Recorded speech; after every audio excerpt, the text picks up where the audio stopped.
Tonight, my friends, we're diving into the entire history of Napoleon Bonaparte, from his humble beginnings on the island of Corsica to his meteoric rise as Emperor of France. We'll follow his military genius, political ambition, and the sweeping impact of his campaigns across Europe, all the way to his final days in exile. This is the full journey of one of history's most complex and influential figures. So before you get comfortable, as always, take a moment to like the video and subscribe to the channel if you haven't already. Also, let us know where you're watching from and what time it is for you. We have a very long story that is meant to be relaxing, but I personally find it boring, and believe me, it will help you fall asleep quickly. So dim those lights down really low, grab your blanket, and let's start.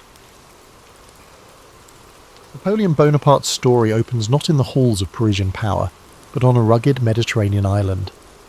He was born Napoleon Bonaparte in 1769 in Ajaccio, Corsica, only months after France seized the island from Genoa. As a boy, he spoke the Italian Corsican dialect and harboured fierce pride in his Corsican heritage. Sent to mainland France for schooling at age 9, he arrived a thin, intense child who felt himself very much an outsider. Classmates mocked his accent and provincial manners. In quiet moments under the ancient oaks of Brienne Academy, young Bonaparte dreamed of home, the smell of the maquis shrubs on Corsican hillsides and tales of heroism by Corsican patriot Pasquale Paoli. These memories fueled a lifelong resentment and a drive to prove himself in a world that perceived him as a foreigner. Yet France also opened new horizons for him. At the Royal Military School in Paris, Napoleon, as he still signed his name, immersed himself in Enlightenment ideas and military texts. He was a voracious reader of Rousseau and Voltaire, cultivating radical notions about merit and reason. Commissioned as a young artillery officer, he honed a mathematical precision in ballistics and a steely calm under pressure. Still, in the late 1780s, the ambitious lieutenant found himself idling on half-pay in provincial garrisons, chafing at the lack of opportunity. Letters to his family betray a restless mind. He wrote an unfinished story and essays on Corsican history, longing to carve out a place for himself. By 1789, the French Revolution's fiery rhetoric gripped him.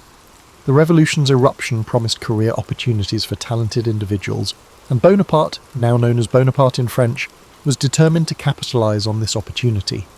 He returned to Corsica during the early revolution, hoping to spread the new ideals. However, island politics turned against him. The revered Paoli deemed Napoleon a traitor for siding with the French Republic. In 1793, after a bitter falling out and an attempt to depose Paoli's Corsican government, the Bonaparte family fled their homeland under threat. The 24-year-old artillery captain arrived back in France as a refugee, but also as a staunch Republican officer hungry for action. He soon got his chance. At the end of 1793, royalists in the southern port of Toulon revolted and welcomed British forces. The besieging revolutionary army faltered until Bonaparte, through a mix of Corsican connections and sheer assertiveness, was assigned to direct the artillery. Amidst the thunder of cannons and acrid smoke, Napoleon shone. He emplaced batteries with lethal effectiveness, blasting the harbour and forcing the British to flee. In the final assault, a bayonet wound scarred his thigh, but victory was complete. The achievement was stunning. A little-known Corsican had masterminded the recapture of Toulon. Word of his brilliance travelled to Paris, and at age 24 Bonaparte was promoted to brigadier general. The scent of gunpowder at Toulon signalled his ascent to prominence, but revolutionary fortunes shifted quickly. Just months later, Robespierre and the radical Jacobins fell from power. Napoleon, considered a Robespierre ally by association, was arrested. He was briefly jailed in a dank cell at Fort Carré. The omniscient fates that had elevated him now threatened to cut short his ascent. He emerged unscathed but unemployed, pacing the Paris streets in a threadbare coat, surviving on meagre rations. During this low ebb in 1795, he even toyed with leaving France to serve the Ottoman Sultan, an ironic prospect for one who would one day humble the great powers of Europe. Opportunity, however, knocked again that October. Royalist mobs stormed toward the ruling convention, aiming to topple the fragile republic. General Paul Barras, desperate to save the revolution, tapped the only artillery expert he knew who could be ruthless enough, Napoleon Bonaparte. Napoleon did not hesitate. Stationing cannon in the streets of Paris, he met the royalist charge with blasts of grape shot at point-blank range. The cobblestones of the Rue Saint-Honoré shook with each thunderous volley, shredding the insurgent columns and sending the survivors into panicked flight. A whiff of grape shot, one witness called it caustically, describing how shredded banners and bodies littered the smoky avenues. Bonaparte's decisive action saved the revolutionary government. In a single brutal afternoon, he became the Republic's saviour, and also earned a reputation for cold-blooded efficiency that some would not forget. Paris grew quiet at dusk, the air heavy with the tang of spent gunpowder and a new awareness. A young general had shown he would not hesitate to fire on his fellow Frenchmen to secure order. Far from hiding this bloody episode, Napoleon later had it celebrated each year, defending himself with the remark that a soldier is only a machine to obey orders. The reward for this loyal service was extraordinary. Within weeks, the Directory, the new executive body, gave 26-year-old Bonaparte command of the Army of Italy, a post that seasoned generals had coveted. Around the same time, he met Josephine de Beauharnais, a glamorous Creole widow 6 years his senior who was connected to Barras. The attraction was immediate and consuming. In March 1796, just days before departing to take up his new command, Napoleon married Josephine in a private civil ceremony. He adored her with an earnest, impassioned love that blazed through the letters he would soon send daily from the Italian front. Josephine provided the social polish and connections he lacked. He gave her devotion and the promise of destiny. As he rode out of Paris in the spring rain, Napoleon Bonaparte was a curious figure, a Corsican outsider turned Republican general, recently a penniless outcast, now head of an army. His ambitions were boundless.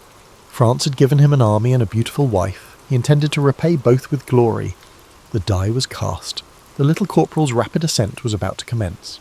The slender young general who arrived to lead the Army of Italy in 1796 found a dispirited, ragtag force clad in rags and hungry for both food and victory. Napoleon's predecessors had achieved little in the grinding war against Austria, but the new commander electrified his men from the outset.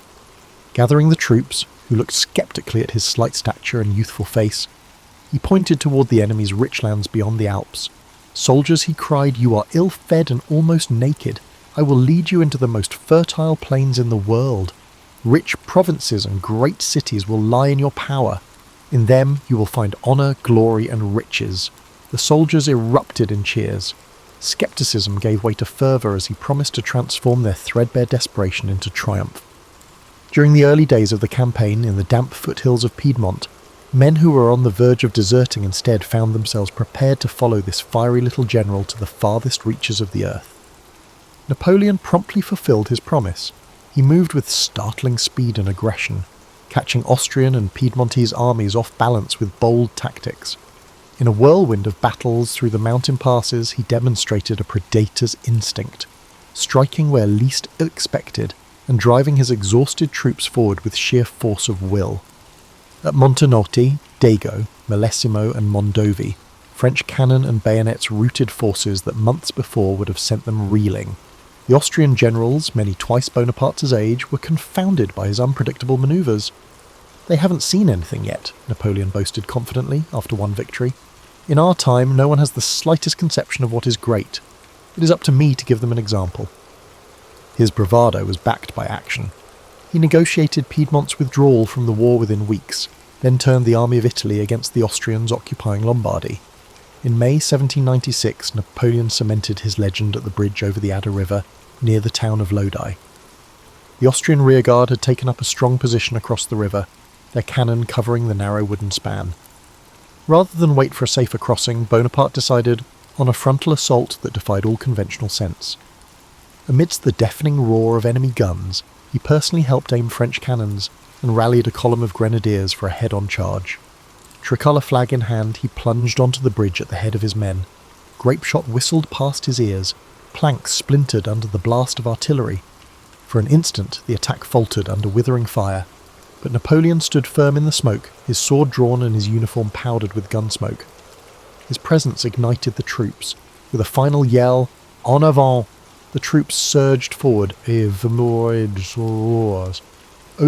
the Austrian guns. On the far bank, the stunned enemy broke and fled. Lodi was a small battle, but in its drama lay the seed of a myth.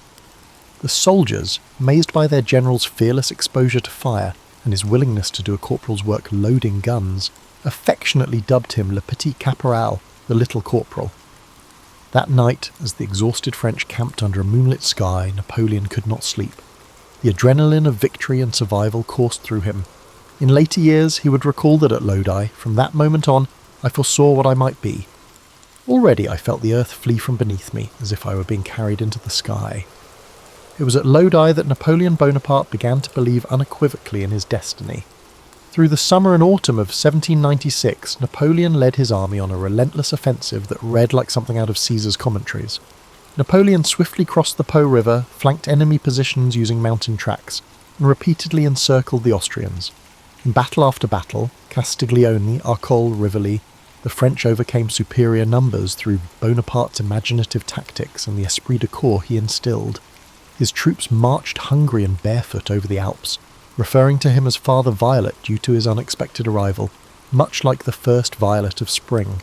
They came to believe he could do it, could take any fortress and defeat any foe, and often he did. After a grueling siege, Napoleon captured Mantua in early 1797, breaking Austrian resistance in Italy. By that spring he had advanced to the very edge of Austrian territory. The once mighty Habsburg Empire, shocked by the string of defeats inflicted by this upstart, sued for peace rather than see Vienna threatened. Bonaparte dictated terms like a seasoned statesman. In the Treaty of Campo Formio, October 1797, he reshaped the map of northern Italy, creating new republics under French influence, and ceded Venetia to Austria as compensation. Remarkably, he negotiated this peace directly, outshining the politicians back in Paris. Here was a general taking the initiative to formulate foreign policy, a sign of the growing power he was accumulating. Meanwhile, in the territories he conquered, Napoleon revealed other facets. He presented himself as a liberator, abolishing feudal privileges and spreading revolutionary principles in Italy. But he also levied heavy contributions and sent convoys of looted art back to France.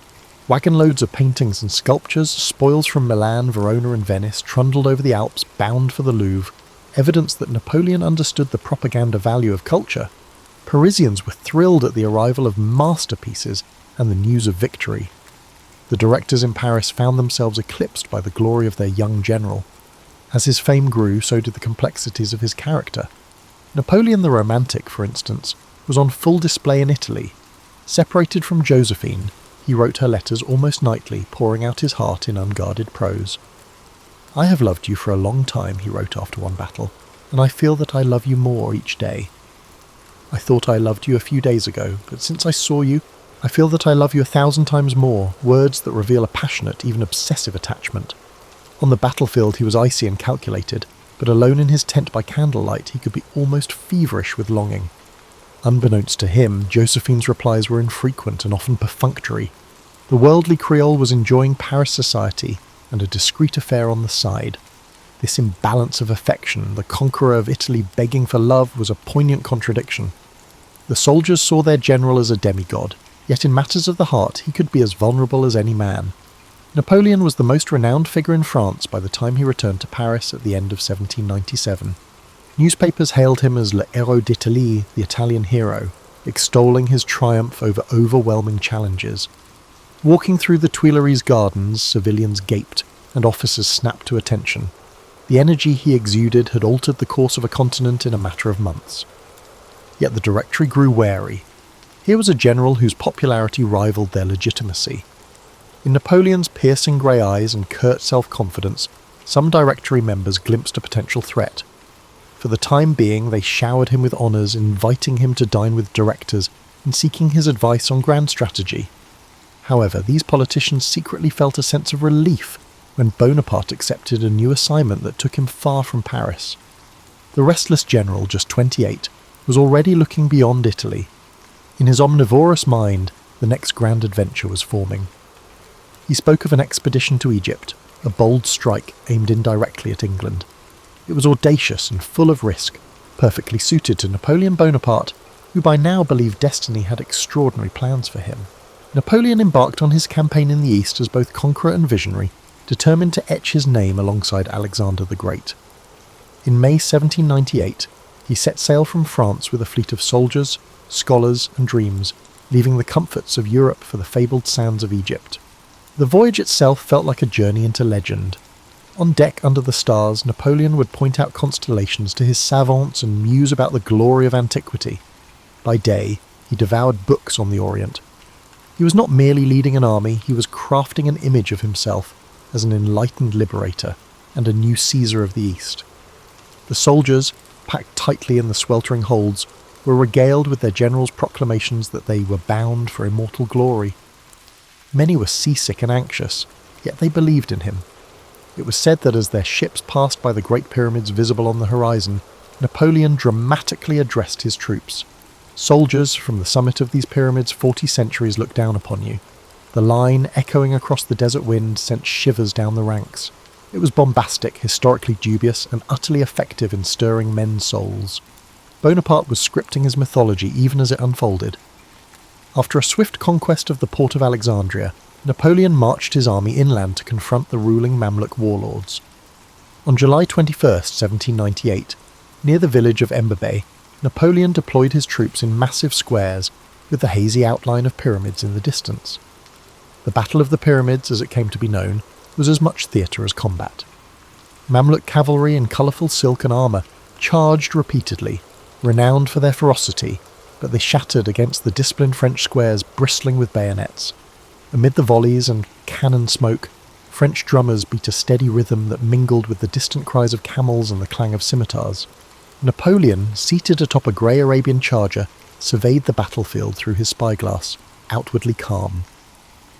When the dust settled by late afternoon, thousands of Mamluk riders lay dead or dying in the Nile marshes.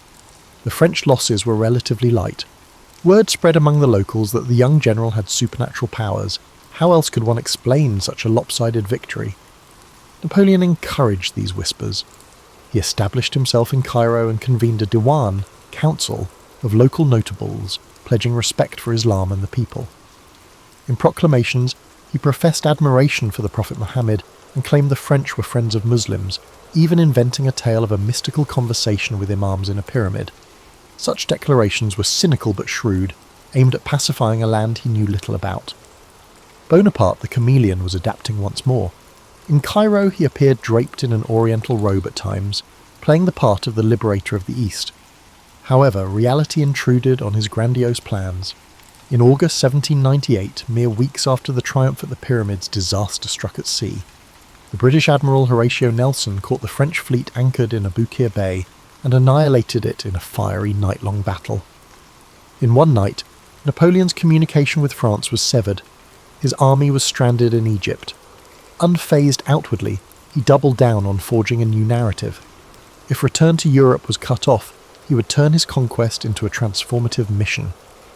He established the Institut d'Egypte in Cairo, where scholars studied everything from ancient hieroglyphs — the Rosetta Stone would soon be unearthed by his team — to modern irrigation. French officers strolled the streets with notebooks instead of only muskets.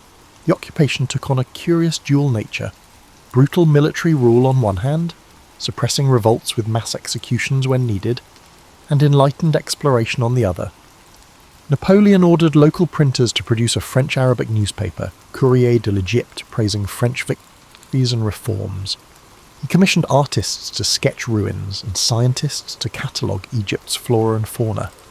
Under the glow of lanterns in Cairo's palaces, conversations about philosophy and governance unfolded in both French and Arabic. This blend of force and charm offensive was Bonaparte's approach to empire building. Gloire through both sword and pen. Yet Egypt would test Napoleon as never before. In early 1799, hungry for further laurels and concerned by an impending Ottoman counterattack, he marched north into Ottoman Syria, today's Israel-Palestine, an overland journey through Sinai's deserts into a crucible of hardship. The campaign swiftly turned into a terrifying ordeal. The sun above was merciless. Water was scarce. Plague stalked the ranks. Still, Napoleon pushed on, capturing coastal towns like El Arish and Gaza, and then storming Jaffa in March 1799. At Jaffa, a horrifying incident tarnished his reputation. After the city fell, thousands of Ottoman soldiers who had surrendered, including a garrison previously paroled by the French, were executed under Napoleon's orders, most by shooting or bayonet. It was an act of ruthless expedience. He could neither feed nor guard so many prisoners while enemy forces gathered nearby. The beach outside Jaffa became a field of death. Later accounts describe columns of prisoners being led out under guard, forced to kneel in the dunes, and the crackle of musket fire mingling with screams. Napoleon never publicly acknowledged this massacre. Within days he had moved on. But some of his officers were sickened by it. The general who spoke of Enlightenment had shown he would also cross any moral line for military necessity. Days later, in the same city, another scene emerged, immortalised in paint and propaganda as a counterpoint to the bloodshed. A vicious outbreak of bubonic plague ravaged the French camp after Jaffa. Soldiers lay moaning in a makeshift hospital, housed in an old caravansary. Fear of contagion spread even faster than the disease. Many troops dared not go near the stricken. Napoleon understood that fear could destroy his army faster than plague itself. So on a warm morning in mid-March he visited the plague hospital in Jaffa.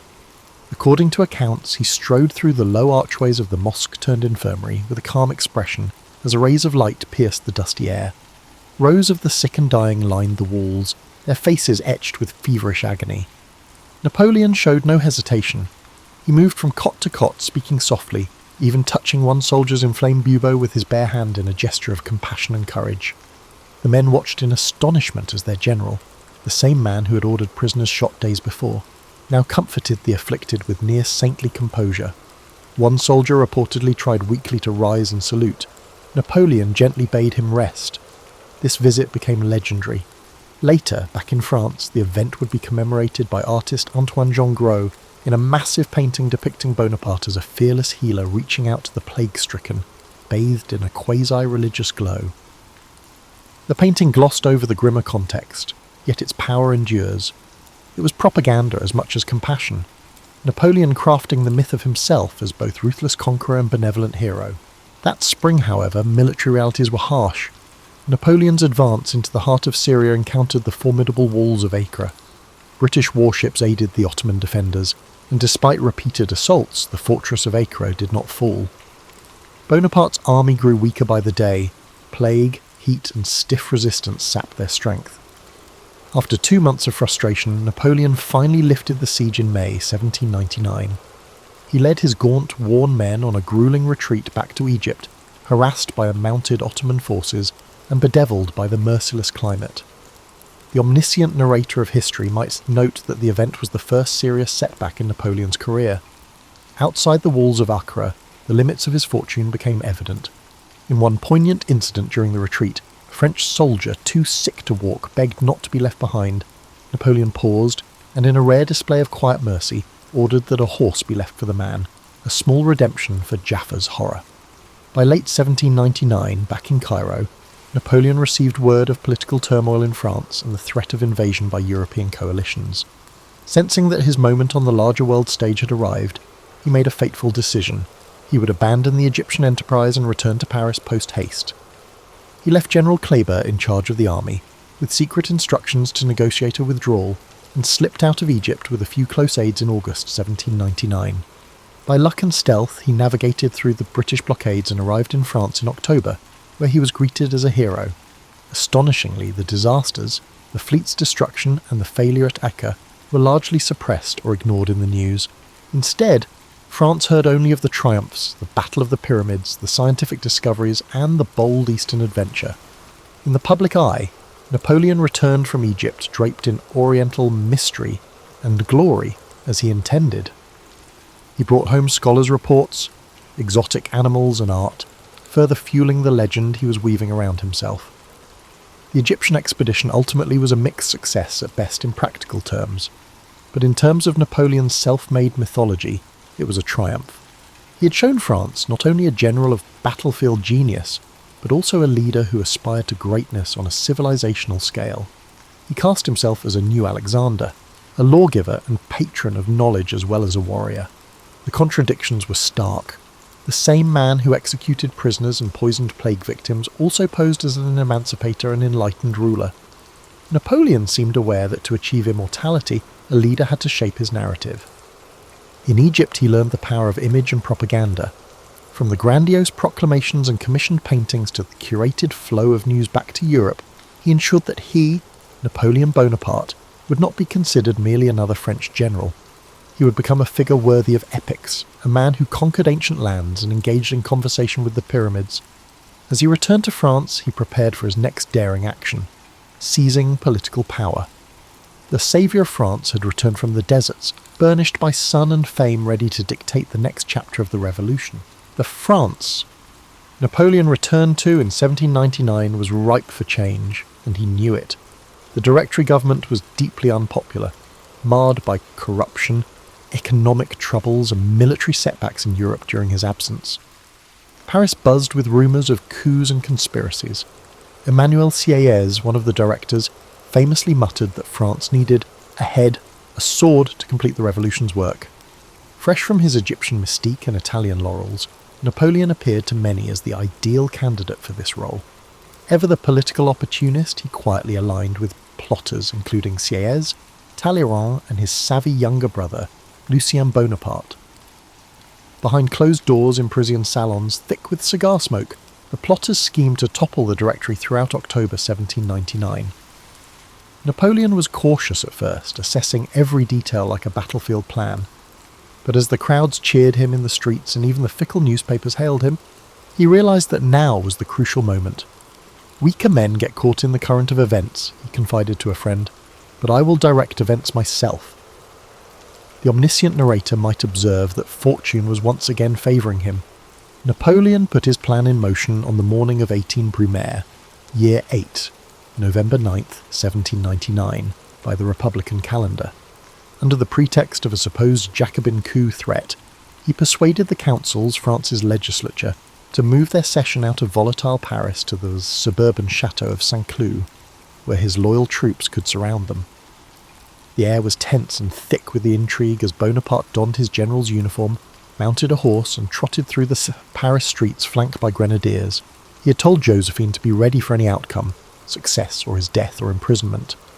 "If I fail, I shall be outlawed tomorrow," he said flatly. By afternoon, under grey November skies, soldiers occupied key positions around Saint-Cloud. Inside, bewildered deputies gathered in gilded chambers, suspecting something was amiss. Napoleon paced in an antechamber, uncharacteristically nervous. He was a man used to commanding armies, not quelling politicians, and for perhaps the first time doubt gnawed at him.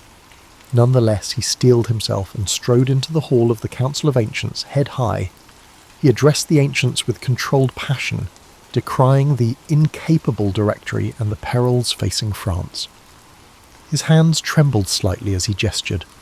This was no battlefield, and the hostile stares of elected deputies were a new kind of danger.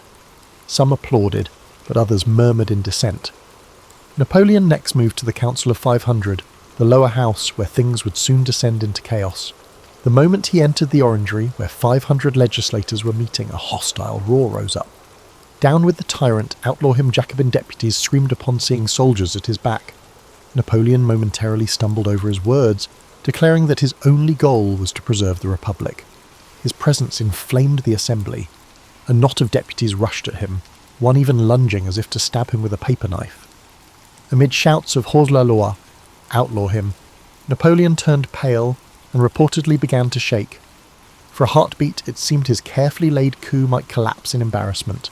Grenadiers hustled him out as the hall erupted in pandemonium. Outside, in the palace courtyard, Napoleon caught his breath, sweat beading on his forehead in the cool autumn air. He was used to battlefield glory, but this was raw political theatre, and it was almost lost. The day was saved by a combination of military force and his brother's quick wits.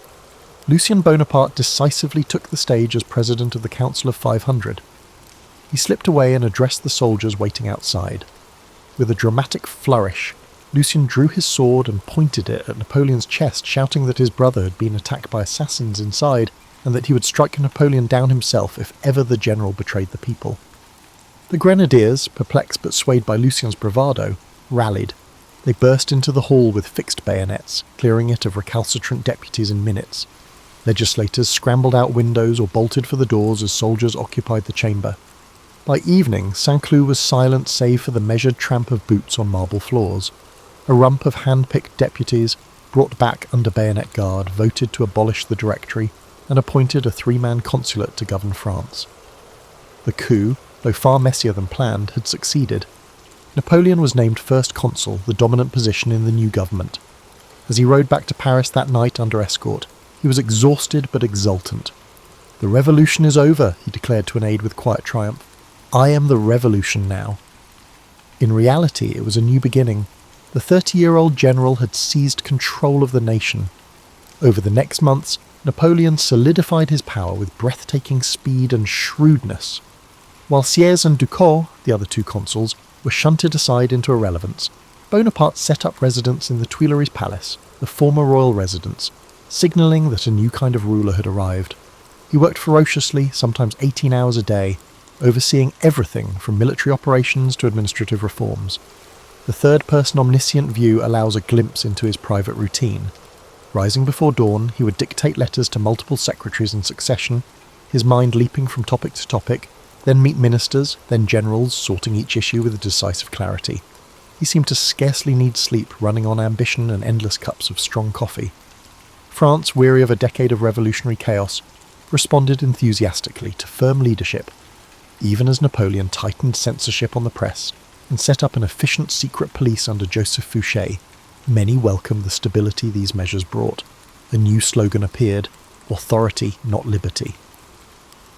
The very people who had once shouted for freedom now craved order, and Bonaparte delivered it. Abroad, he continued to prove his genius on the battlefield, further cementing his position at home. In 1800, when Austria threatened to overturn the gains of the revolution, Napoleon led a dramatic crossing of the Alps, guiding the army of the reserve through the high passes with cannon dragged by mules and men, in scenes that would later be immortalised in art, albeit with a white charger he likely never rode.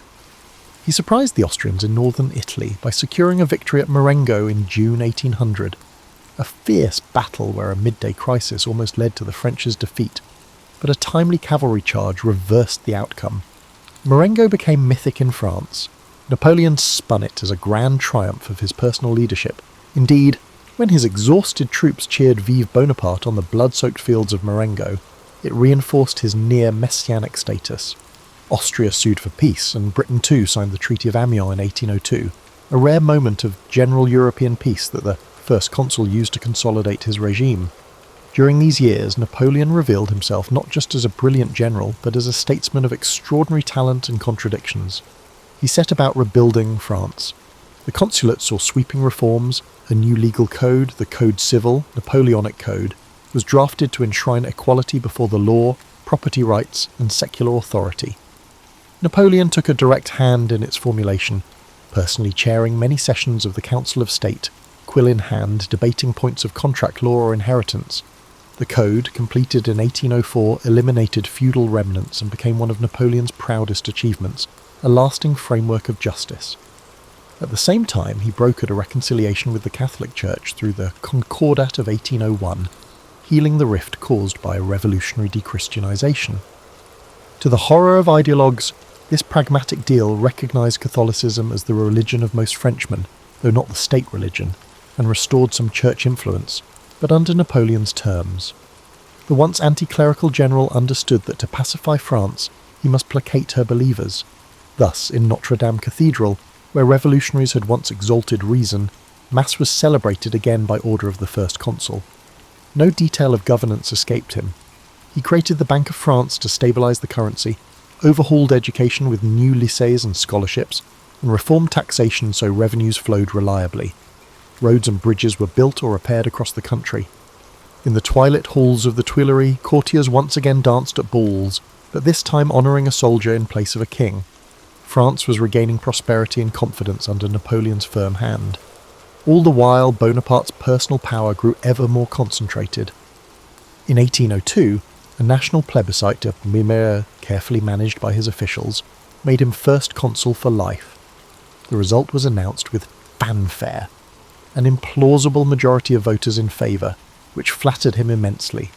He would famously dismiss objections by pointing to such plebiscites, claiming he had the people's mandate. An emperor-in-waiting in all but name, he began to envision a dynasty. In the quiet of his private study, he pondered the fates of Caesar and Charlemagne, concluding that the revolution needed the permanence of monarchy in a new form. His siblings were given honours and arranged advantageous marriages. Napoleon was positioning the Bonapartes as France's new royal family, much to the ridicule of some old revolutionaries who muttered that we did not destroy one aristocracy to create another. But many others went along eagerly, trading ideological purity for the trappings of a renewed court. By 1804, foiled plots against his life, such as the infernal machine bomb on a Paris street in 1800, and royalist intrigues provided the pretext to take the final step. In the spring of 1804, evidence of a Bourbon prince's involvement in a conspiracy led Napoleon to order the Duke of Enghien seized from neutral territory and executed, an action that sent a chill through Europe's aristocracy but eliminated a potential figurehead for monarchists. Soon after, the Senate petitioned Napoleon to assume the title of emperor to stabilise the government. It was stage-managed, yet it answered a real yearning among the French for continuity and glory. Napoleon accepted. Another plebiscite was held, again approving by an overwhelming margin that Bonaparte become emperor of the French. On December 2nd, 1804, Notre Dame Cathedral in Paris hosted a coronation the likes of which Europe had not seen in decades. The medieval edifice, once defaced and neglected in the revolutionary turmoil, was lavishly restored and draped in crimson and gold for the occasion. Dignitaries from across Europe, some grudging, others curious, attended. Pope Pius VII himself was brought from Rome to bless the ceremony, a stunning coup that lent a mantle of ancient legitimacy. The atmosphere inside Notre Dame mixed grandeur with spectacle. Incense wafted through the air.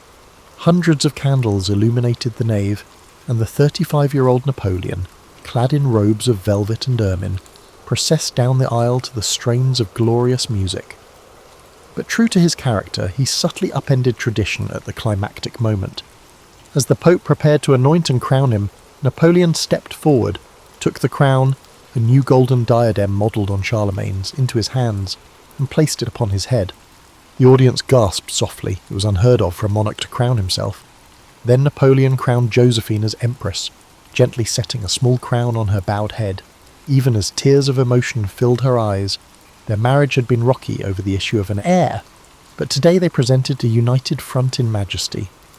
The Pope raised a hand in blessing, effectively ratifying what had already occurred. Observers noted the symbolism. Napoleon signalled that he owed his throne to no one but himself and the French people, by the grace of God and the Constitution of the Republic, as the formula ran. Some detractors whispered it was the ultimate act of Bonaparte's arrogance. Others saw in it the genius of a man who made and recognised his own destiny. Either way, Napoleon had risen from Corsican obscurity to imperial zenith in just 15 years. As the cannons boomed a 21-gun salute across Paris, and the newly crowned emperor stepped out on the cathedral steps, in the same uniform he wore at Marengo beneath the imperial mantle, the crowds acclaimed him wildly. Many had tears in their eyes, believing they beheld the saviour of France crowned in glory. Thus, the French Republic gave way to the French Empire, with Napoleon I on the throne. In him, people saw a rare combination of revolutionary change and traditional authority. He kept the slogan liberty, equality, fraternity on his lips, even as he founded a new nobility, granted marshals princely titles, and sat on a throne. The third-person omniscient perspective discerns in Napoleon a consciousness of this paradox. He sincerely viewed himself as the guarantor of the revolution's core gains, even while accumulating power more absolute than any Bourbon before him. On the night after the coronation in the Tuileries Palace, the emperor sat long awake. The imperial crown rested on a table nearby. Did he feel triumph, or the weight of what he had assumed? Perhaps both. He had achieved grandeur, but the drive that fueled him did not abate. He murmured to one confidant that evening, "I have crowned Josephine, but it is only a wreath on a journey. I refuse to slack off on the throne. We have only begun." Indeed, new horizons of power stretched out before him, kings to topple, nations to found, and an empire that, at its height, would redraw the map of Europe and leave an indelible mark on history. Napoleon's empire burst onto the world stage with all the pomp of a revived Roman Empire and the energy of a modern nation-state. By 1805, the newly crowned Emperor of the French stood at the apex of his power and charisma. He had transformed France internally, and now he set out to reshape Europe in France's image and under France's domination. Courts across the continent, he had, from Vienna to Berlin, watched the self-made monarch with a mix of awe, fear and loathing. They dubbed him the Corsican ogre in private, yet could not deny his brilliance in war and governance. Napoleon's contradictions were becoming the world's problem. A child of revolution who donned a crown, a promoter of egalitarian law, who married into the Ancien Régime in 1809, he divorced Josephine, who had failed to produce an heir, and married Marie-Louise, an Austrian Hohenzollern archduchess, thus allying himself to the Habsburgs. At the empire's zenith, roughly 1807 to 1809, it seemed nothing could stand against him. His empire stretched from the Atlantic to the Russian border, from the North Sea to Naples. His brother Joseph sat on the throne in Naples. Joseph also ruled in Spain after 1808. His brother Louis governed in Holland. His brother Jérôme reigned in Westphalia. And in Italy he himself wore the Iron Crown of Lombardy. A veritable family system of Bonapartes replaced old dynasties. Napoleon's marshals, once commoners and soldiers of fortune, now ruled as dukes over conquered provinces. The map of Europe was redrawn with French client republics and kingdoms. Napoleon dismantled the ancient Holy Roman Empire in the German heartland in 1806, erasing a millennium of history in the process. In its place he created the Confederation of the Rhine under his protection. From Portugal to Prussia, nearly the whole of continental Europe either lay under his direct control or danced to his tune.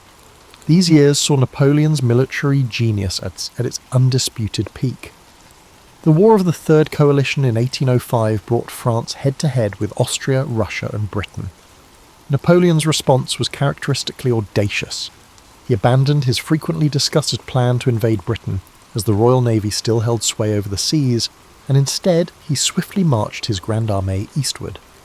In a masterstroke of manoeuvre, he encircled an Austrian army at Ulm in October 1805 without a major fight, forcing its surrender. Then, as an Austrian and Russian combined force attempted to regroup, Napoleon lured them into a trap on the fields of Austerlitz in Moravia. On December 2, 1805, exactly 1 year after his coronation, he delivered what he himself regarded as his tactical masterpiece, the Battle of Austerlitz, also called the Battle of the Three Emperors. At dawn, a gentle fog blanketed the plain, concealing parts of the French positions. Napoleon intentionally exposed his right flank to the Allies' attack, and when they succumbed to his deception, he launched an attack on their centre. As the mid-morning sun, the famed Sun of Austerlitz, burned through the mist, the French seized the high Pratzen heights, splitting the enemy army in two. Napoleon galloped past cheering columns as they rolled up the Allied lines. By early afternoon, the coalition army was in full retreat, and thousands of enemy soldiers drowned in the ice of frozen lakes that the French artillery shattered. The victory was complete. Watching the remnants of the Russian army limp away, Napoleon remarked to his marshals with pride, "Gentlemen, remember this day. It may well be the greatest of my life." Indeed, Austerlitz served as the crowning achievement of his imperial reign. Austria capitulated, signing the Treaty of Pressburg and ceding territory. The Holy Roman Emperor abdicated his ancient title shortly after, effectively ending the Holy Roman Empire. In gratitude, Napoleon's soldiers nicknamed him Le Soleil d'Austerlitz, the Sun of Austerlitz, a symbol of the glory he had brought them. With Austria cowed, Napoleon turned on Prussia in 1806 when that kingdom, belatedly and unwisely, challenged French dominance. The Emperor's response was swift and devastating. In October 1806, he crushed the proud Prussian army in a twin battle on the same day, Jena and Auerstedt. Outside Jena, Napoleon's forces routed a Prussian army, while on a nearby field Marshal Davout, with a smaller French corps, defeated the main Prussian army at Auerstedt. Frederick the Great's myth of Prussian military prowess crumbled in a single morning. The French marched into Berlin, and Napoleon visited the tomb of Frederick, contemplatively remarking, "If he were alive, we wouldn't be here today." In a display of both magnanimity and shrewdness, he took the sword of Frederick the Great he ordered that the fallen Prussian officers be respectfully buried, despite the trophy. Napoleon's empire burst onto the world stage with all the pomp of a revived Roman Empire and the energy of a modern nation-state. By 1805, the newly crowned Emperor of the French stood at the apex of his power and charisma. He had transformed France internally, and now he set out to reshape Europe in France's image and under France's domination. Courts across the continent, from Vienna to Berlin, watched the self-made monarch with a mix of awe, fear and loathing. They dubbed him the Corsican Ogre in private, yet could not deny his brilliance in war and governance. Napoleon's contradictions were becoming the world's problem. A child of revolution who donned a crown, A promoter of egalitarian law who married into the Ancien Regime in 1809, he divorced Josephine, who had failed to produce an heir, and married Marie-Louise, an Austrian archduchess, thus allying himself to the Habsburgs. At the empire's zenith, roughly 1807 to 1809, it seemed nothing could stand against him. His empire stretched from the Atlantic to the Russian border, from the North Sea to Naples. His brother Joseph sat on the throne in Naples. Joseph also ruled in Spain after 1808. His brother Louis governed in Holland, his brother Jérôme reigned in Westphalia, and in Italy he himself wore the Iron Crown of Lombardy. A veritable family system of Bonapartes replaced old dynasties. Napoleon's marshals, once commoners and soldiers of fortune, now ruled as dukes over conquered provinces. The map of Europe was redrawn with French client republics and kingdoms. Napoleon dismantled the ancient Holy Roman Empire in the German heartland in 1806, erasing a millennium of history in the process. In its place he created the Confederation of the Rhine under his protection. From Portugal to Prussia, nearly the whole of continental Europe either lay under his direct control or danced to his tune. These years saw Napoleon's military genius at its undisputed peak. The War of the Third Coalition in 1805 brought France head-to-head with Austria, Russia and Britain. Napoleon's response was characteristically audacious. He abandoned his frequently discussed plan to invade Britain as the Royal Navy still held sway over the seas, and instead he swiftly marched his Grand Armée eastward. In a masterstroke of manoeuvre, he encircled an Austrian army at Ulm in October 1805 without a major fight, forcing its surrender. Then, as an Austrian and Russian combined force attempted to regroup, Napoleon lured them into a trap on the fields of Austerlitz in Moravia. On December 2nd, 1805, exactly 1 year after his coronation, he delivered what he himself regarded as his tactical masterpiece, the Battle of Austerlitz, also called the Battle of the Three Emperors. At dawn, a gentle fog blanketed the plain, concealing parts of the French positions. Napoleon intentionally exposed his right flank to the Allies' attack, and when they succumbed to his deception, he launched an attack on their centre. As the mid-morning sun, the famed sun of Austerlitz, burned through the mist, the French seized the high Pratzen heights, splitting the enemy army in two. Napoleon galloped past cheering columns as they rolled up the Allied lines. By early afternoon, the coalition army was in full retreat, and thousands of enemy soldiers drowned in the ice of frozen lakes that the French artillery shattered. The victory was complete. Watching the remnants of the Russian army limp away, Napoleon remarked to his marshals with pride, "Gentlemen, remember this day. It may well be the greatest of my life." Indeed, Austerlitz served as the crowning achievement of his imperial reign. Austria capitulated, signing the Treaty of Pressburg and ceding territory. The Holy Roman Emperor abdicated his ancient title shortly after, effectively ending the Holy Roman Empire.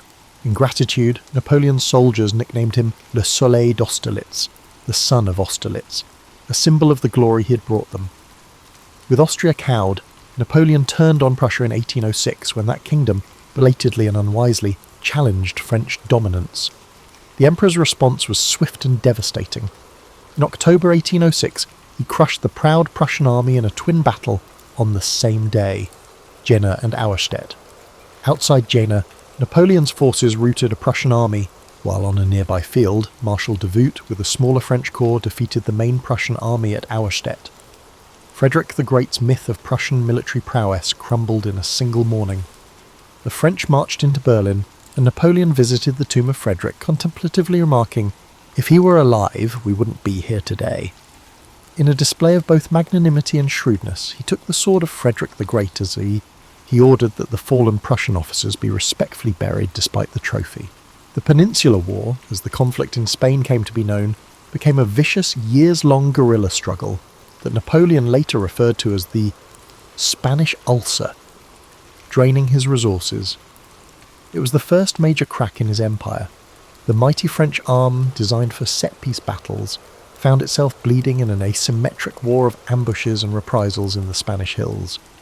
Napoleon himself travelled to Spain in late 1808 to blitz the resisting Spanish armies and did win conventional battles with typical brilliance, but he could not pacify the proud and hostile populace indefinitely.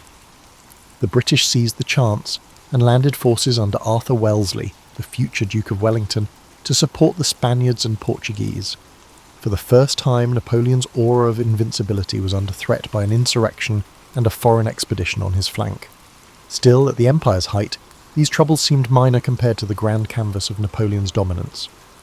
In 1809, Austria, encouraged by French difficulties in Spain, dared to challenge Napoleon once more. The Emperor responded with swift fury. Though the Austrians surprised him and handed him his first personal defeat in a pitched battle at Aspern-Essling just outside Vienna, where in May 1809 Archduke Charles inflicted heavy losses as Napoleon's attempt to cross the Danube was repelled, the French regrouped. In July, Napoleon spearheaded a significant attack during the Battle of Wagram, a 2-day intense battle on the plains close to Vienna. It was a grim, attritional battle, lacking the elegant manoeuvres of Austerlitz, but Napoleon's larger reserve of men and artillery prevailed. Austria sued for peace again after Wagram. As part of the settlement, and to solidify the new Franco-Austrian amity, Napoleon took the dramatic step of divorcing Josephine, his beloved but now 46-year-old empress, who'd given him no children, and marrying Archduchess Marie-Louise of Austria. The act was a profound personal sacrifice for him. Both he and Josephine wept bitterly at their formal parting, despite past infidelities on both sides. Yet Napoleon, ever pragmatic about power, knew the Bonaparte legacy needed an heir of his own blood, and an Austrian princess would bring legitimacy in the eyes of Europe. In 1811, Marie-Louise bore him a son, whom Napoleon grandly titled the King of Rome. At 42, the emperor had a healthy male heir. That year marked the pinnacle of Napoleonic confidence. He spoke of founding a dynasty that would last 100 years. One evening, holding the infant prince in his arms beneath the glow of chandelier light, he is said to have murmured, "You will be my living trophy. You will inherit all I have made." Amidst these triumphs, Napoleon's influence went beyond warfare and politics, leaving an imprint on society and even distant continents. He spread the Napoleonic code to the lands he conquered, laying foundations for legal systems from Italy to the Rhineland, systems that emphasized clear laws and the end of feudal practices. He abolished serfdom in Poland and introduced religious toleration and secular education in many backward corners of Europe. In the German states and elsewhere, his rule inadvertently sparked feelings of nationalism. Subject peoples, even as they resented French domination, also absorbed the ideas of the French Revolution that Napoleon carried with his armies. A young German or Italian, in 1810, might at once hate Napoleon's oppressive taxes and conscription, yet be inspired by the new concepts of liberty and nationhood that came in his wake. The consequences of his reign also rippled across the Atlantic. In 1803, needing funds for war, and sensing that holding territory in America was untenable after losing Haiti to a slave rebellion, Napoleon sold the vast Louisiana Territory to the United States, an act that doubled the size of the young American Republic and reshaped global geopolitics. He quipped that this sale would forever thwart British ambitions in the New World and ensure an American power that could rival England. In a way, he was crafting the future beyond his own empire. Similarly, his toppling of the Spanish regime jolted Spain's colonies in Latin America. Leaders like Simón Bolívar would soon take advantage of the chaos to fight for independence, indirectly influenced by Napoleonic upheaval. However, at the beginning of the 1810s, Napoleon's world appeared to be completely focused on him. He had achieved something unprecedented, a French empire that dominated Europe in a manner not seen since Roman times. Flanked by his marshals at grand victory parades, the Emperor Speer would stand on a reviewing platform in his iconic bicorn hat and simple green uniform of the Imperial Guard, while thousands of troops passed in martial splendour. Bands played La Marseillaise and other patriotic hymns that once belonged to the Revolution, but were now co-opted to celebrate an emperor. To observers in London or Vienna, it might have looked as if Europe was lost in a trance of Napoleonic glory. And indeed, many of the common folk in France and her satellite states revered Napoleon sincerely, crediting him with delivering efficient government, national pride, and victory after victory. Yet within Napoleon's tight circle there were those who sensed the dangers of hubris creeping in. Talleyrand, his wily foreign minister, till Napoleon dismissed him, once remarked acidly that Napoleon's downfall would be his inability to stop himself. "Il n'a pas de limites," he warned a colleague. "The man knows no limits." Fouché, the police minister, kept secret dossiers mapping discontent and conspiracies, aware that not all hearts were with the emperor. Even some marshals grumbled about the endless wars and their human cost. Mothers across France quietly cursed the emperor, who took their sons year after year for his grande armée. The empire was powerful but brittle in places, reliant entirely on one man's brilliance and charisma. In 1812, at the height of his control, Napoleon assembled the largest army Europe had ever seen, over 500,000 men drawn from every corner of his domains, and led them eastward in a campaign that he believed would secure his dominance once and for all. The target, his former ally, the Russian Tsar, who had drifted out of the continental system and defied French influence. Confident in his destiny and accustomed to rapid victories, Napoleon wagered everything on one more lightning war. The Grande Armée, a cosmopolitan host of Frenchmen, Italians, Germans, Poles, and others, marched off with singing and high morale under summer skies. It was the apogee of Napoleon's hubris, an emperor at the peak of his power, thinking the conquest of the vast Russian plains would be but another triumph to notch on his belt. He told a diplomat, "We shall be in Moscow in 2 months." As the column snaked east, drummers tapping out the cadence on dusty roads, and eagles glinting in the sun, none could imagine that the zenith of the empire was also the beginning of a catastrophic decline. For now, though, Napoleon's star blazed as bright as the midday sun. In the minds of many, he was the master of Europe, perhaps even invincible. The thought that this supreme height might precede a fall had not yet troubled the dreams of the Emperor of the French. However, at the beginning of the 1810s, Napoleon's world appeared to be completely focused on him. He had achieved something unprecedented, a French empire that dominated Europe in a manner not seen since Roman times.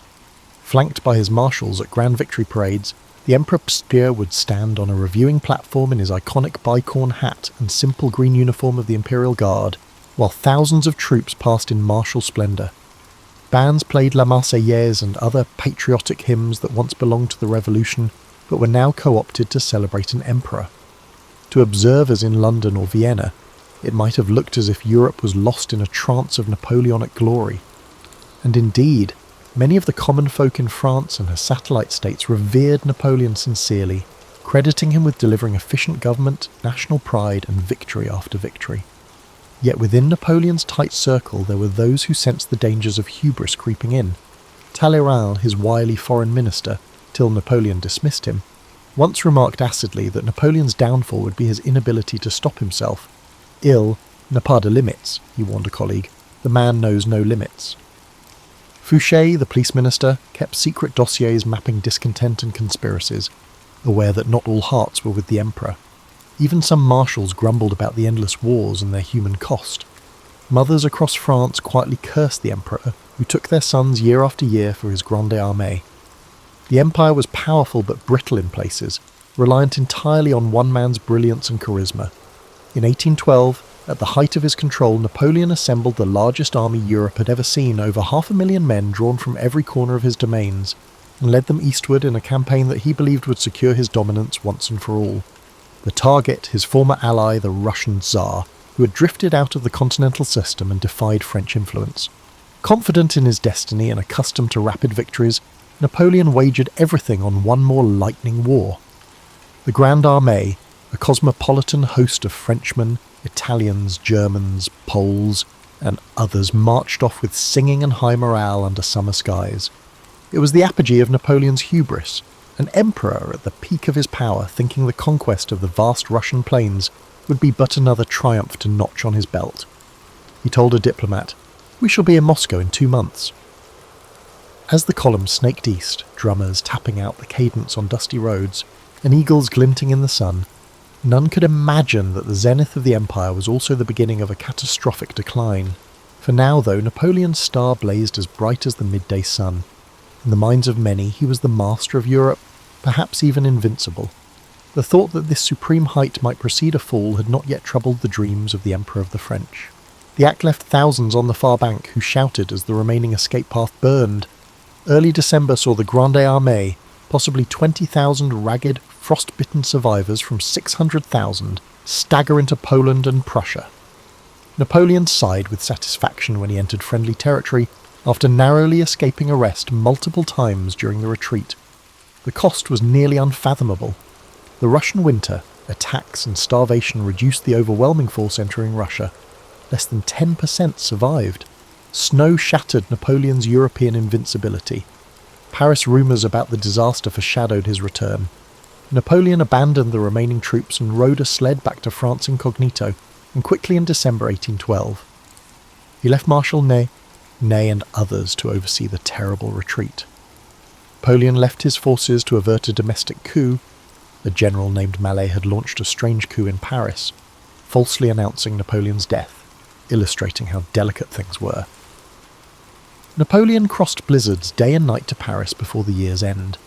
He made the country believe everything was fine, masking the devastation. Short-lived facade. After Russia won, Europe's rulers formed a coalition to destroy the weaker empire. Prussia joined Russia against France in early 1813. Austria prepared to jump. Napoleon quickly recruited youngsters and last resort reserves to replace his veterans.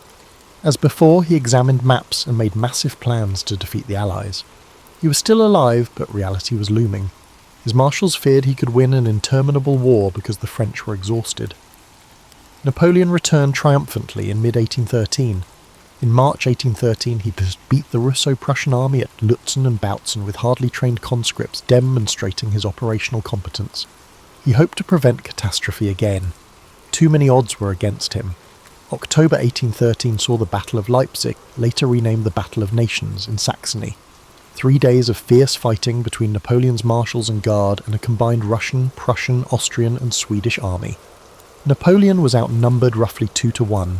Attrition and hostile teamwork defeated him despite his expertise and bravery. A scared French officer blew up a crucial bridge too early, trapping a rearguard on the wrong side of the river to be captured. Napoleon lost the biggest battle in European history, ending French rule in Germany. Many of Napoleon's German allies defected. The Rhine Confederation fell. While retreating over the Elster River, his beloved Polish hero, Marshal Poniatowski, drowned. Napoleon retreated to France with his 70,000 defeated soldiers, resolved to fight. In early 1814, the Allies invaded France, expecting a quick march to Paris. Napoleon's little force defeated elements of the bigger Allied soldiers in the 6 Days Campaign in February 1814, one of his most successful defensive campaigns, often overlooked. His youthful mobility and skill surprised his opponents at Champaubert, Montmirail and Montereau.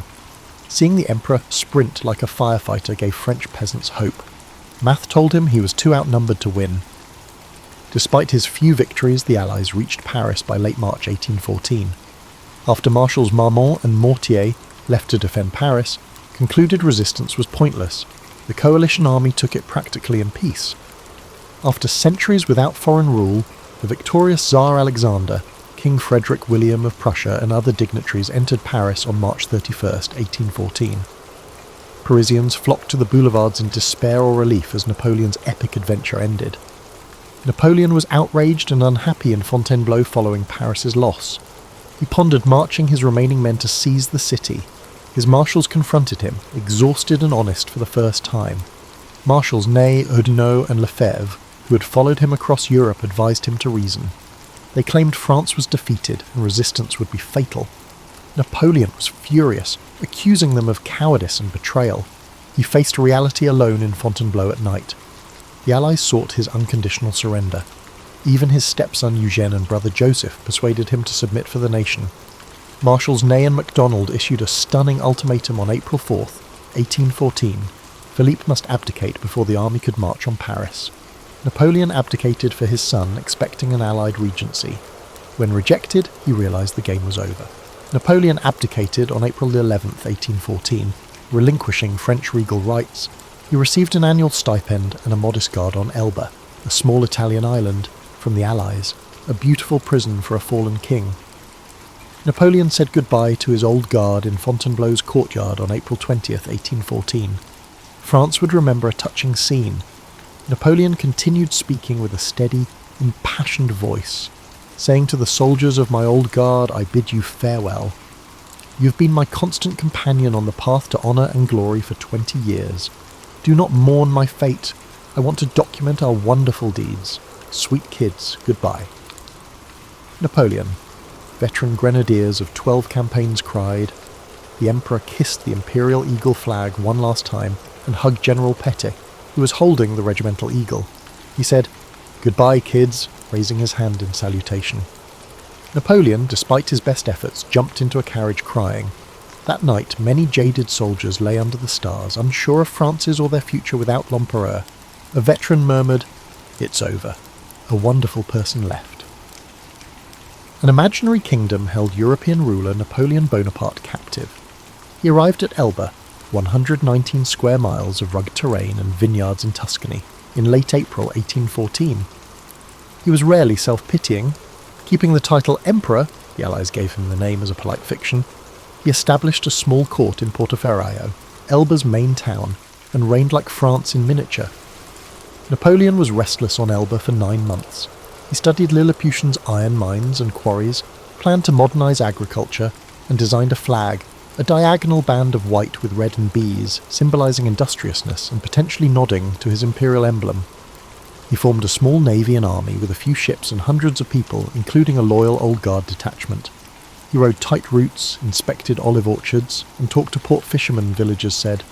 His micromanagement improved roads, built a small hospital, and accelerated tax collection. Elba's people were amazed and perplexed that this powerful man cared about their humble life. A friendly Elban elder joked, "He thinks he's still ruling the world." Napoleon's vigour overwhelmed Elba's idyllic appearance. Connections and newspapers kept him abreast of French and European happenings. This information gnawed at him. The restored Bourbon monarch Louis XVIII was unpopular in France. The arrogant return of the old aristocracy led to the dismissal of many Napoleon-affiliated French officers and bureaucrats. Rumours of royalist revenge and economic recession circulated. Peasants feared the Bourbons would retake their gains after Napoleon's reign. During a congress of the great countries in Vienna to redraw Europe's map after Napoleon's fall, the British may send Napoleon to a remote Atlantic rock if he becomes too difficult in Elba. The island felt like a gilded prison. The Bonaparte family was infamous for their infighting, and Napoleon's mother and sister clashed often. Napoleon's busy mind was bored. He was sad looking at the sea via a telescope from Elba's cliffs in early 1815. "I live like a sleeping volcano," read one letter. He could not bear the world going on without him. His insatiable ambition and fate won. In late February 1815, Napoleon returned to France to reclaim his crown after hearing the Congress of Vienna was in disorder, and France's anger with Louis XVIII was growing. It appeared impossible. An expelled emperor escorted by Allied ships trying to incite a civilian insurrection to overthrow a reconstituted monarchy. Napoleon had the ability to bring dreams to life. Napoleon fled Elba on February 26, 1815, under loose guards. He travelled to France with several hundred loyal warriors aboard the ship in Constant and on numerous smaller vessels to evade British surveillance. He escaped capture on the voyage by chance and daring. Napoleon stared at the prow with a familiar fire as the Côte d'Azur appeared. "France is ours," he informed his troops. Bonaparte believed Louis XVIII's France would fail. On March 1st, 1815, the French Riviera witnessed an astonishing sight. Napoleon Bonaparte, the exiled emperor, landed near Cannes with a tiny force and unfurled his tricolour flag once more. Dressed in his trademark grey greatcoat and cocked hat, he stepped ashore and proclaimed, "I have come to save France." Thus began the episode known as the 100 Days, a final blaze of Napoleon's meteoric life. He marched northward, avoiding the royalist stronghold of Provence, choosing the Alpine route through the Dauphiné. His band was small, barely 1,000 men, but as they advanced, Napoleon's charisma and France's simmering discontent began to work miracles. At town after town, locals, especially veterans and peasants, turned out with curiosity and growing enthusiasm. To many, the news of his return felt like a long-lost family member coming home. A pivotal moment came on March 7th near the mountain town of Laffrey. Royal troops of the 5th Regiment, under orders to arrest the usurper, confronted Napoleon on the road. The two forces faced each other, nervous and silent. Napoleon, fearless, strode forward alone, flung open his coat to bare his chest, and shouted to the soldiers arrayed against him, "Soldiers, if there is one among you who wants to kill his general, his emperor, here I am." For a tense heartbeat, no one moved. Then, in an emotional rush, the royal troops erupted in cheers. "Vive l'Empereur" rang out as they threw down their white Bourbon cockades and surged toward Napoleon. The men of the 5th joined Napoleon's ranks in unison. Eyewitnesses saw veterans crying and laughing as they embraced their former leader. Word quickly spread throughout the countryside. Napoleon had returned, and the army was uniting behind him. King Louis XVIII's attempts to muster resistance faltered. as one regiment after another either went over to Bonaparte or melted away. Charles Ney, once Napoleon's trusted bravest of the brave, had initially promised the king he would bring Napoleon back in an iron cage, but confronted with the fervour of his troops for the emperor, Ney too defected, overwhelmed by old loyalties and perhaps the irresistible tide of sentiment. By March 20th, Napoleon reached Paris. Louis XVIII had already fled into exile, supposedly leaving so hastily that he lost a shoe, thus giving a touch of farce to the Bourbon king's second departure. That night, Napoleon entered the Tuileries to the ecstatic roar of Parisians who, just weeks earlier, had been murmuring against him as the ogre public opinion had once again whiplashed. Remarkably, in a matter of 20 days, without a single shot fired in anger, Napoleon had regained his throne. It was one of the most dramatic political. The comebacks in history serve as a testament to his unequalled ability to inspire or intimidate, and they also reflect the French people's ambivalence about the restored monarchy. The tricolour flew once more from public buildings. In the streets people sang La Marseillaise and lit bonfires. Napoleon moved quickly to consolidate this unexpected second chance. He sent letters professing peaceful intentions and offering new alliances. He even adopted a more liberal tone, promulgating a revised constitution, the Additional Act, that granted a freer press and a constitutional monarchy-style government, an olive branch to liberals and to moderates in France who wanted reform. The emperor claimed he had learned from exile and now desired to be a benign ruler of a free people. Many were sceptical of this late-hour conversion to liberalism, but they preferred him to the Bourbons regardless. However, Napoleon's escape and restoration shook Europe. The crowned heads at the Congress of Vienna were aghast and furious. A coalition of practically every other European power, Britain, Prussia, Austria, Russia and others, immediately formed, declaring Napoleon an outlaw and enemy of world peace. "The devil has been unchained," said the Austrian Foreign Minister Metternich, encapsulating the shocked outrage of the aristocracies. The aristocracies quickly mobilised their idle armies to decisively crush Napoleon. Napoleon, aware that diplomacy was hopeless, the Allies refused anything short of his second abdication, prepared for war with a mix of urgency and confidence. He had perhaps 125,000 soldiers of the regular army immediately at hand, plus volunteers swelling the ranks daily. Both veterans and new recruits were present, many driven by a patriotic zeal to ensure that foreign monarchs would not dictate to France. He also reconstituted the formidable Imperial Guard.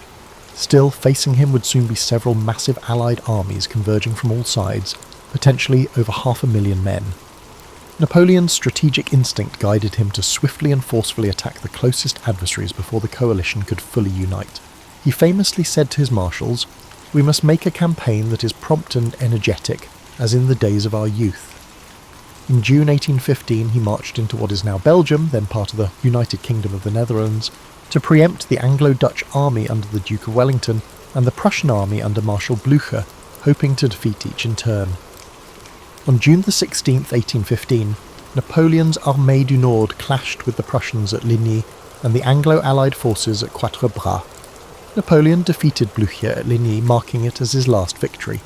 However, it was not a rout since Blücher's Prussians withdrew in good order, bruised but not broken. Marshal Ney's fight at Quatre Bras against Wellington's forces was inconclusive. Ney was unable to prevent Wellington from later pulling back to a defensive position near the village of Waterloo.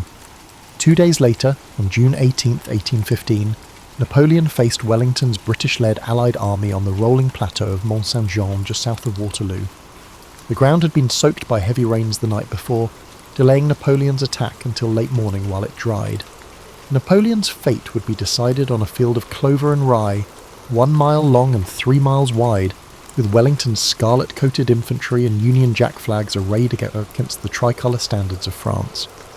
Wellington, an experienced defensive general, had arrayed his 68,000 troops behind gentle ridges and in strong points like the farm of La Haye-Sainte, and he anxiously awaited the arrival of Blücher's Prussians to bolster him. Napoleon had around 72,000 troops, including the redoubtable Imperial Guard, but he too was looking over his shoulder for the Prussians, hoping his subordinate Marshal Grouchy would keep them at bay. The Battle of Waterloo was fierce and unrelenting, a true endgame between the era's greatest commanders.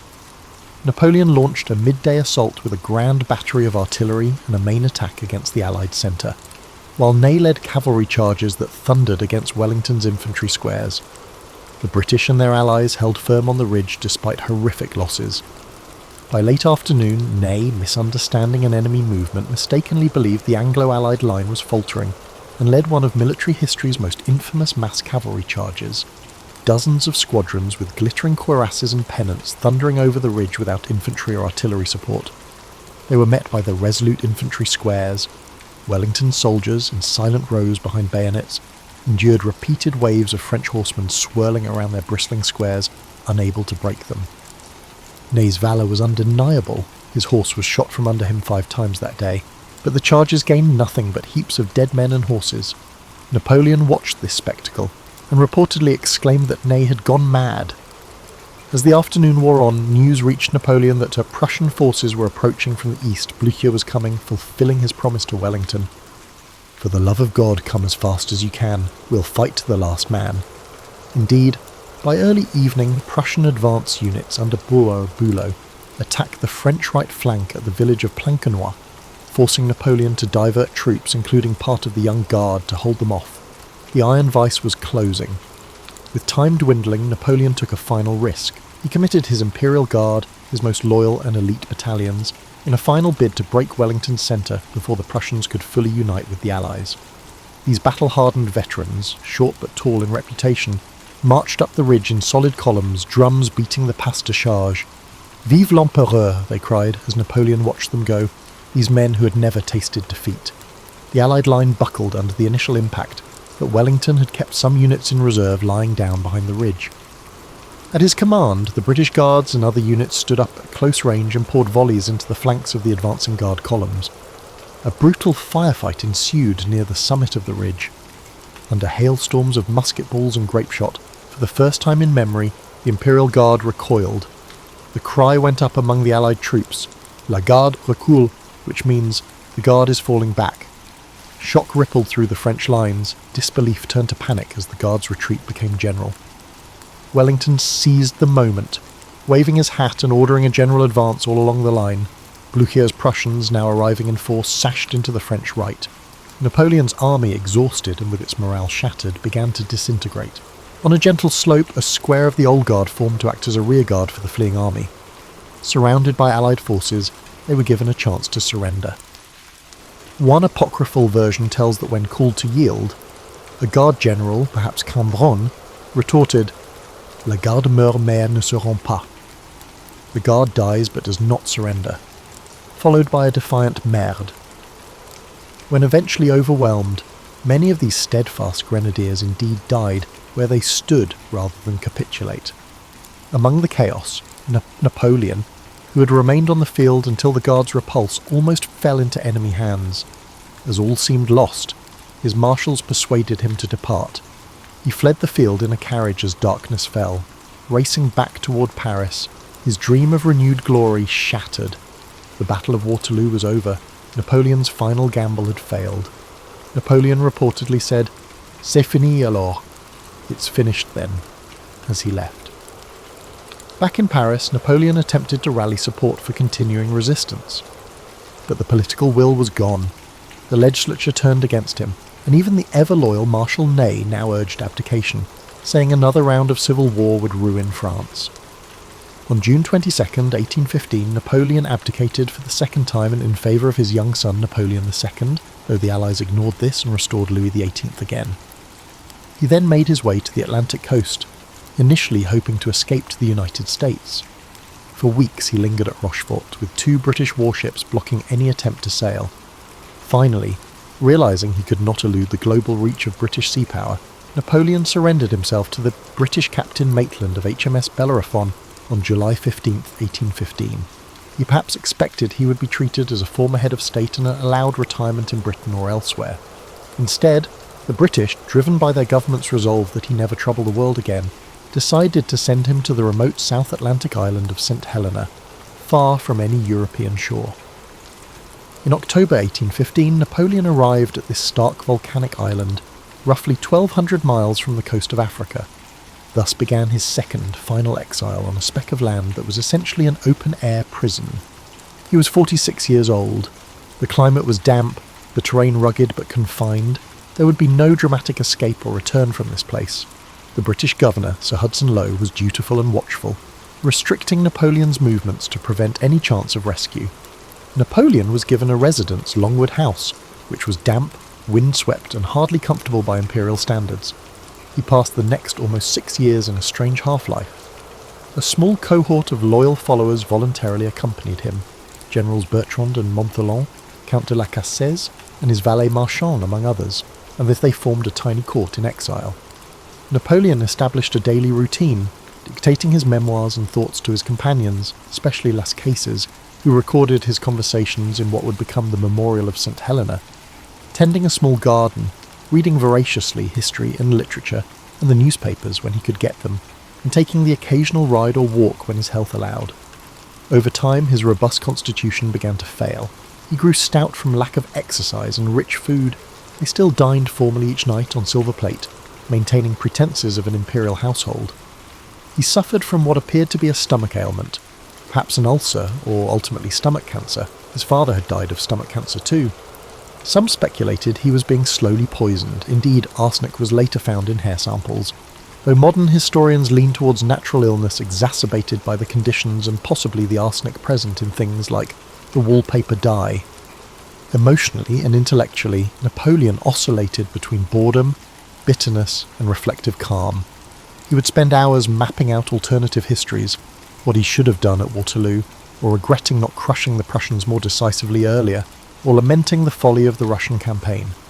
At other times he would delve into philosophical discussions about fate and the future generations.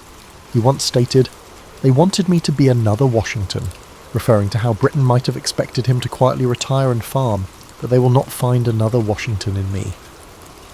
As months turned to years, Napoleon became preoccupied with shaping his legacy. In dictation sessions, he portrayed himself as the champion of the people's rights against reactionary monarchs and as a soldier-philosopher who spread revolutionary ideals.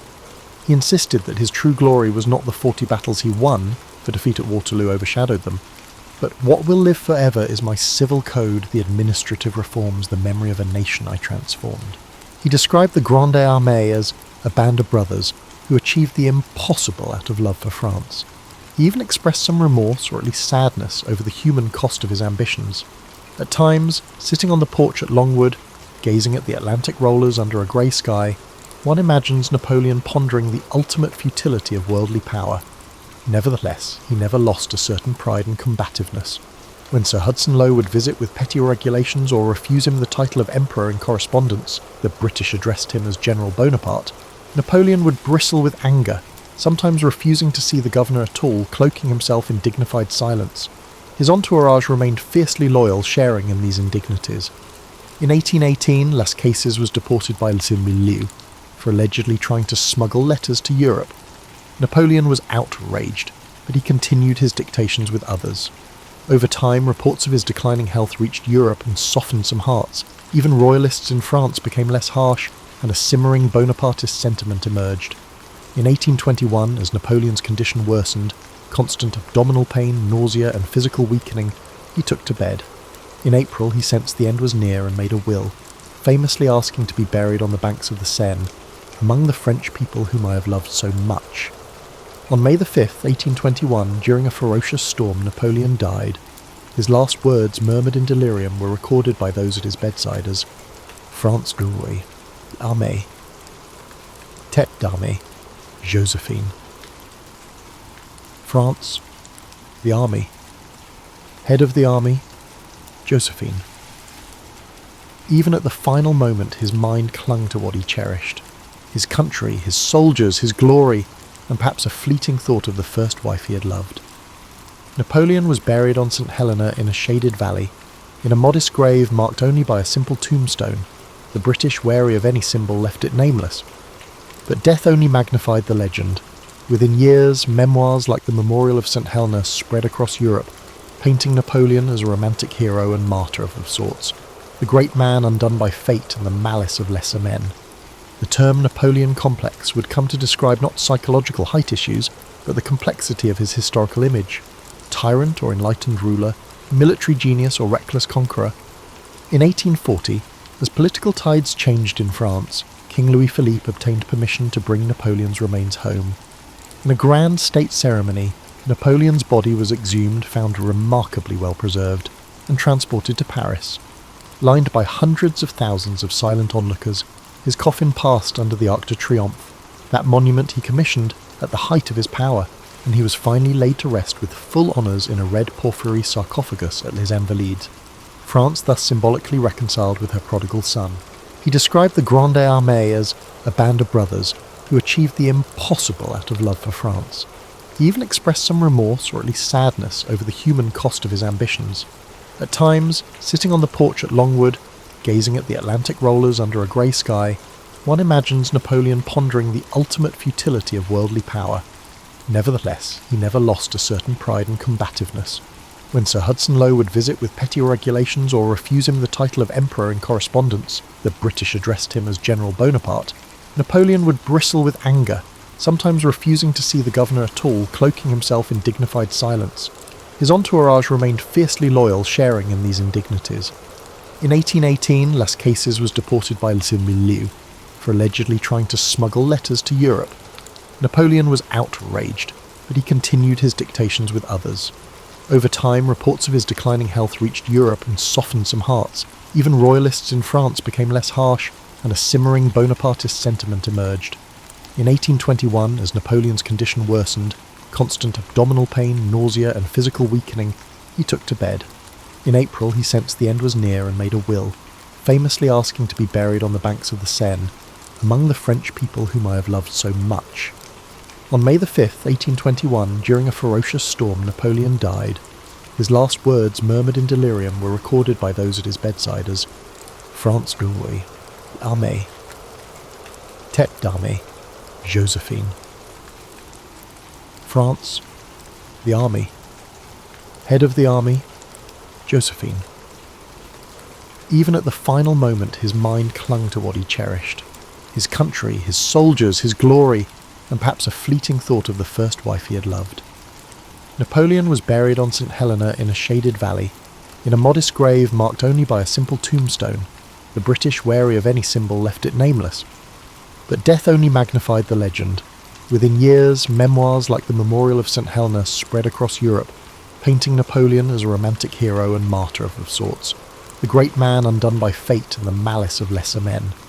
The term Napoleon complex would come to describe not psychological height issues, but the complexity of his historical image.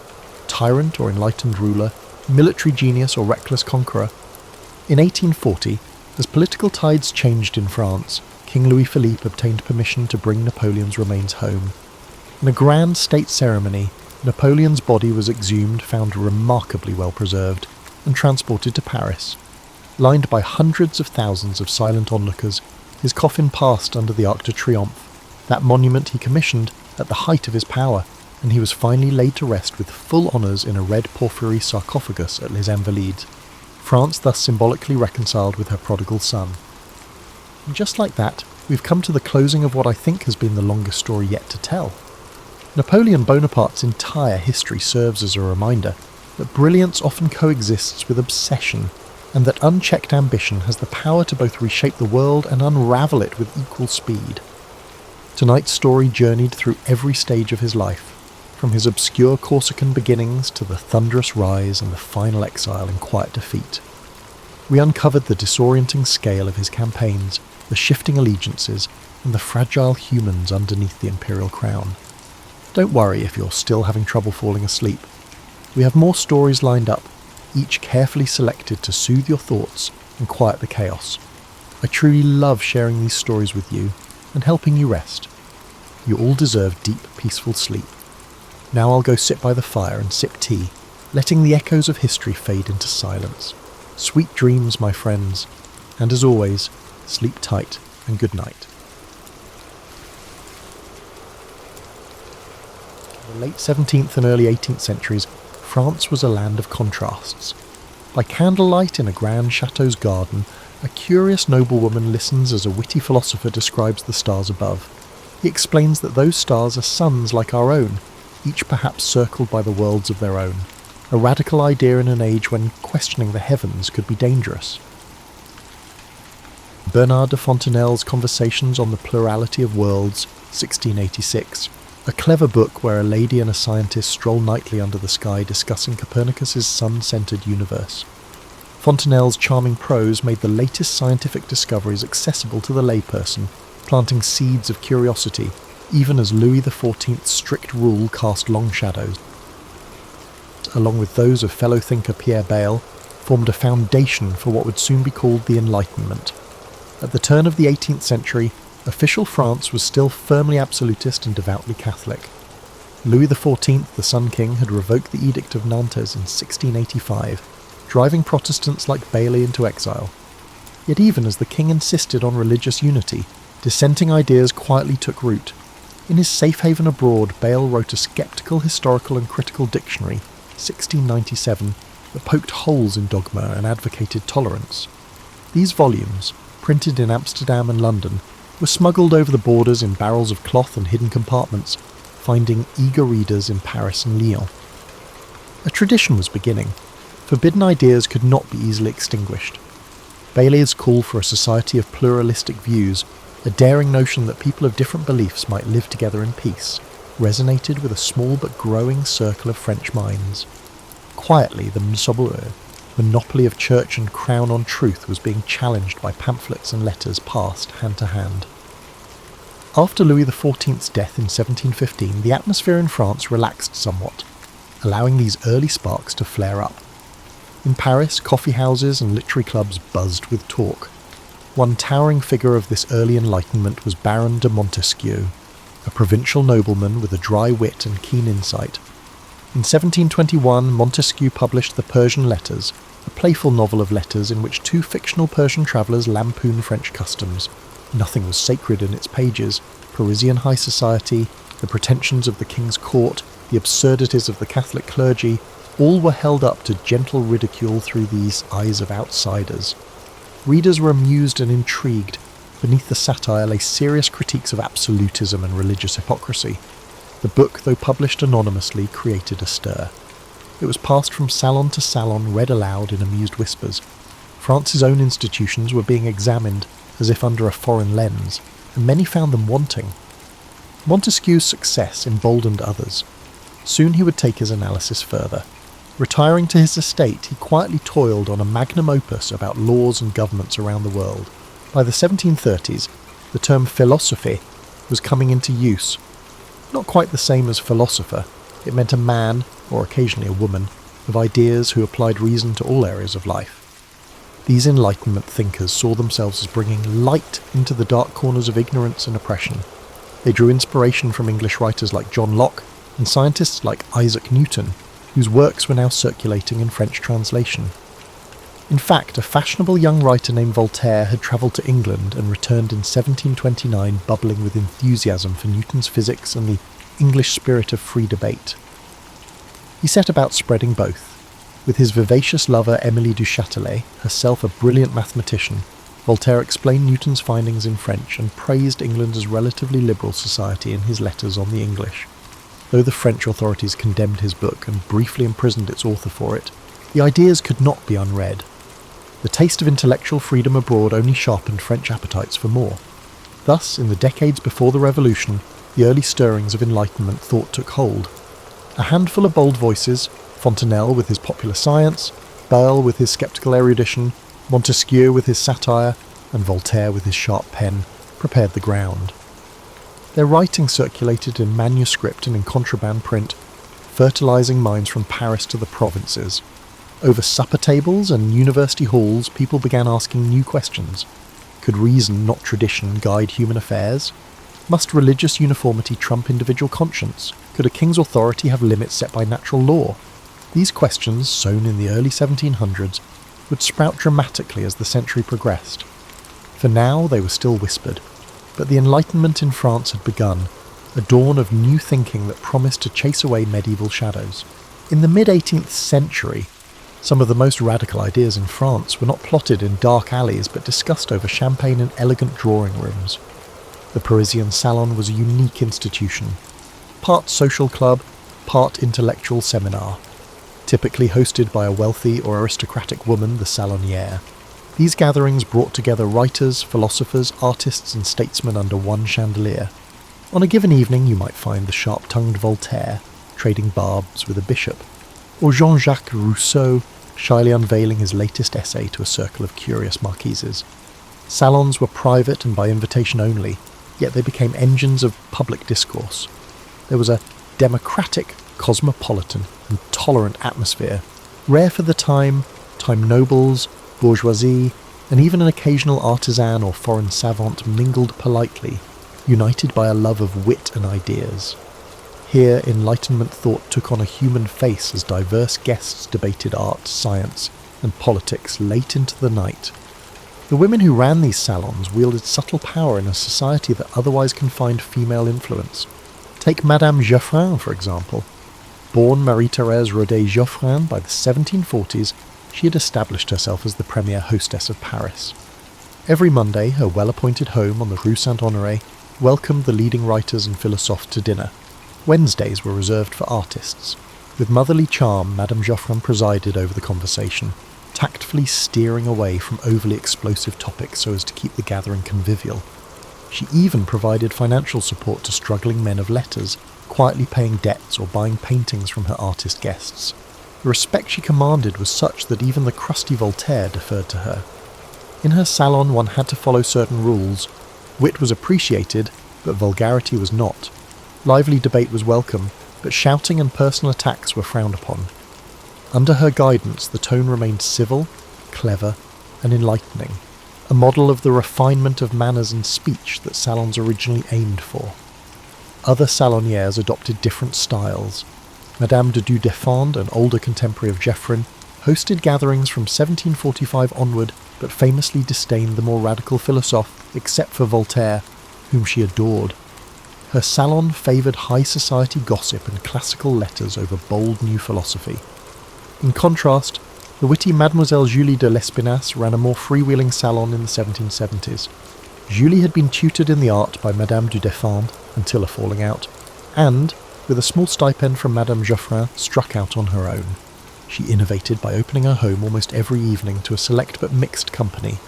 Young intellectuals, older statesmen and foreign visitors. Nibbles and wine were served, nothing lavish, but the talk flowed. One frequent guest, the writer Jean-François Marmontel, marvelled at Julia's ability to inspire frank discussion. He described her as an astonishing compound of reason and wisdom, with the liveliest mind and most ardent soul. Under her edifice, philosophers from diverse generations convened and exchanged ideas, while even the poorest scholars were welcome to express their thoughts. Such inclusion was unusual. In many salons, one's rank and attire still mattered, but Julia de Lespinasse proved that intellectual passion could trump pedigree. A typical salon evening might unfold like this. As dusk fell, a liveried footman admitted guests to a candle-lit parlour decorated with art. Gentle music played in the next room. Elegant women in silks and men in embroidered coats formed small clusters, exchanging news and bons mots. The hostess circulated, deftly introducing a young poet to a renowned scientist or drawing a shy scholar into a lively debate about the latest play. Conversation was the main event. A good salon guest had something to bring to this conversation, at the very least wit and elegant French. A rising dramatist might recite a scene from his new comedy, met with applause and gentle critique. A visiting American like Benjamin Franklin might regale the company with tales of scientific experiments with lightning. Serious discussions could break out, the merits of Voltaire's newest tract or Rousseau's eccentric theories on education. But if tempers flared or someone droned on too long, the hostess would smoothly change the subject or propose a diversion, perhaps a brief chamber music performance or a round of cards. The result was a peculiar mix of ludic and learned. By evening's end, ideas that might have been seditious in print could be bandied about safely in the salon, cushioned by politeness and mutual respect. The salon thus served as an incubator for Enlightenment ideas. It connected thinkers to patrons. Many an author found a publisher or a financier through salon contacts.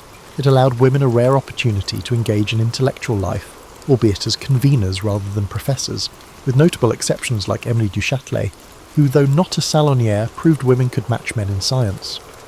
Salons also helped erode class barriers, if only slightly. Some hostesses prided themselves on gathering a potpourri of talents regardless of noble birth. There were limits, of course. Peasants and labourers did not stroll into these parlours.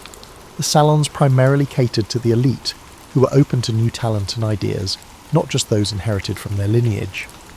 In these candlelit rooms, the public sphere had a private cradle. Before newspapers could freely criticise the king or church, and before any elected assembly existed in France, the salons were training grounds for reasoned debate. They fostered what one historian later called the Republic of Letters, a community of minds that transcended social ranks and national borders. Foreigners like the Scottish historian David Hume or the Italian economist Cesare Beccaria were feted at Paris salons when they visited. In turn, French philosophers built networks of correspondence with thinkers abroad. The cosmopolitan chatter in Madame Geoffrin's salon had echoes in London, Geneva or Berlin as ideas spread. By the 1770s and 1780s, even as economic troubles and political conflict loomed in France, one could still find on any given evening a salon in full swing, a microcosm of an ideal Enlightenment society, where conversation flowed freely, differences were bridged by civility, and a new rational France was imagined in talk long before it existed in fact. By the middle of the 18th century, the written word in France was undergoing an explosive proliferation. In bustling Parisian print shops and in secret presses hidden in attics or across the border, printers churned out mountains of paper, books, pamphlets, journals, broadsides. An insatiable reading public had arisen, hungry for everything from scandalous verse to serious treatises on philosophy. The statistics tell part of the story. By the 1780s, literacy had risen markedly. Roughly half of French men and a quarter of women could read, almost double the rates from a century earlier. More people reading meant more demand for reading material. Where the state or the church tried to censor or limit that material, enterprising publishers found ways to supply it regardless. A veritable underground press emerged, and with it a new kind of intellectual warrior, the hack writer and the clandestine bookseller. Together they would spread Enlightenment ideas to every corner of France, even as authorities scrambled to stem the tide.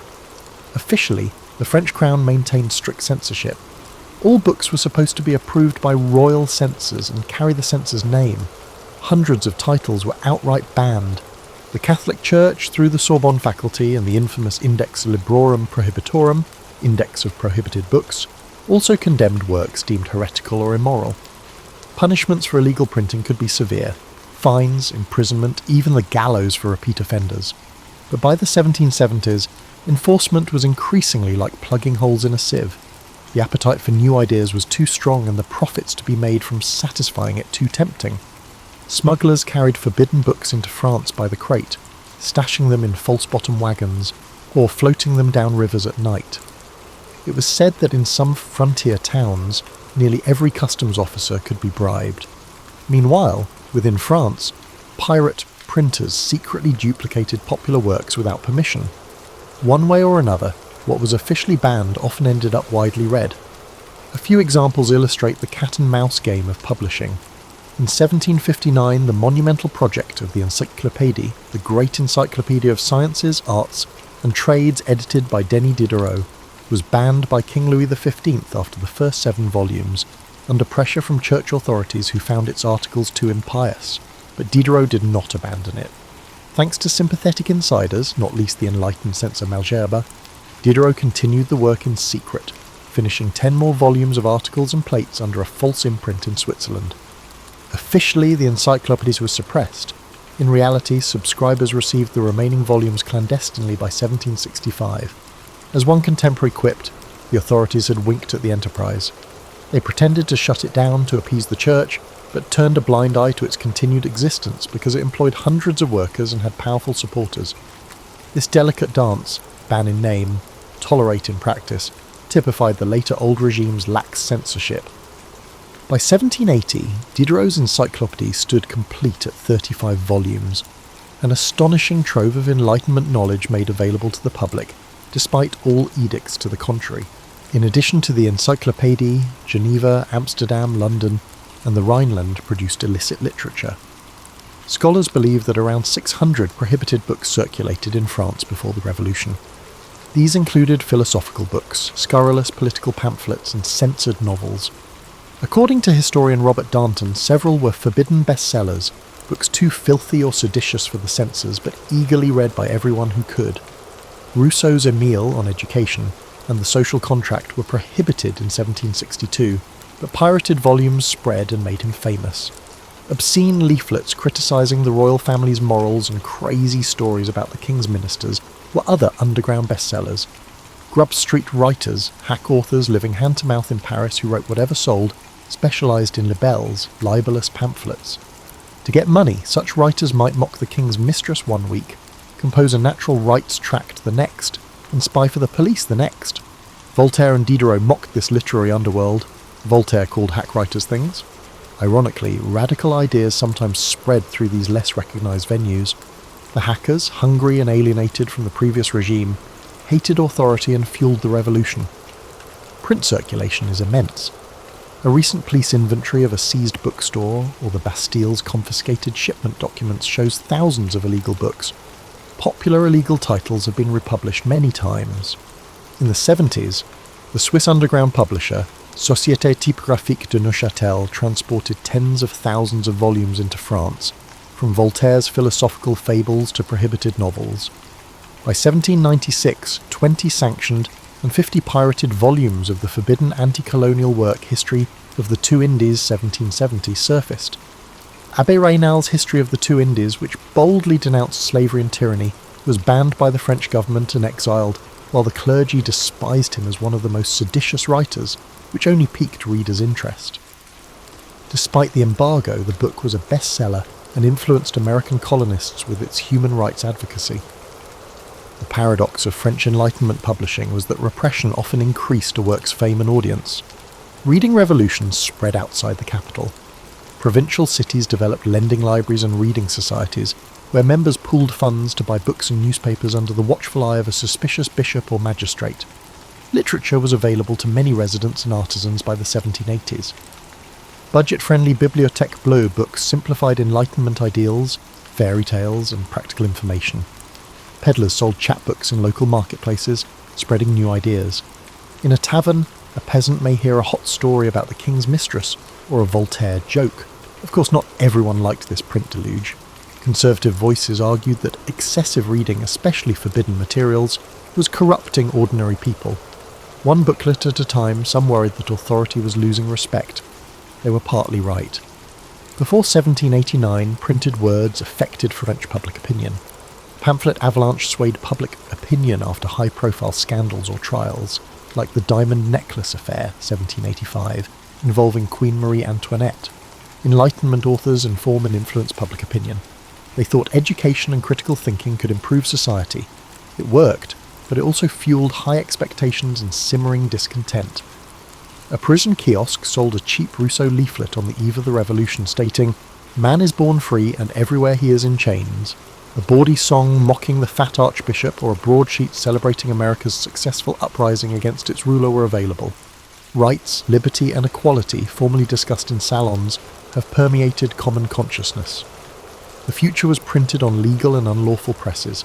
Despite their efforts, the old order's guardians could not unprint it. The clatter of the printer's type and the rustle of secretly turned pages shook a changing France. In a modest Paris apartment in the 1750s, two brilliant men sit exchanging letters, not amicably, but as rivals locked in intellectual combat.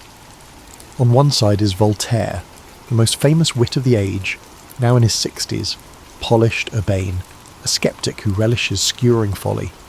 On the other, Jean-Jacques Rousseau, 2 decades younger, intensely earnest, a loner who distrusts the very society Voltaire so enjoys. They rarely meet in person, but across miles they trade barbs in print. Upon reading Rousseau's latest work, Voltaire cannot resist sending a withering reply.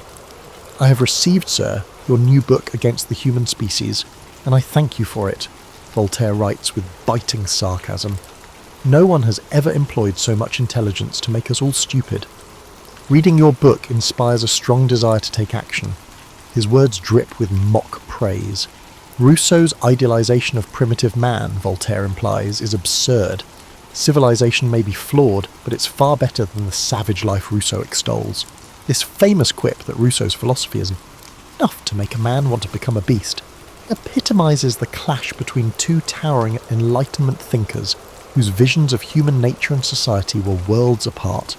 The Enlightenment was not a singular entity, rather, it represented a multitude of diverse perspectives, frequently engaged in intense debate. Voltaire and Rousseau's rivalry is legendary. Voltaire championed reason, science, and a certain cosmopolitan elitism. He believed enlightened monarchs, ideally advised by philosophers like himself, could gradually improve society. Religion, to Voltaire, was useful as a social glue, but needed purging of superstition. Écraser l'infâme, crush the infamous thing, a fanaticism he would famously declare of the Church's abuses. Rousseau, by contrast, distrusted the pretensions of polite society. He thought civilization had corrupted man's originally good nature.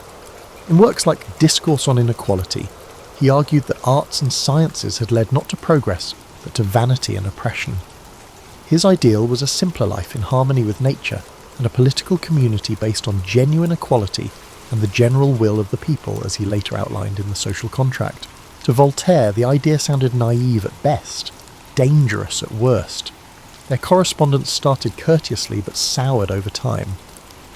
After the devastating Lisbon earthquake of 1755, Voltaire wrote a poem questioning providence. How could a just God slaughter innocents?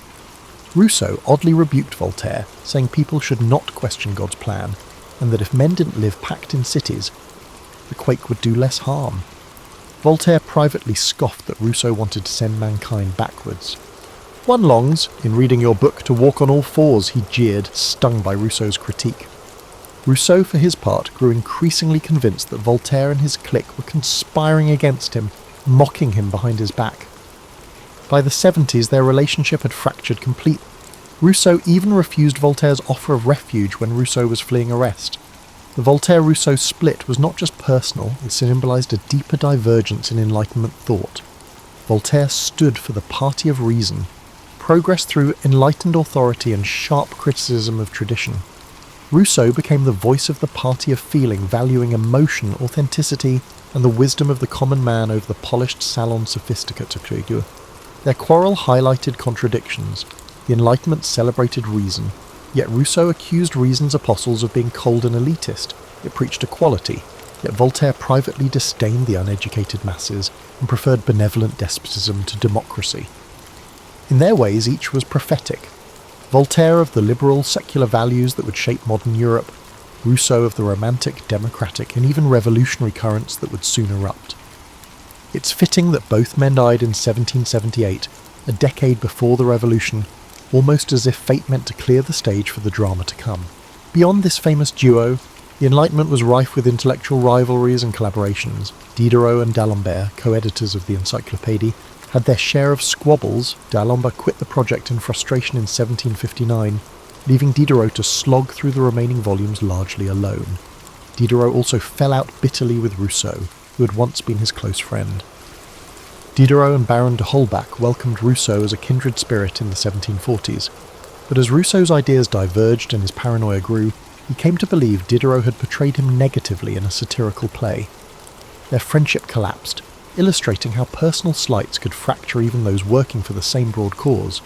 Meanwhile, Baron de Holbach, host of a famously irreverent salon of atheists, published The System of Nature 1770, a book denying the existence of God outright. This extreme materialism alarmed even Voltaire, who attacked Holbach's atheism as fanatical in its own way. Voltaire believed society needed belief in God as a moral bedrock. If God did not exist, it would be necessary to invent him, he quipped.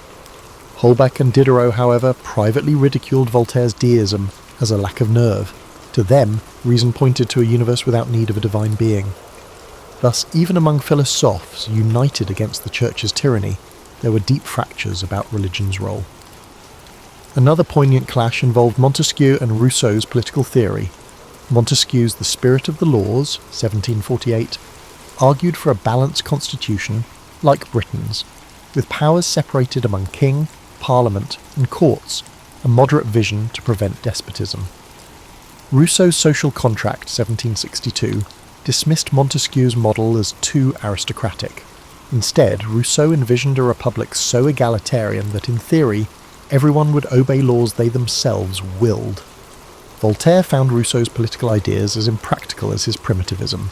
He quipped that Rousseau's ideal republic was a city of ghosts, and indeed Rousseau's notion that citizens be forced to be free if they violate the general will would trouble critics for its potential for tyranny. Yet these quarrels were not destructive in the long run. Rather, they enriched the Enlightenment's legacy by presenting contrasting ideas that later generations could draw upon.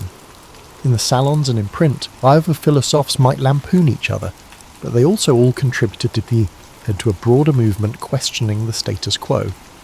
Occasionally the debates got personal and nasty. Pamphlets full of character assassination flew about. Voltaire was a master of the artful insult. When a pompous critic, the Abbé Desfontaines, attacked him, Voltaire retaliated by portraying Desfontaines as a criminal and a fool in a biting satire, effectively destroying the man's reputation. Rousseau too lashed out.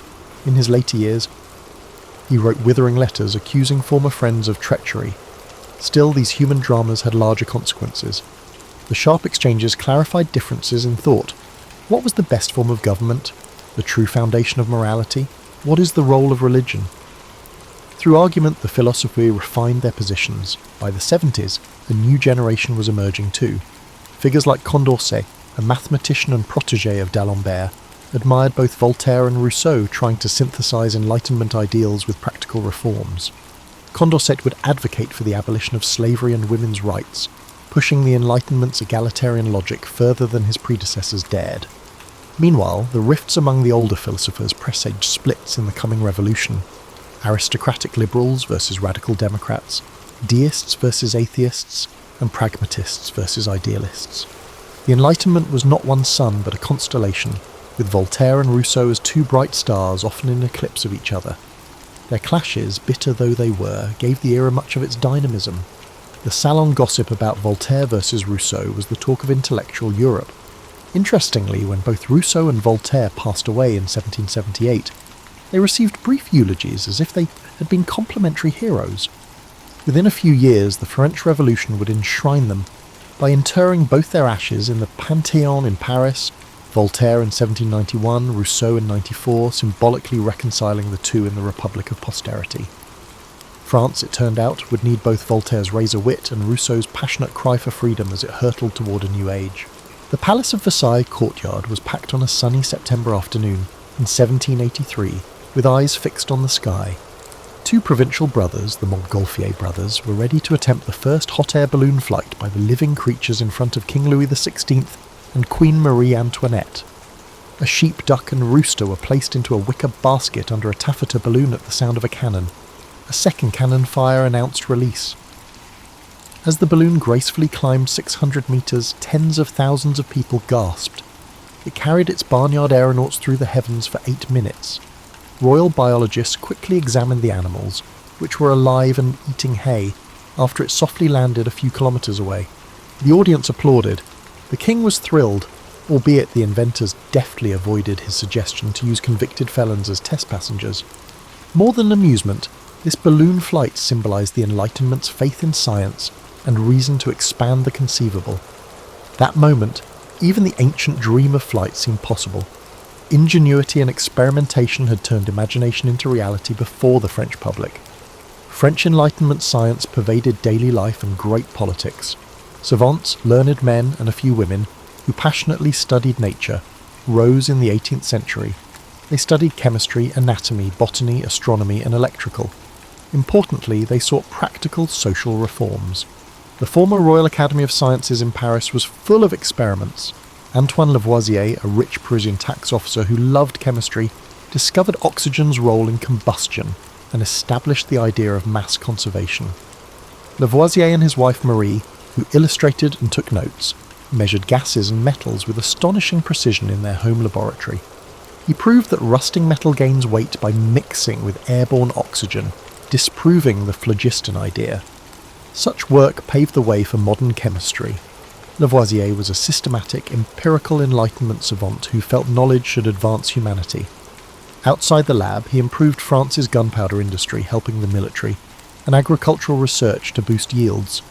Science historically clashed with religious theology, but by mid-century many clergy were fascinated by it. After the Galileo episode a century earlier, the Church was cautious. Jesuit instructors in France adjusted Cartesian and Newtonian principles. Still, tensions grew.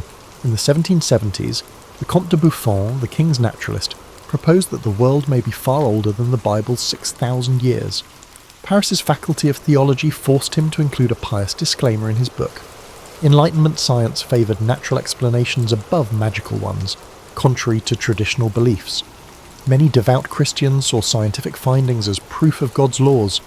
Medicine and public health were where science and belief intersected most. The introduction of smallpox inoculation, a predecessor to vaccination, was noteworthy. Millions, including royalty, pinduraised or scarred by smallpox. After Louis XV died brutally of smallpox in 1774, the new King Louis XVI decided to undergo inoculation, a risky, purposeful infection to bestow immunity. Marie Antoinette supported it.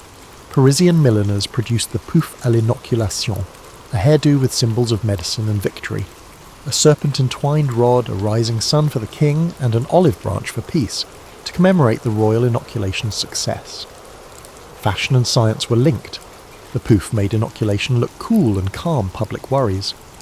After the monarchy's high-profile sponsorship, what many considered a dubious, possibly impious activity, deliberately infecting someone, gained legitimacy. It was the moment when empirical knowledge, inoculation success in England and the Ottoman Empire, triumphed superstition. People's veins were filled with Enlightenment notions. Enlightenment science influenced common devices and advances. The elite enjoyed mechanical and scientific exhibitions. Salons had electrical machines with spinning glass globes that generated static electricity, sparking and raising arm hair. These machines were novelty but important research tools. When American scientist Benjamin Franklin showed lightning was electrical by harnessing it with a kite, Europe was enthralled. France copied the experiment. Franklin was a star in Paris as a revolutionary diplomat and scientist, and his lightning rod creation was praised as a reasoned defence against nature. By the 1780s, even churches were putting lightning rods, possibly recognising that saving a steeple from blowing up was worth it. Some churchmen first opposed them, believing that it was blasphemous to meddle with the artillery of heaven. So science quietly challenged the idea that disasters were divine will by treating them as mechanical issues. No subject was too obscure for the philosophers to probe. Enlightenment thinkers compared doctors' discussions about the heart to a state's circulation of commerce. Philosophy considered classifying human civilizations like naturalists did species. The encyclopedia includes many scientific articles and images, from anatomical diagrams to windmill improvement designs, aiming to gather and disseminate essential knowledge. To catalogue and communicate practical information was an Enlightenment ideal. Knowledge should not be hidden or guild-bound, but shared for the common good. Diderot published on metallurgy, music theory and other subjects because he believed nature and art might liberate minds and enhance life. During this era, the state often linked scientific development to its goals, fostering a culture of enlightened absolutism. Louis XVI and his ministers wanted to use science to improve armaments, maps and agriculture. In the 1760s, the French government supported the enormous meridian voyages to estimate the Earth's form, reflecting Enlightenment curiosity and state pride. The Academy of Sciences researched ways to enhance navigation and chronometers and gave prizes for practical answers. Nutritionists like Parmentier staged meals featuring potato dishes to convince aristocracy it could prevent starvation. To promote potatoes, Parmentier had a field guarded by troops but let peasants steal from it at night. In urban living, the Enlightenment provided new conveniences. Paris's nightly street illumination improved, bringing enlightenment. Public places like the Jardin du Roi, now Jardin des Plantes, offered botanical gardens and a small zoo, representing the era's natural science curriculum. Travelling lecturers demonstrated physics experiments, such as how an air pump could smother a bird in a vacuum jar, ugly, but a dramatic lesson in air. Crowds watched. These shows blurred the lines between education and spectacle. Science was trendy by the 1780s. In clubs, men debated the ideas of Newton and Descartes, while aristocratic women wore small lightning rods as jewellery. The revolutionary idea of rationally evaluating and engineering society also drew inspiration from science. As scientists sought natural rules, philosophers sought social laws. Scientists' skill in describing the world encouraged them to question whether social structures like the monarchy, church, and feudal privileges were logical or historical accidents. Why not redesign a kingdom if a balloon could fly? Science wasn't politically neutral. Some Enlightenment savants faced persecution and challenges. Revolutionaries denounced Lavoisier for being a tax collector in 1794, despite his gunpowder and chemistry advances. Despite his scientific credentials, Lavoisier faced execution when the public turned against experts with links to the Ancien Régime. The Republic has no need of scientists, the judge allegedly declared, rejecting mercy requests. The new administration returned Lavoisier's things to his widow with a note. To the widow of Lavoisier, who was falsely convicted, a year after his execution, acknowledging his innocence and genius, mathematician Lagrange mourned, "It took them only an instant to cut off that head, and 100 years may not suffice to produce another like it." The convergence of Enlightenment science and revolutionary politics was fragile. Science permeated salons, state policies, and street culture in Enlightenment France. It offered control over nature and reflected society. People cooked, healed, travelled, and illuminated their homes differently. It also influenced their thinking by encouraging them to believe that empirical observation and reason could explain and improve the natural and human world. They would put this optimism to the test, but it held significant power. The Montgolfier balloon soaring to cheers at Versailles showed how knowledge may lift humanity. Once a place of gods and mystery, the sky today hosted human achievement. Everything appeared possible currently, and a social and political revolution was about to happen, spurred in part by Enlightenment science's confidence and inquisitive attitude. Toulouse experienced a horrible scene that exemplified the Enlightenment's fight against injustice in 1762. The cruel wheel punishment sentenced Protestant merchant Jean Calas to death for the murder of his son, who was reportedly converting to Catholicism. Calas claimed innocence, but anti-Protestant sentiment decided his fate. He suffered and maintained his innocence until death. Voltaire learned about this injustice at his Ferney house. The famous philosopher was outraged. I believe it's in everyone's interest to study this topic, which some may consider the apogee of fanaticism. Voltaire wrote, "To ignore such a thing is to abandon humanity." Voltaire pursued Calas's vindication and the diligent judge's prosecution. He wrote to powerful people, authored a treatise on tolerance, 1763, and stirred popular support for religious freedom. After years of struggle, Voltaire succeeded. In 1765, the King's Council in Paris overturned Calas's sentence and exonerated him posthumously. This victory of reason over bias was applauded by Europe and the age of Voltaire. The Calas scandal proved that the monarchs could be swayed to right or wrong, advancing Enlightenment religious tolerance and legislative change. Voltaire's "Écraser l'infâme," crush the infamous thing, inspired the philosophes. Legibre's superstition and priests' misuse of authority were his concerns, not religion itself. Numerous examples enraged the philosophie. 1766 saw the execution of 19-year-old aristocrat Chevalier de la Barre for impiety for not removing his hat during a religious procession and defacing a crucifix. The authorities fastened Voltaire's philosophical dictionary to La Barre's burning body, blaming Enlightenment principles for teenage irreverence. Voltaire, outraged at La Barre's execution, wrote harshly about the cruelty and stupidity of it. These events led philosophes to strengthen their attacks on the Catholic Church and the absolute monarchy with its nobility as oppressors. Enlightenment ideas held the monarchy and religion accountable to reason, justice, and human rights. In the 70s, old regime criticism, previously nuanced and typically articulated through satire or foreign tales, became bolder. Montesquieu questioned absolute monarchy by praising England's equilibrium. Some went further. Rousseau's Social Contract, 1762, opens with the bold claim, "Man is born free, and everywhere he is in chains," attacking royal and noble privileges. Rousseau believed that sovereignty was with the people, that laws should represent the public will, and that aristocratic titles were illogical. Secret copies of the banned and destroyed book disseminated its ideas quickly. In later works, Diderot focused on colonialism and slavery and suggested that oppressed people should rise up. Raynal and Diderot's popular History of the Two Indies predicts a slave insurrection and the fall of European authority overseas. That conversation exploded. The French crown spandard censors tried to crush it, but they merely pushed it underground, where it became more appealing. Not all Enlightenment figures were radicals. Many favoured enlightened despotism, which held that a wise and sensible king could reform from power. Voltaire courted Frederick the Great of Prussia and praised Emperor Joseph II of Austria for religious toleration and serfdom reform. Enlightenment influenced French ministers and nobility included Turgot, who tried to deregulate grain trade and abolish forced labour, and the Marquis de Condorcet, who promoted educational and judicial reforms in aristocratic circles. Britannica.com.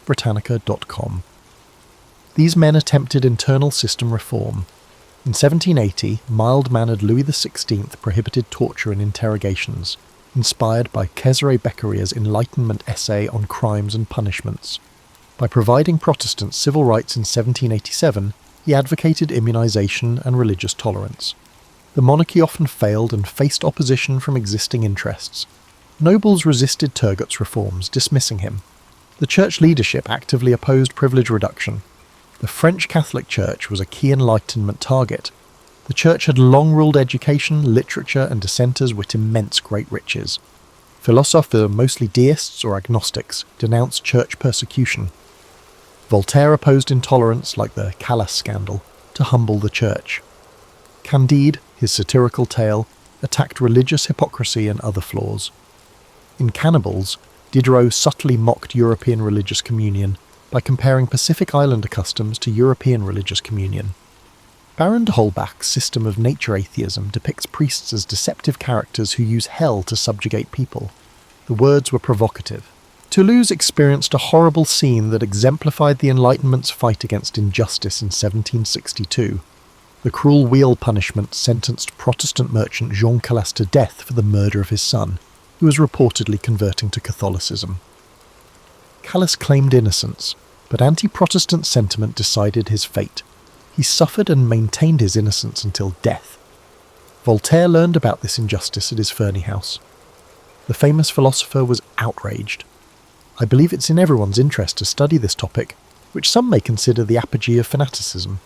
Voltaire wrote, "To ignore such a thing is to abandon humanity." Voltaire pursued Calas's vindication and the diligent judge's prosecution. He wrote to powerful people, authored a treatise on tolerance, 1763, and stirred popular support for religious freedom. After years of struggle, Voltaire succeeded. In 1765, the King's Council in Paris overturned Calas's sentence and exonerated him posthumously. This victory of reason over bias was applauded by Europe and the age of Voltaire. The Calas scandal proved that the monarchs could be swayed to right a wrong, advancing Enlightenment religious tolerance and legislative change. Voltaire's Écraser l'infâme, crush the infamous thing, inspired the philosophes. Legibictory superstition and priests' misuse of authority were his concerns, not religion itself. Numerous examples enraged the philosophie. 1766 saw the execution of 19-year-old aristocrat Chevalier de la Barre for impiety for not removing his hat during a religious procession and defacing a crucifix. The authorities fastened Voltaire's philosophical dictionary to La Barre's burning body, blaming Enlightenment principles for teenage irreverence. Voltaire, outraged at La Barre's execution, wrote harshly about the cruelty and stupidity of it. These events led philosophes to strengthen their attacks on the Catholic Church and the absolute monarchy with its nobility as oppressors. Enlightenment ideas held the monarchy and religion accountable to reason, justice, and human rights. In the 70s, old regime criticism, previously nuanced and typically articulated through satire or foreign tales, became bolder. Montesquieu questioned absolute monarchy by praising England's equilibrium. Some went further. Rousseau's Social Contract, 1762, opens with the bold claim, "Man is born free, and everywhere he is in chains," attacking royal and noble privileges. Rousseau believed that sovereignty was with the people, that laws should represent the public will, and that aristocratic titles were illogical. Secret copies of the banned and destroyed book disseminated its ideas quickly. In later works, Diderot focused on colonialism and slavery and suggested that oppressed people should rise up. Raynal and Diderot's popular History of the Two Indies predicts a slave insurrection and the fall of European authority overseas. That conversation exploded.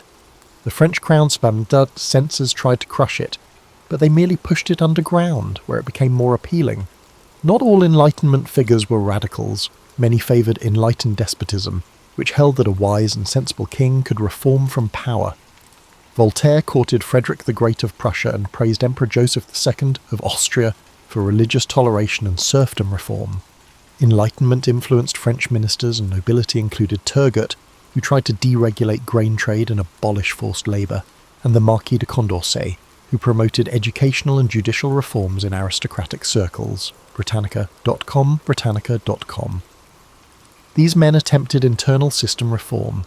In 1780, mild-mannered Louis XVI prohibited torture and interrogations, inspired by Cesare Beccaриa's Enlightenment essay on crimes and punishments. By providing Protestants civil rights in 1787, he advocated immunisation and religious tolerance. The monarchy often failed and faced opposition from existing interests. Nobles resisted Turgot's reforms, dismissing him. The church leadership actively opposed privilege reduction. The French Catholic Church was a key Enlightenment target. The church had long ruled education, literature, and dissenters with immense great riches. Philosophers, mostly deists or agnostics, denounced church persecution. Voltaire opposed intolerance, like the Calas scandal, to humble the church. Candide, his satirical tale, attacked religious hypocrisy and other flaws. In Cannibals, Diderot subtly mocked European religious communion by comparing Pacific Islander customs to European religious communion. Baron de Holbach's system of nature atheism depicts priests as deceptive characters who use hell to subjugate people. The words were provocative. The mathematician, philosopher, and liberal nobleman Marquis de Condorcet died in a dismal Bourg-la-Reine jail cell in August of 1794. He fled from the extremist Jacobin regime that called him a traitor. Condorcet, who championed human rights, slavery abolition, and women's suffrage, almost alone among his peers, was now a victim of the revolution he supported. His lifeless body was uncovered by guards. He may have died from disease and exhaustion or from poison he hid when the guillotine approached. The terror's gloom killed one of the Enlightenment's brightest lights. His demise typified the tragic irony that befell many Enlightenment luminaries during the revolutionary storm. Their promised progress had turned on them. As previously mentioned, Lavoisier faced execution despite his claims that his scientific efforts benefited the nation. Madame Geoffrin's daughter saw her salon acquaintances scattered, some executed, as genteel reform conversations gave way to mobs. Even after their deaths in 1793, Voltaire and Rousseau were disputed by revolutionaries, with radicals favouring Rousseau's egalitarianism and moderates Voltaire's tolerance. The Enlightenment inspired the revolution, but the revolution tested it. The French Revolution both upheld and undermined Enlightenment values. On one hand, it formalised many philosophers' essential ideas. Based on Montesquieu, Voltaire, Rousseau and Locke, the Declaration of the Rights of Man and Citizen, 1789, advocated freedom of speech and religion, equality before the law, and the right to resist injustice. The philosopher's dream of a meritocratic society was realised on August 1789, when feudal privileges and tithes were abolished in one night. The Constitution of 1791 established a constitutional monarchy with a Montesquieu-like division of powers. The Revolution fulfilled Voltaire's calls for toleration by seizing church property in 1790 and awarding full citizenship to Protestants and Jews in 1791.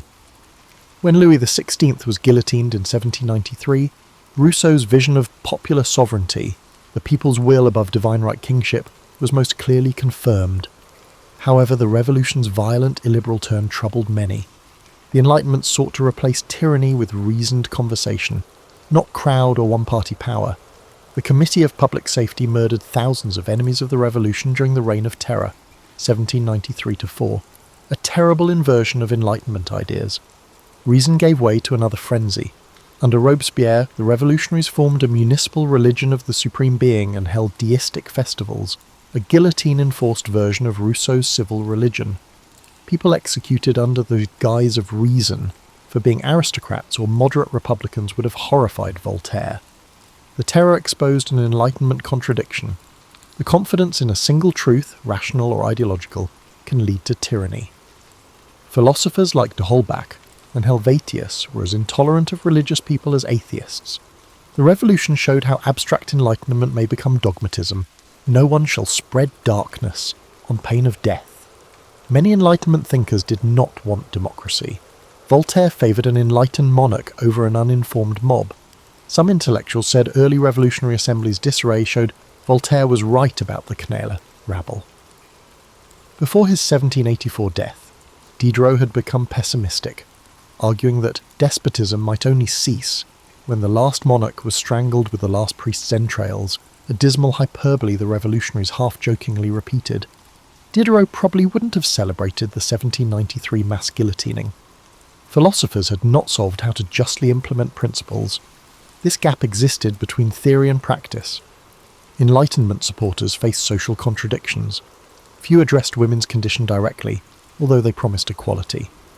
Though a proponent of democracy, Rousseau believed women should be educated exclusively to please men and stay at home, contrary to Olympe de Gouges and Condorcet, who authored an essay in 1790 advocating for women's political rights. After writing a Declaration of the Rights of Woman, the revolutionary authority guillotined de Gouges. The Enlightenment fraternity had excluded their sisters from universal rights. There was division among Enlightenment views on race and slavery. Some, like Diderot and Condorcet, strongly criticised slavery as against natural law. The 1788 Society of Friends of the Blacks, founded by Enlightenment-influenced men, sought abolition. Others, like Voltaire, criticised the slave trade in the abstract but made racist statements and invested in colonial corporations. Enlightenment, universal human nature battled with pseudoscientific racism, ironically, a consequence of species classification. The revolution abolished slavery in 1794 after a massive slave insurrection in Saint-Domingue, Haiti, but Napoleon reinstalled it. Ideal and reality differed. Relationship between intellect and emotion was another tension. Rousseau noted that humans are not rational, but the Enlightenment praised reason. The revolution showed that passions, anger at injustices, desire for vengeance, hope for glory, drive events more than academic treatises. Romanticism, a 19th century counterattack, accused the Enlightenment of disregarding the heart, tradition and faith. Edmund Burke in England and Joseph de Maistre in France held the philosophes, unfairly, responsible for the revolution's bloodshed by unmooring society from traditional institutions. They said that the Enlightenment's abstract reasoning had dissolved authority and led to chaos and Napoleon's rule. While this view is debatable, by the early 1800s, the Enlightenment was hailed for the Declaration of Rights and scientific advancement, but also accused of revolution. Long-term, the French Enlightenment left a deep and mostly good influence. It inspired the French, American, and later independence movements worldwide. Many Enlightenment goals were achieved in the 19th century, including the abolition of slavery in European empires, France in 1848, Britain 1833, the spread of public education, the rise of secular states and the reduction of church temporal power, the gradual and uneven expansion of suffrage, and the advancement of science and technology without dogma. The 1948 UN Universal Declaration of Human Rights is based on Enlightenment ideas. Today we echo Voltaire's calls for press and conscience freedom. Governments cite Montesquieu when creating checks and balances. When protesters invoke the will of the people, Rousseau is followed. However, the Enlightenment left more uncertain legacies. The scientific revolution and industrial society were fueled by reason, but romantics and later existentialists criticised it for promoting technocracy and soulless rationality. Westerners defended imperialism as bringing civilization, an attitude oddly at conflict with the Enlightenment's empathy, but facilitated by its aim. Enlightenment secularism allowed diversity to develop, but also left a spiritual hole that 19th and 20th century ideologies and nationalisms strove to fill, not always for the better. After Napoleon's collapse in 1815, France's monarchy re-established church dominance and conservative tendencies. Intellectual life had changed, thus the genie could not be put back. French politics alternated between liberal and conservative in the mid-19th century, but Enlightenment ideas set the standard. Even conservatives had to justify themselves in terms of logical government and national interest, not divine authority. France will officially divorce church and state in 1905, fulfilling the philosophes' aim of a secular republic based on liberté, égalité, fraternité. Enlightenment principles filtered through revolutionary experience. The French Enlightenment did not finish neatly in 1789. The revolution was chaotic and its aftermath complicated. Perhaps that emphasises a last Enlightenment lesson. The movement always understood that human affairs are imperfect and progress zigzags. Diderot observed, "Passions are the only orators that always persuade, conceding that reason doesn't control the world. Later in life, Voltaire tempered his mockery with appeals for steady improvement, not utopia. Even radical Rousseau cautioned that abrupt upheaval could lead to harsher despotism. Many Enlightenment thinkers realised that enlightenment would be a long-term tense project. Thus the Enlightenment's twilight transformed rather than ended. People called themselves ideologues or intellectuals instead of philosophes in the 19th century, but they inherited the Enlightenment's realm. Questioning authority, demanding reasoned answers, and claiming individual dignity became entrenched in Western civilization. When we read Voltaire's witty, courageous writings, Rousseau's profound challenges, Diderot's encyclopedic labours, or Condorcet's prescient humanism, we are reminded of the Enlightenment's very human story: salon gatherings and clandestine pamphlets, friendships and feuds, and people risking prison for a pamphlet or exile for a principle. Ideas could overthrow thrones in that age. Its legacy lives on every time an informed public holds a tyrant accountable. A youngster is taught science without superstition, various individuals sit down to talk and debate rather than fight, and we choose light over darkness. The French Enlightenment was truly a turning point in human history. George Washington's formative years unfolded against the rustic backdrop of mid-18th century Virginia. While popular culture might depict him as an almost mythic hero from the start, he was, in reality, shaped by the day-to-day concerns of a frontier society and a family struggling for greater prosperity. Born on February 22nd, 1732, in Westmoreland County, he was part of a sprawling network of half-siblings, uncles, aunts, and cousins who formed a complicated social web in the colony. His father, Augustine, sought to expand the family's holdings through tobacco farming, land speculation, and the occasional foray into iron mining. These early pursuits carved out the environment where young George would learn about risk, reward and the challenges of shaping one's destiny in a new world. Contrary to apocryphal stories, Washington's childhood was not defined by toppling cherry trees or sporting wooden teeth. It was, however, marked by loss. His father died when George was only 11, throwing the family's finances into uncertainty. His half-brother Lawrence, considerably older, stepped in as a paternal figure. It was Lawrence who introduced George to polite society in Virginia and instilled in him an admiration for military achievement. Lawrence had served under the British flag in the Caribbean, a detail that quietly stoked George's aspirations towards soldiering. Through Lawrence, he was exposed to the idea that honour, discipline, and loyalty could earn a young man respect in the British colonies. Despite these influences, necessity often guided Washington's early path. Formal schooling was piecemeal at best, tutors came and went. Young George's mother, Mary Ball Washington, strove to keep the family afloat. But educational opportunities remained sporadic. This patchy instruction did not deter him. It forced him to become largely self-taught, an approach that would define his later life. He was, from his teenage years onward, a voracious note-taker and letter-writer, constantly refining his penmanship, grammar, and mathematical skills. Writing itself became a window into the adult world he hoped to master. One of his initial breakthroughs came in the realm of surveying, a skill both profitable and adventurous in colonial Virginia. Land in those days was currency, and individuals who could map uncharted territories were in high demand. Washington's early forays into the wild frontiers, often in the company of rugged backwoodsmen, introduced him to the complexities of dealing with Native American tribes, unscrupulous land speculators, and the raw challenges of nature. These expeditions were no mere camping trips. Nights spent in crude shelters, rainy days measuring difficult terrain, and the ever-present threat of disease built up his resilience. By the time he turned 17, he had already secured appointments to survey large tracts of land in the Shenandoah Valley, a testament to his growing reputation for diligence. During this phase, Washington also observed firsthand the tensions brewing between French, British, and native interests. The Ohio Valley to the west was a patchwork of claims and counterclaims, with British colonists, French trappers, and indigenous peoples all jostling for control. Though Washington was only a teenager, these experiences lit a spark. If he could prove himself an effective leader, especially in regions where boundaries were contested, he might ascend socially and financially.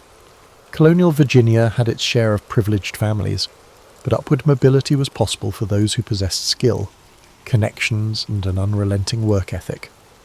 Beyond surveying, Washington's adolescent years were also a period of subtle social schooling. He learned the art of conversation and manners, so important in an era governed by strict codes of honour, by memorising the rules of civility and decent behaviour. This pamphlet, copied diligently in his youthful handwriting, offered guidelines for everything from posture in polite company to showing respect for superiors. Though it might seem quaint now, these rules exemplified the polished veneer that colonial society demanded of any young man aiming to rise in rank. By the time Washington approached adulthood, he was neither a wide-eyed farm boy nor a pampered aristocrat. He was a tall, physically strong young man, comfortable on horseback, capable with a musket, adept at mathematics, and cognizant of how crucial alliances could be.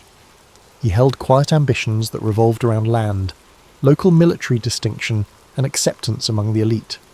But events on the horizon, imperial rivalries that would ignite the frontier, would soon catapult him onto a larger stage.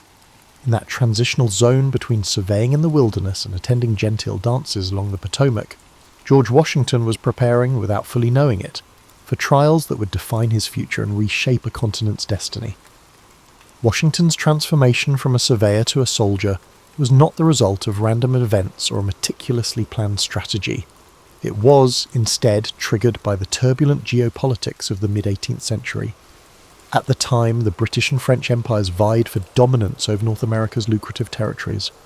The frontier regions of the Ohio Valley, thick with forests and fur-bearing wildlife, became a flashpoint for competing claims. Indigenous nations, far from passive onlookers, leveraged these rivalries in pursuit of their interests, forging and breaking alliances as circumstances demanded. In 1753, Virginia's lieutenant governor, Robert Dinwiddie, sought someone intrepid and resourceful to deliver a warning to French forces building forts near the forks of the Ohio. The young George Washington, then just 21, volunteered. This mission would catapult him into international intrigue, for which he had limited formal training. Undeterred, he set off with a small party in wintry conditions, navigating difficult terrain and uncertain receptions. He reached the French outpost and handed over Dinwiddie's demand that they abandon their incursion.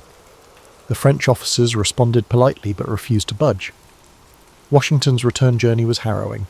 He nearly drowned crossing an icy river, only surviving by grabbing onto a piece of driftwood and hauling himself onto a small island. Yet that near-fatal ordeal did little to shake his resolve. Upon returning to Williamsburg, he penned a report detailing his observations. The account, published and widely distributed, burnished Washington's name. His straightforward prose, describing the hazards of the journey, and the French refusal to retreat, resonated with colonists hungry for news and British officials eager for evidence of French defiance. Washington emerged from anonymity, suddenly recognised as a figure capable of undertaking difficult assignments at the empire's margins. Not long afterward, Dinwiddie promoted him and dispatched him back to the frontier with a modest force to secure strategic points. In 1754, tensions erupted into outright conflict at a site Washington hastily fortified and named Fort Necessity. An attack by French and indigenous allies forced him to surrender under humiliating conditions. The engagement, while a setback militarily, taught Washington sobering lessons about leadership, discipline, and the unpredictability of war. The British press twisted the episode in contradictory ways. Some painted him as a plucky colonial undone by minimal support, others as a foolhardy officer stumbling into a larger conflict. Amid this swirl of opinions, Washington's internal drive to prove himself only intensified. Soon, the conflict expanded into what Europeans would call the 7 Years' War, and Americans would dub the French and Indian War. Washington served as a provincial officer under General Edward Braddock, a British commander charged with seizing French forts. French troops and their indigenous allies ambushed British forces during the disastrous Braddock expedition near the Monongahela River in 1755, decimating them. In the chaos, Washington distinguished himself by rallying survivors and organising a fighting withdrawal. Though he was beset by illness and almost had multiple horses shot from under him, he emerged from the carnage with a reputation for courage under fire. Yet, for all his valour, Washington grew frustrated with British arrogance toward colonial officers. He witnessed British regulars disregarding local intelligence and ignoring suggestions from men like himself who knew the frontier. This snobbery, combined with logistical incompetence, fueled deep resentments. He realised that colonial troops often received second-class treatment, lesser pay, and fewer provisions. This personal exposure to British condescension would later shape his willingness to challenge imperial authority, though that moment lay years ahead. By the war's end, Washington had resigned his commission and returned to Mount Vernon, the estate he inherited following Lawrence's death. The war had left him with real combat experience and the seeds of an emerging identity, part loyal British subject, part colonial leader increasingly sceptical of imperial attitudes. Over the ensuing decade, he would focus on his plantations, dabble in local politics, and marry Martha Dandridge Custis, a wealthy widow whose fortune helped shore up his finances. Washington transformed Mount Vernon into a profitable enterprise, experimenting with new crops, analysing agricultural techniques, and exerting influence in Virginia's House of Burgesses, yet the memory of the frontier battles never fully dimmed. He had seen how tenuous British authority could be on American soil, how alliances shifted, and how local knowledge often outstripped distant orders. He also observed the subtle changes stirring among colonists, growing populations, expanding commerce, and a sense of collective identity not solely anchored to Britain. While Washington did not yet foresee a complete break with the Crown, the stage was quietly being set for a more profound clash. Looking back, his French and Indian War experiences were something of a dress rehearsal, granting him the on-the-ground insights that would prove indispensable in the larger crisis looming on the horizon. Following the French and Indian War, Washington spent the 1760s and early 1770s deeply immersed in the rhythms of plantation life at Mount Vernon, managing labour, maintaining his reputation as a local squire, and serving intermittently in the Virginia House of Burgesses occupied much of his time. He meticulously oversaw the cultivation of crops, initially tobacco, later diversifying into wheat and other staples, adapting to market trends and soil conditions, but economic security remained tenuous. British trade regulations, shipping monopolies, and mercantile restrictions often pinched colonial planters. Washington found himself confronting debts, currency shortages, and a constraining imperial bureaucracy that dictated how goods could be exported or imported. Amid these challenges, Washington's perspective on British authority gradually evolved. Early on, he had desired nothing more than to climb in status within the British imperial framework. He had admired British military traditions and social customs, but he began to see the practical constraints that came with living under a distant parliament that issued edicts without consulting colonial assemblies. The Stamp Act of 1765, imposing taxes on printed materials, galvanised discontent among colonists. Washington, who used legal documents frequently for land transactions, saw the act as a direct affront to local autonomy. While not the most fiery rhetorician in Virginia, figures like Patrick Henry captured that honour. Washington expressed measured indignation. He argued that taxation without representation violated the rights of Englishmen, a stance that resonated among fellow planters, merchants, and small farmers alike. In 1769, the Virginia House of Burgesses responded to new British taxes on glass, paper, paint, and tea by passing resolves condemning these impositions. When the royal governor dissolved the assembly, the delegates, Washington included, met informally at the Raleigh Tavern in Williamsburg, drafting non-importation agreements. These pacts vowed not to purchase British goods until colonial grievances were addressed. Though not as flamboyant as protests in Boston, these Virginian measures underscored how deeply resentment had taken root among even the more conservative landholding class. Washington's letters from this period reveal a measured but firm tone. He spoke of the encroachments of Parliament and the need for unity among the colonies.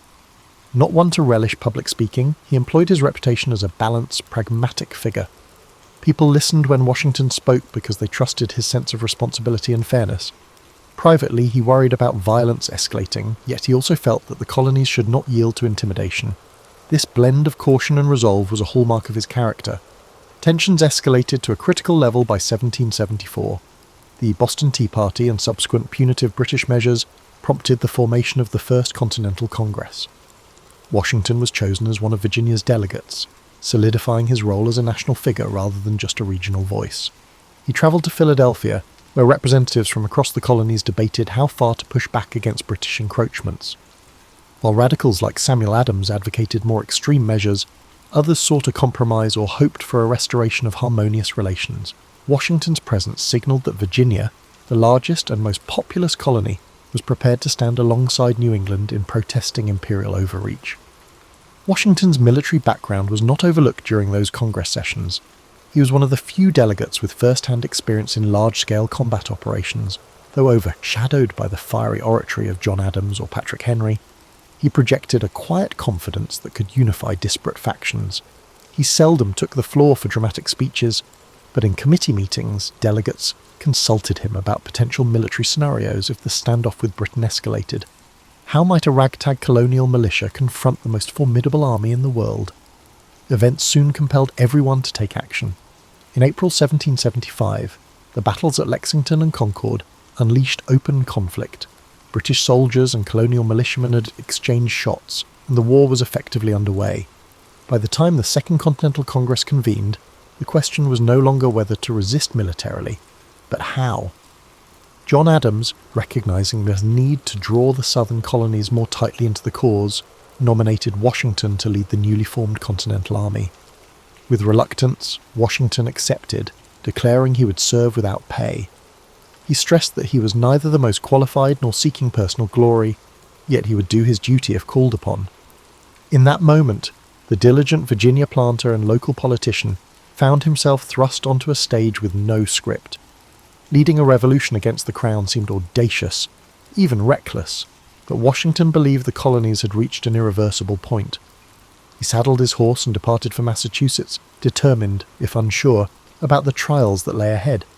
His leadership would soon be tested in ways few could have imagined, both by the might of British forces and by the fractious nature of a fledgling nation still discovering its collective identity. Washington's appointment as the Commander-in-Chief of the Continental Army paved the way for a challenging battle against the most formidable military force of the era. Arriving in Cambridge, Massachusetts, in July 1775, he took command of a collection of militias besieging British-held Boston. What he found was a disorganized force lacking supplies, uniforms, and consistent discipline. Militias from different colonies held different loyalties, varied drastically in training, and often viewed each other with suspicion. Washington realized that to stand any chance against the British, he had to forge these disparate units into a cohesive army with a shared purpose. Early on, Washington faced a series of strategic dilemmas. Despite the often romanticized notion of the Continental Army's underdog valor, the reality was messy. Disease, desertions, and short-term enlistments undercut the stable force he desperately needed. British troops in Boston were well supplied by sea, so a direct assault seemed suicidal. Instead, Washington imposed discipline, orchestrated siege lines, and introduced stricter regulations. Over time, he acquired cannon from Fort Ticonderoga, famously transporting them across difficult winter terrain under Henry Knox's oversight. By March 76, artillery on Dorchester Heights forced the British to evacuate Boston. Although it was a bloodless victory for the Americans, Washington understood that the war had barely begun. The British Navy and Army could and would strike at more critical ports. Washington's next trials unfolded in New York. Anticipating a major British offensive, he shifted his army to defend Manhattan and its surroundings. The British arrived in force under General William Howe, and by late summer, in 1776, Washington's men endured a crushing defeat at the Battle of Long Island. A series of retreats followed, culminating in the British seizing New York City. Morale plummeted. Many soldiers deserted, others questioned Washington's competence. Yet in a bold move, Washington ordered a stealth evacuation across the East River during the night, ferrying thousands of troops and avoiding total annihilation.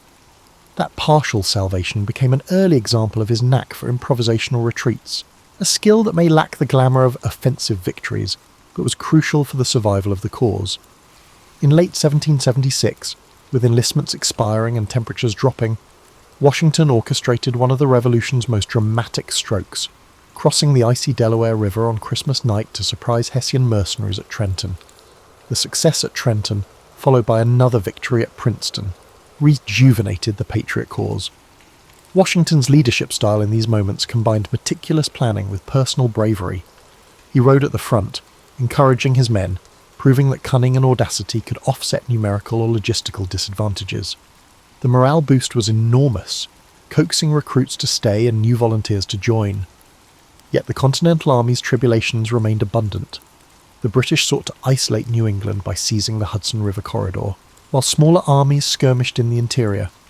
Washington clashed repeatedly with delegates in the Continental Congress who provided inconsistent funding and supplies, reflecting the fragile nature of the young Confederation. He wrote endless letters pleading for shoes, blankets, and rations. Meanwhile, British raids and Loyalist sympathisers sowed confusion behind American lines. In 1777, Washington lost a key engagement at Brandywine, allowing the British to capture Philadelphia, the Patriot capital. Another setback at Germantown followed. Critics in Congress grew louder, questioning whether a different general might fare better. Yet Washington retained the loyalty of many officers, forging a sense of unity that transcended local affiliations. At Valley Forge, during the cruel winter of 1777 to 1778, the army endured starvation, disease, and freezing conditions. Thanks to the drilling expertise of Baron von Steuben, an ex-Prussian officer, Washington's troops emerged more disciplined, able to engage British regulars on nearly equal terms. At Valley Forge, the Continental Army underwent a significant transformation, transitioning from an unruly collection of militias to a functional fighting force. Washington also learned the delicate art of balancing alliances.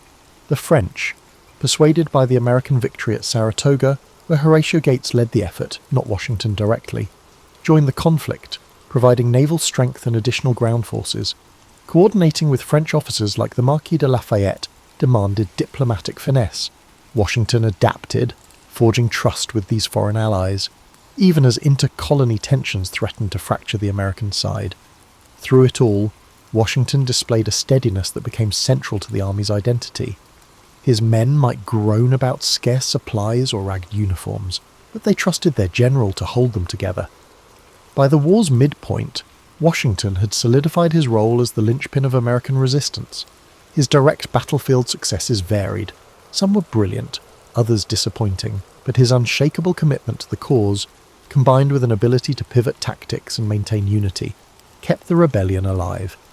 Emerging from these years of hardship was a sense that, whether revered or criticised, Washington was indispensable. He was no mere figurehead. The political apparatus and the army itself needed his steady hand at the helm if the revolution was to stand a chance of seeing final victory. As the Revolutionary War entered its later stages, Washington faced a new set of challenges that tested his leadership on multiple fronts. The conflict had become more sprawling, with battles in the south intensifying. British forces, hoping to exploit Loyalist sentiment, launched campaigns in Georgia and the Carolinas. Meanwhile, the Continental Army in the north still had to guard against renewed offensives from New York. Washington found himself juggling resource allocations and strategic oversight across a vast territory, all with limited manpower and meagre finances. One of his core strengths lay in understanding that victory did not necessarily require defeating every British unit on the battlefield. Over years of warfare, Washington recognised that prolonging the conflict, making it too costly for Britain to sustain, could be enough to force negotiations. As British public support for the war waned and the conflict strained the Empire's coffers, this strategy of endurance gained traction. He coordinated partisan warfare in the southern states, where generals like Nathaniel Greene used hit-and-run tactics and forced the British to overextend their supply lines. Washington might not have designed every manoeuvre personally, but his overarching directive emphasised wearing down the opponent rather than seeking a single. Grand triumph at all costs. Yet frustration still mounted. The Continental Congress, perennially short on funds, struggled to pay or supply the troops. Inflation ran rampant, and the paper currency they issued, known as Continentals, lost much of its value. Sometimes, entire regiments threatened mutiny over unpaid wages and lack of food. Washington wrote urgent letters, balancing pleas and warnings. Desertion could unravel the entire revolution, but the men's hardships were genuine. He balanced his empathy for his soldiers' suffering with the need to uphold discipline. Against this turbulent backdrop, French assistance played a decisive role.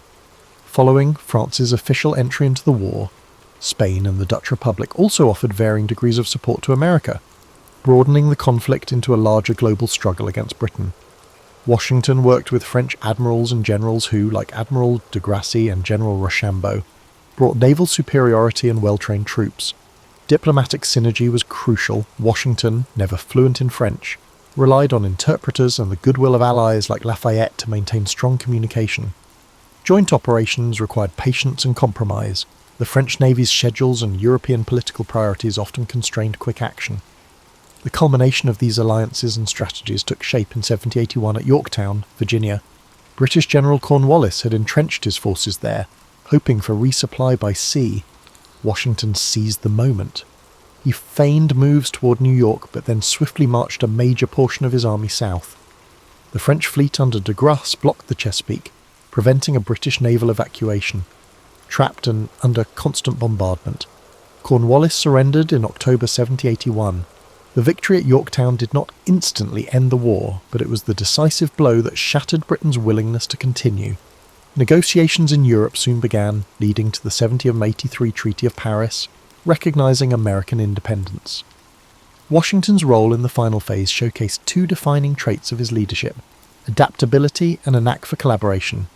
He was not a tactical genius in the mould of Napoleon, but he excelled in forging unity among diverse groups with clashing egos and conflicting interests. He also grasped the psychological dimension of war. Victory could be achieved as much through morale and diplomatic pressure as through battlefield conquests. Under his guidance, the Continental Army endured for 8 grueling years, culminating in a capitulation that many had deemed impossible.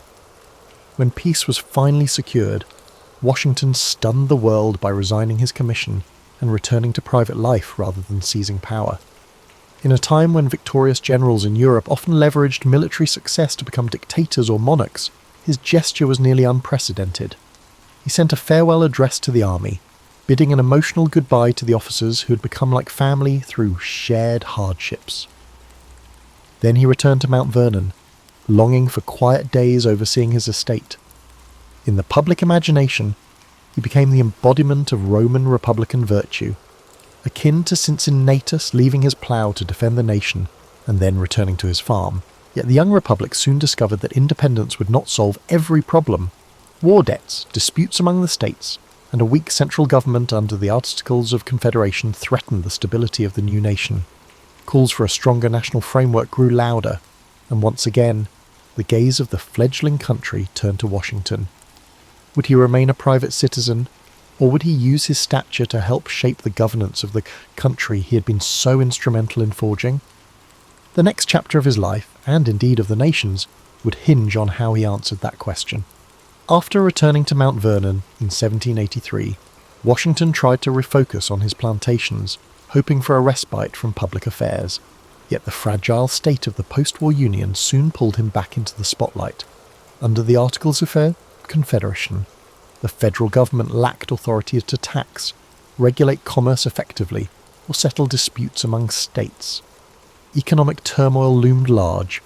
Debts from the war weighed on every state, and the absence of a cohesive national policy bred friction. Insurrections such as Shays' Rebellion in Massachusetts highlighted how easily unrest might spiral if the central government could not act decisively. Leaders across the states recognized the dire need for reforms, and Washington was a natural figure to help spearhead them. Though initially hesitant, he feared public service would once again swallow his private life.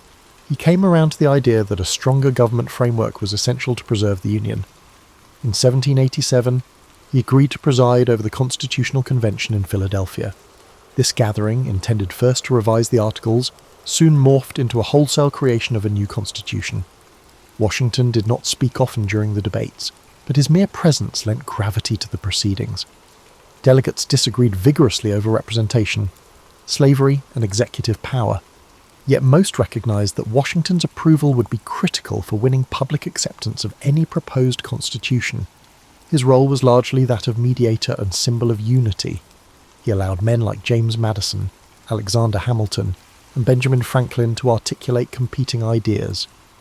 But whenever debate grew contentious, the image of Washington, seated at the front, reminded them that the revolution's integrity and the future of Republican governance were at stake. By September 1787, the delegates crafted a new constitution that incorporated a more robust federal government, tempered by a system of checks and balances. Although not perfect, it was a revolutionary experiment in structured liberty. Washington's endorsement carried enormous weight during the ratification process, especially in Virginia. Reluctant anti-federalists found it difficult to argue that the Constitution masked tyranny when Washington vouched for it. Once the Constitution became law, calls for Washington to serve as the first president were unanimous in their intensity. He was the linchpin who could lend immediate legitimacy to the new system. Despite personal reservations, he was aging, and the toll of public life was no small burden. He reluctantly accepted the role. The Electoral College elected him unanimously in 1789. In April of that year, he journeyed to New York City, the temporary capital, to take the oath of office. His inauguration was a subdued ceremony, reflecting a new nation's blend of optimism and anxiety. He stood on a balcony overlooking throngs of cheering citizens, placing in his hand on a Bible and swearing to preserve, protect, and defend the Constitution. In shaping the executive branch, Washington faced a blank slate. There was no blueprint for how a president should behave. He believed in setting careful precedents that would guide successors, and this cautious approach coloured his every decision. He formed a cabinet of advisers, including Thomas Jefferson as Secretary of State and Alexander Hamilton as Secretary of the Treasury. The ideological clashes between Jefferson, who championed agrarian democracy, and Hamilton, who pushed for a robust federal government and industrial growth, forced Washington to navigate a delicate balance. Balancing these factions, he aimed to prevent the country from splitting into partisan camps. Still, the seeds of political rivalry were planted, eventually sprouting into the Federalist and Democratic Republican parties. Washington's presidency also navigated foreign policy dilemmas. The young United States was militarily weak, financially indebted, and overshadowed by European powers. When the French Revolution erupted, many Americans felt they owed France a debt of gratitude for its wartime support. Yet Washington believed neutrality was crucial. Entangling the fragile republic in Europe's wars could spell disaster. His proclamation of neutrality in 1793 drew ire from those who wanted to aid France, but it shielded the new nation from a catastrophic conflict it was ill-prepared to handle. Domestic issues also tested the new administration. Hamilton's financial plan, which included federal assumption of state debts and the creation of a national bank, sparked fierce debates. Washington backed Hamilton, believing that fiscal stability was essential for national respectability. But Jefferson's faction decried these measures as threats to states' rights. Then, in 1794, the Whiskey Rebellion flared in western Pennsylvania, where farmers violently opposed a federal tax on distilled spirits. Washington, alarmed by the prospect of an armed insurrection, personally led troops to quell the rebellion, an act that showcased federal authority but also raised fears about militarized responses to dissent. Throughout these trials, Washington laboured to maintain a posture above partisan squabbles, though that position grew increasingly difficult. Newspapers, reflecting the rise of party-driven journalism, attacked or praised him depending on editorial leanings. Criticism stung the once revered hero, but he remained steadfast, convinced that the survival of constitutional governance required robust debate, even if it sometimes descended into vitriol. By the end of his second term, he yearned for retirement more earnestly than ever. The question was whether the country could sustain itself without him, or if his moral authority and balanced leadership remained indispensable. By 1796, Washington had served 2 terms as president and felt strongly that rotating leadership was essential to the Republic's health. Unanimously re-elected in 1792, he could likely have secured a 3rd term, but he declined. In doing so, he established a precedent of voluntary executive turnover, later codified by the 22nd Amendment, that would profoundly influence American political culture. Recognizing the young nation's precariousness, he offered parting guidance in his farewell address. Published rather than delivered orally, it warned against the dangers of permanent foreign alliances and excessive partisanship. He urged Americans to cherish unity, keep religion and morality as public pillars, and remain wary of ideological factions that could fracture national cohesion. After leaving office in March 1797, Washington returned to Mount Vernon. A sense of relief washed over him, tempered by ongoing concerns about the fledgling nation's trajectory. He oversaw expansions at his estate, experimented with different crop rotations, and dabbled in various manufacturing ventures on site, such as a grist mill and a distillery. However, retirement did not provide an escape from moral dilemmas. Washington's wealth and plantation lifestyle had always hinged on enslaved labour. While he had privately expressed ambivalence about slavery, calling it repugnant in certain correspondences, he never publicly championed abolition. Only in his will did he arrange for the emancipation of his enslaved people after Martha's death, a move that became one of the most significant private emancipations of that era.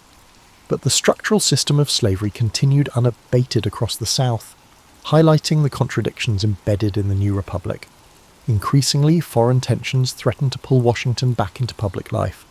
Relations with revolutionary France deteriorated under John Adams's presidency, culminating in the Quasi-War at Sea. In 1798, Adams asked Washington to serve as commander of a provisional army should full-scale war break out. Washington agreed, though he delegated most duties to Hamilton. He remained on standby, hoping conflict could be averted. By 1799, the immediate threat passed, and Washington settled again into the routines at Mount Vernon.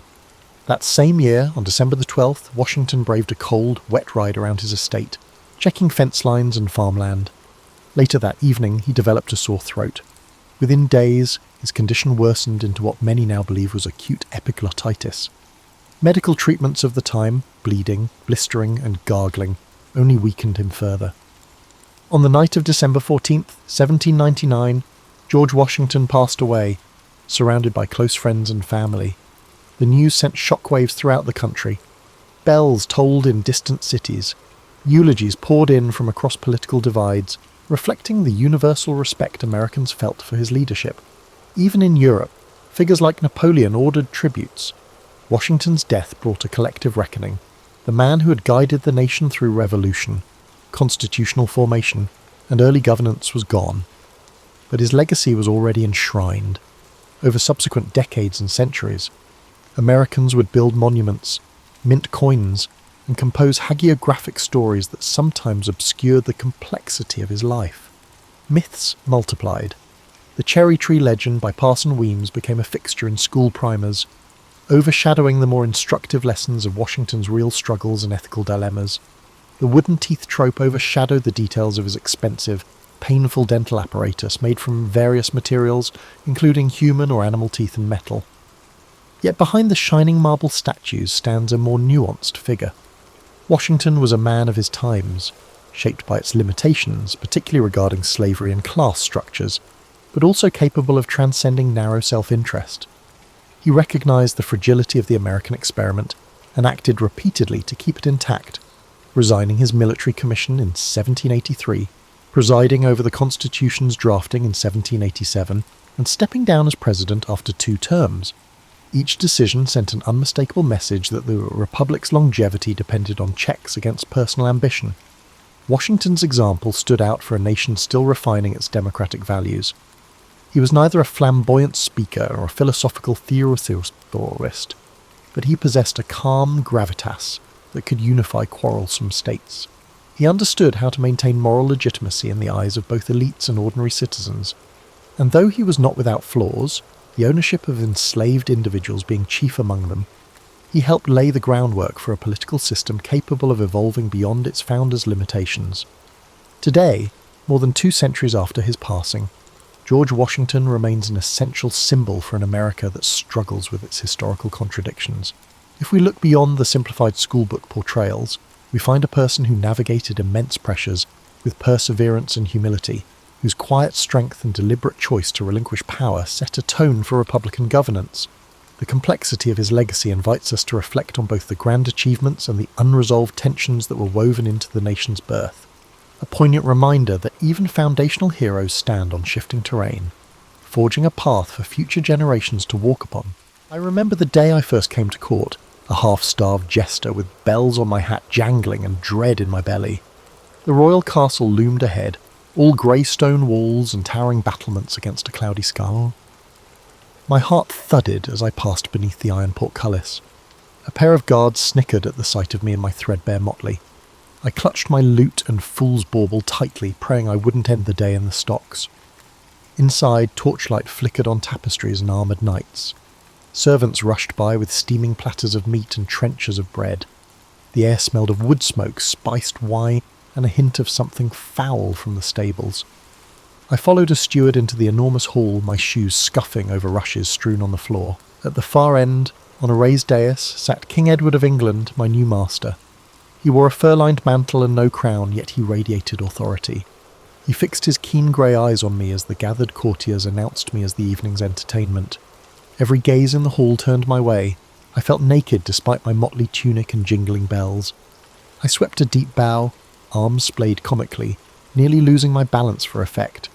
A few chuckles broke the silence. "Welcome, fool," called the king, his voice echoing off the rafters. "What do they call you?" "Tom, your majesty." "Tom Fool," I answered brightly, hiding my nerves under a grin. In truth, my Christian name was William, but a new life warrants a new name. My answer earned an approving smirk. "Very well, Tom. Let us see if your humour is as sharp as your tongue is quick," said King Edward. He gestured for me to begin. I started with a jaunty tune on my lute, a bawdy tavern song about a tipsy friar losing his robe to the wind. My fingers trembled on the strings, but the melody came out merry and bright. Laughter rose from the tables at the chorus's naughty twist.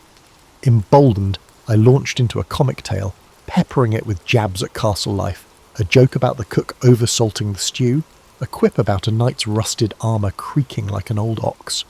The courtiers guffawed, and even the queen hid a smile behind her hand. Warm relief spread through my chest. They were laughing. Finally, I decided to make a bold joke aimed at the most significant target. Balancing on one leg in an exaggerated pose, I lowered my voice conspiratorially.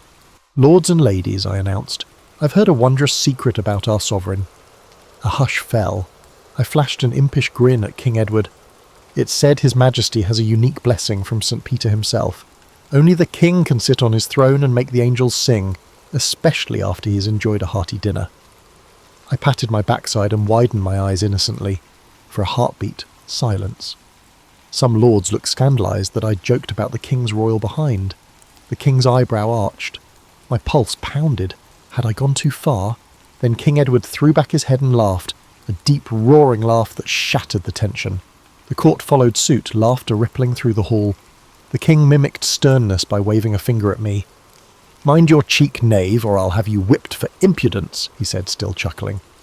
I dropped to my knees in a mock pleading bow. "Mercy, your majesty, I only speak gospel truth in your praise," I replied with an overly pious tone. The king laughed again and gave a dismissive wave, signalling my performance was over. As I backed away, trembling with relief, a servant pressed a silver coin into my palm, a reward from the king. I bowed one last time, cheeks flushed, and retreated to the edge of the hall. My debut had been a success. That night the steward showed me to a small chamber in the castle's upper kitchens, simple but mine alone. I collapsed onto the straw-filled bed, exhausted but exhilarated. I'd arrived with nothing but my wits and earned not only coin but also a place in the king's household. I was no longer a wandering vagabond. I was the king's fool. As I stared up at the ceiling, I allowed myself a grin. Tomorrow, and each day that followed, I would balance between humour and power. In a court of lords and ladies, I, a mere fool, had found a foothold. By autumn of that year, I had become a familiar part of court life, ever ready with a quip to lift a mood. On one crisp evening at a harvest feast, the great hall hosted a grand banquet after a long day of festivities. The trestle tables groaned with roasted boar and spiced ale. I flitted around, refilling drinks and tossing one-liners. Most laughed kindly, but Sir Roger, a burly baron with a perpetual scowl, decided to sport with me. "Ho there, fool!" he bellowed, feigning joviality. "We hear you juggle anything. Try these." He suddenly hurled 2 oranges at me. The first I snatched out of the air, but the second struck my cheek sharply before splattering on the floor. Laughter erupted. Pain flared in my cheek, and my face burned as nobles howled at my expense. For an instant I nearly flung the remaining orange at him. I imagined it smacking that red-faced oaf. But a fool survives on wit, not wrath. I grinned foolishly and juggled the lone orange as if nothing were amiss. "Many thanks, my lord, for the extra supper," I quipped, pretending to bite into the fruit before nearly dropping it in an exaggerated fumble. The onlookers laughed anew, this time with me rather than at me. Even Sir Roger, satisfied that I'd accepted the mockery, gave a reluctant chuckle. I made a grand bow, swallowing my wounded pride. When I risked a glance up at King Edward, he was watching me with a faint smirk. Later that night, a royal page summoned me to the king. Heart pounding with worry, I made my way to his private chamber. Had I overstepped in some way at the feast? I entered to find King Edward alone by the hearth, gazing at the letters spread on a table. His crown sat off to the side, as if even gold and jewels grew heavy for him tonight. "Tom, come here a moment," he said. This was no summons for entertainment. His tone was pensive. The king rubbed a hand over his brow. "News from the shires," he muttered. "Poor harvests and empty storehouses, yet my lords demand their taxes in full." He sighed, then glanced at me. "Do you have a zest for that?" His question was earnest, not a command for a silly face or song. I took a breath. "Sire, if I may spin a small fable, sometimes answers slink out better in story form." At his nod, I spoke softly. I told of a farmer who had a skinny mule that pulled his plough. When drought withered the crops, the farmer threatened to whip the mule to make it work harder, but the beast begged for a bit more feed so he'd have strength to pull. The farmer relented and fed the mule extra grain. Come spring, they tilled enough land to survive and even thrive when rains returned. As I finished, I stole a sidelong look at King Edward. He stared out the window, stroking his beard. For a moment I feared I'd been too bold. My tale's meaning was clear. Then he gave a low chuckle. "Clever mule," he mused. "Clever enough to get his belly full." I bowed my head, relieved. "Mules often do, Your Majesty, especially when they bray in rhyme," I said with a jingle of my cat bell. He turned to face me, and I saw a trace of admiration in his worn eyes. "You've a sharper wit than many in silk, Tom. You wrap wisdom in nonsense." I felt a warmth in my chest. However, I responded lightly, saying, "It's but a fool's simple fable, sire." King Edward managed a slight smile. "On the contrary, I will consider what you have implied." He clapped a hand on my shoulder, a gesture of trust and thanks. "That will be all. Get some rest." I bowed deeply. "Good night, Your Majesty." Before departing, I turned back with a cheeky bow. "And don't forget to feed your mule, sire," I said. King Edward barked a brief laugh and waved me away. I slipped out with a grin. Walking back to my quarters through the dim corridors, I felt nearly weightless. Tonight I had stepped beyond mere entertainer. I had, in my small way, shaped the king's thoughts. It was exhilarating and a little terrifying. A fool's jingling cap, I realised, could carry surprising influence if I used my wit wisely. Although favour can change quickly for the time being, the king relied on the hidden truths within my pranks. Winter brought hardship and unrest. A poor harvest left many starving, and whispers of rebellion drifted into court. King Edward's temper, once jovial in my company, grew brittle as dried kindling. More often I saw him frown at reports from his barons, grain riots, poaching in the royal forests, a distant village refusing to pay tithes. Fear and anger coiled around the court like smoke. One bleak afternoon the king held open court to dispense justice. I stood at the edge of the hall, bells quiet, sensing the tension. One by one, prisoners were brought before the throne. A gaunt farmer who'd slain a deer on Crown land begged mercy, claiming it was to feed his starving children. Next, a ragged group of villagers accused of sparking a food riot in the north were dragged in chains. My stomach tightened at their hollow cheeks and terrified eyes. The barons and courtiers looked on with hard disapproval. Sir Warwick, the king's stern-faced adviser, urged severity. "An example must be made, Your Majesty," he declared loud enough for all to hear. "Clemency for lawbreakers in famine would only breed chaos. Show them the cost of defiance." I watched King Edward's face as Warwick spoke. A muscle in his jaw twitched. The king's eyes, usually so keen and alive, were clouded with worry. He would rather not seem weak. The farmer was up first for judgment. King Edward announced that the farmer would receive a public whipping as punishment. The poor man broke down in tears, grateful that he had avoided the noose. I let out a breath I hadn't realised I was holding. But then came the villagers. A guard read out their crime, leading a mob to raid a granary owned by the crown. An old woman among them cried out, "We only took the grain because our children were dying." Her voice echoed in the hall. Sir Warwick shook his head in disgust. The courtiers murmured angrily about treason and thievery. I bit my tongue, 1,000 thoughts clashing in my mind. These folk had broken the law, yes, but out of desperation. I glanced toward the king. Edward's face hardened as he prepared to deliver his verdict. "By my royal authority you shall," he began, likely meaning to condemn them to the dungeons or worse. But before I knew what I was doing, I stepped forward. My heart thundered in my chest, but I couldn't stay silent. Perhaps I'd spent too long weaving truth into jests. The truth now came out bare and unadorned. "Your Majesty," I interjected in a loud and clear voice to ask if I might offer a fool's perspective. A shocked hush fell. One did not interrupt the king at trial, certainly not a fool. I dimly heard Sir Warwick's hiss of annoyance. King Edward turned his cold gaze on me, more startled than furious. At least yet. I swallowed hard. There was no turning back. I adopted a deliberately light tone, though my pulse pounded in my ears. "These poor souls stand accused of stealing bread," I said, gesturing to the trembling villagers, "and truly that is no jesting matter. But I wonder, sire, if a father is to be whipped for feeding his children venison, and mothers are to be cast in dungeons for snatching a few loaves." I forced a thin smile. "Perhaps your humble fool should be punished as well, for I've been stealing your valuable air all these years without paying coin for it." A few nervous titters came from the back of the hall, then died immediately.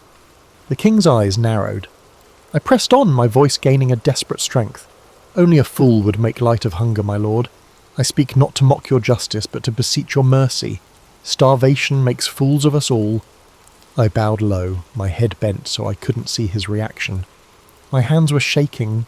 No one else dared breathe. For a heartbeat there was silence so deep I heard the distant drip of wax from a candle. Then, "Enough," King Edward said quietly. The word fell like an axe. I looked up. His face was flushed not with mirth but with anger. "I'll hear no more." He stood from the throne, and in that moment he loomed larger than I'd ever seen him. "Who is king here? You fool?" His voice was deceptively soft, quivering with restrained rage. "Do you presume to lecture me on duty and mercy, dressed in motley and bells?" Every utterance from his lips felt like a boulder hurled towards my head. I opened my mouth to stammer an apology, but he silenced me with a glare. "Take him!" the king snapped to his guards. In an instant, rough hands seized my arms. My bell-tip cap tumbled to the floor as a guard yanked me backward. I heard a few gasps among the courtiers. Lady Marjorie covered her mouth in dismay. Sir Warwick simply watched with a thin smile.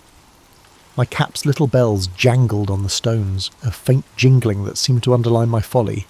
King Edward's voice echoed in the rafters, cold and formal. For his disruption and insolence, let the king's fool receive the same punishment he pitied. He should receive 20 lashes before the court at dawn. Terror washed over me. 20 lashes. My knees nearly buckled. I wanted to beg for forgiveness, to plead that I'd only spoken out of concern, but my tongue felt paralysed. 2 guards dragged me from the hall as the king's attention returned to the stunned prisoners before him. As they hauled me away, none dared to object or even meet my eyes. They threw me into a draughty antechamber, where I collapsed to the floor.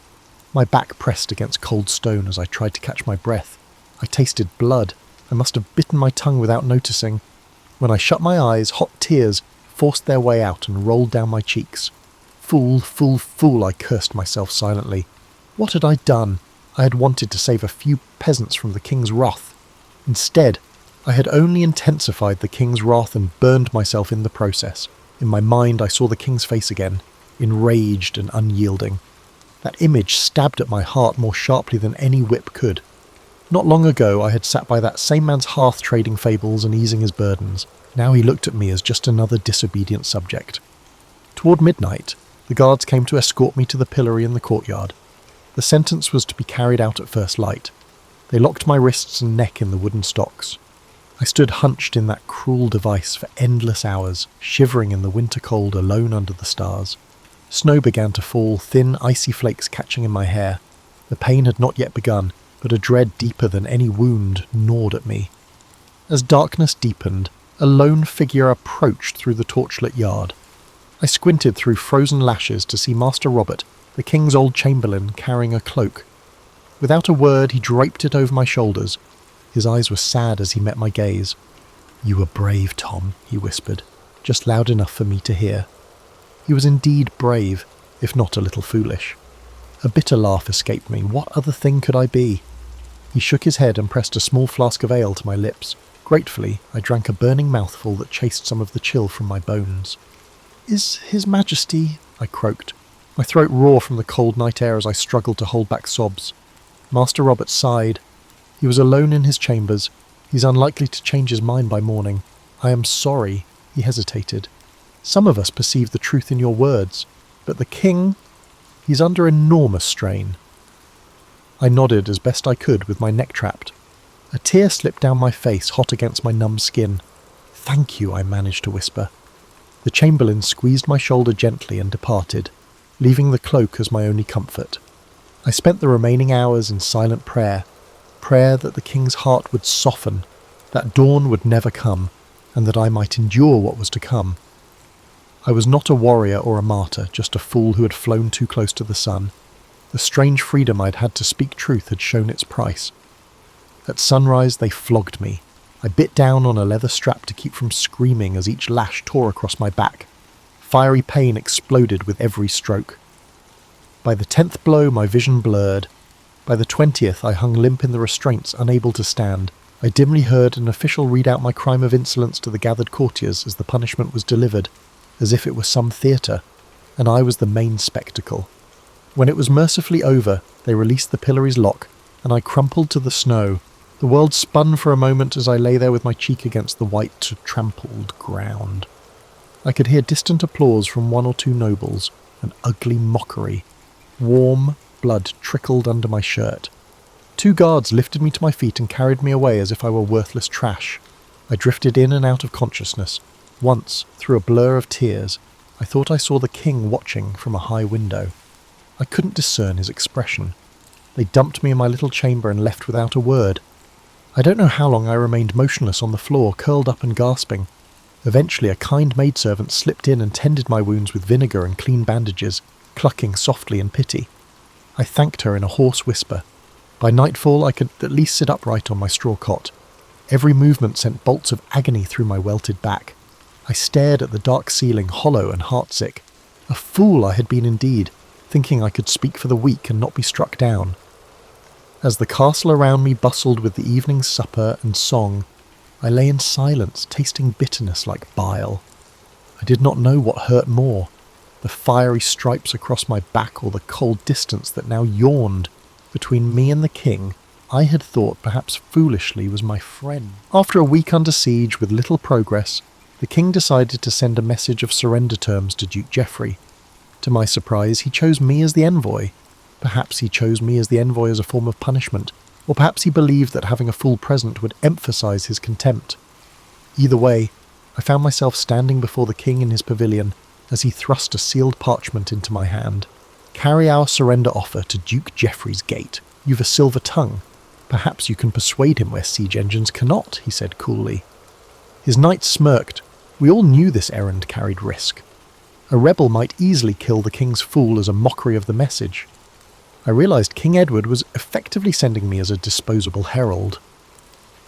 Still, I mustered my courage. This was the first duty he had given me since my disgrace. Perhaps, if I succeeded, it could begin to mend the rift. "As you command, sire," I said quietly. Soon after, I rode out under a truce flag, replacing my motley with a simple tunic adorned with the royal arms. A pair of trumpeters accompanied me part way and sounded a call before falling back. Alone, I approached the castle's gate across a field littered with broken arrows. My spine prickled, expecting at any moment to hear the sinister twang of a bowstring and feel an arrow between my shoulders. But none came. Instead, a knot of the Duke's soldiers emerged atop the battlements, crossbows trained on me. "I come bearing a message from King Edward," I shouted up in as steady a voice as I could manage. Eventually, the iron portcullis creaked upward, just enough for a handful of armoured men to drag me inside. I was roughly searched and relieved of my small dagger, more a tool than a weapon. Then they shoved me into a torchlit great hall where Duke Geoffrey himself awaited. He was a formidable figure in steel plate and a crimson cloak, a middle-aged man with a scarred brow and weary eyes. "So," he said, his voice echoing off the stone walls, "Edward sends his fool to parley. Is he so short of loyal knights?" Snickers echoed from the Duke's men around me. I straightened to my full height, trying not to let my knees quake. "Loyal knights are too valuable to risk on Duke Geoffrey," I replied, before thinking better of it. My old reflex for wit had slipped out. Some of the rebel soldiers bristled, but the Duke barked a short laugh. "Hand me the message, fool," he said. I presented the parchment with a slight bow. As he read the king's offer, amnesty in exchange for immediate surrender, his face showed no flicker of concession. When he finished, he scoffed. "Empty promises. Did Edward think a few pardoning words would make me kneel? He must consider me more foolish than you." A tense silence fell. I realized all eyes were on me, awaiting a response. If I returned empty-handed and tongue-tied, I'd earn only scorn. So, drawing a shaky breath, I addressed the Duke. His Majesty desires no more bloodshed. He offers you a chance to retain your lands and honour, Your Grace. I implore you to think of the kingdom and your men who have families waiting for them. My voice echoed in the hall. It was a bold speech for my station, but I spoke with genuine pleading. I had seen enough suffering. Duke Geoffrey regarded me with a faintly surprised expression. He spoke earnestly, as if he were a fool. He sighed deeply, and for a moment I thought I saw sorrow in his eyes. You are young. You do not know Edward as I do. He keeps his promises only while it suits him. Tell your king that Geoffrey of March will not yield to pretty words and hollow clemency. We will meet on the field and settle our differences with steel. My heart sank. Is that your final answer, my lord? I asked softly. It is, he said. Then he leaned forward and added in a low growl, Tell Edward that by week's end I shall sit on his throne or die in the attempt. I bowed, understanding the parley was over. But as I turned to leave, one of the Duke's captains stepped forward with a hand on his sword, eyeing me with a wolfish grin. Duke Geoffrey waved a gauntleted hand dismissively. No, he's but a messenger, and an honest one at that. Let him return unharmed. We are not the savages that Edward would claim. He looked at me. Go, fool. Thank whatever god you pray to that I am not in the mood to play games with a jester today. They escorted me back to the gate. I felt the glare of archers on my back as I walked out, refusing to break into a run. They shoved me out and slammed the portcullis behind me. Weak-kneed with relief, I walked back to our lines. Facing the rebel lord had been terrifying, but at least I survived unscathed. Back in King Edward's camp, I delivered Duke Geoffrey's reply faithfully to King Edward and his council. The king's face tightened at the Duke's defiance. He said nothing to me except a curt nod of dismissal. It was as if I were truly nothing more than a talking letter. That night I sat by the campfires, watching armoured men hurry about sharpening swords and whispering prayers and murmuring about ill omens. Blood would begin to flow by dawn. I felt utterly small beneath the vast dark sky. Once a fool's quick wit had mattered in the king's hall, now it meant nothing on the eve of slaughter. I realised I was witnessing the gears of history turning, indifferent to one humble jester. In the flicker of the firelight, I caught sight of King Edward standing with his generals, resolute and grim. I remembered when he used to smile at my antics, but that was before famine, rebellion, and my own overbold tongue had come between us. Now I was just another soul in his train, useful only for the odd errand. As trumpets sounded low and mournful in the darkness, I wrapped my cloak tight and tried to steal a few hours of sleep on the cold ground. Tomorrow's battle would decide the fate of the kingdom. I could do nothing but witness it, a fool on the sidelines of kings hoping to survive the coming dawn. At dawn, King Edward's army clashed with Duke Geoffrey's rebels in a cacophony of steel and screams. Suddenly, I saw King Edward unhorsed. His white charger had been felled under him, and the king was on foot fighting off rebel soldiers who pressed in around him. My heart pounded in my chest. The knights who should have been by his side dispersed, leaving only me close enough to assist him in that moment. Without thinking, I grabbed a discarded spear from the churned mud and ran towards the king. The sight of a motley-clad fool sprinting into the thick of battle stunned both friends and foes alike. One rebel knight charged the king from behind. I hurled myself at him with all my might. By sheer luck, he went down in a clatter of armour, more surprised than hurt. King Edward whirled at the sound and caught sight of me, mud-splattered and wild-eyed, standing over the knight I'd felled. For an instant our eyes met. Then another rebel lunged at the king. Edward parried, and together we stood back to back, sovereign and fool, in an unlikely circle of defence.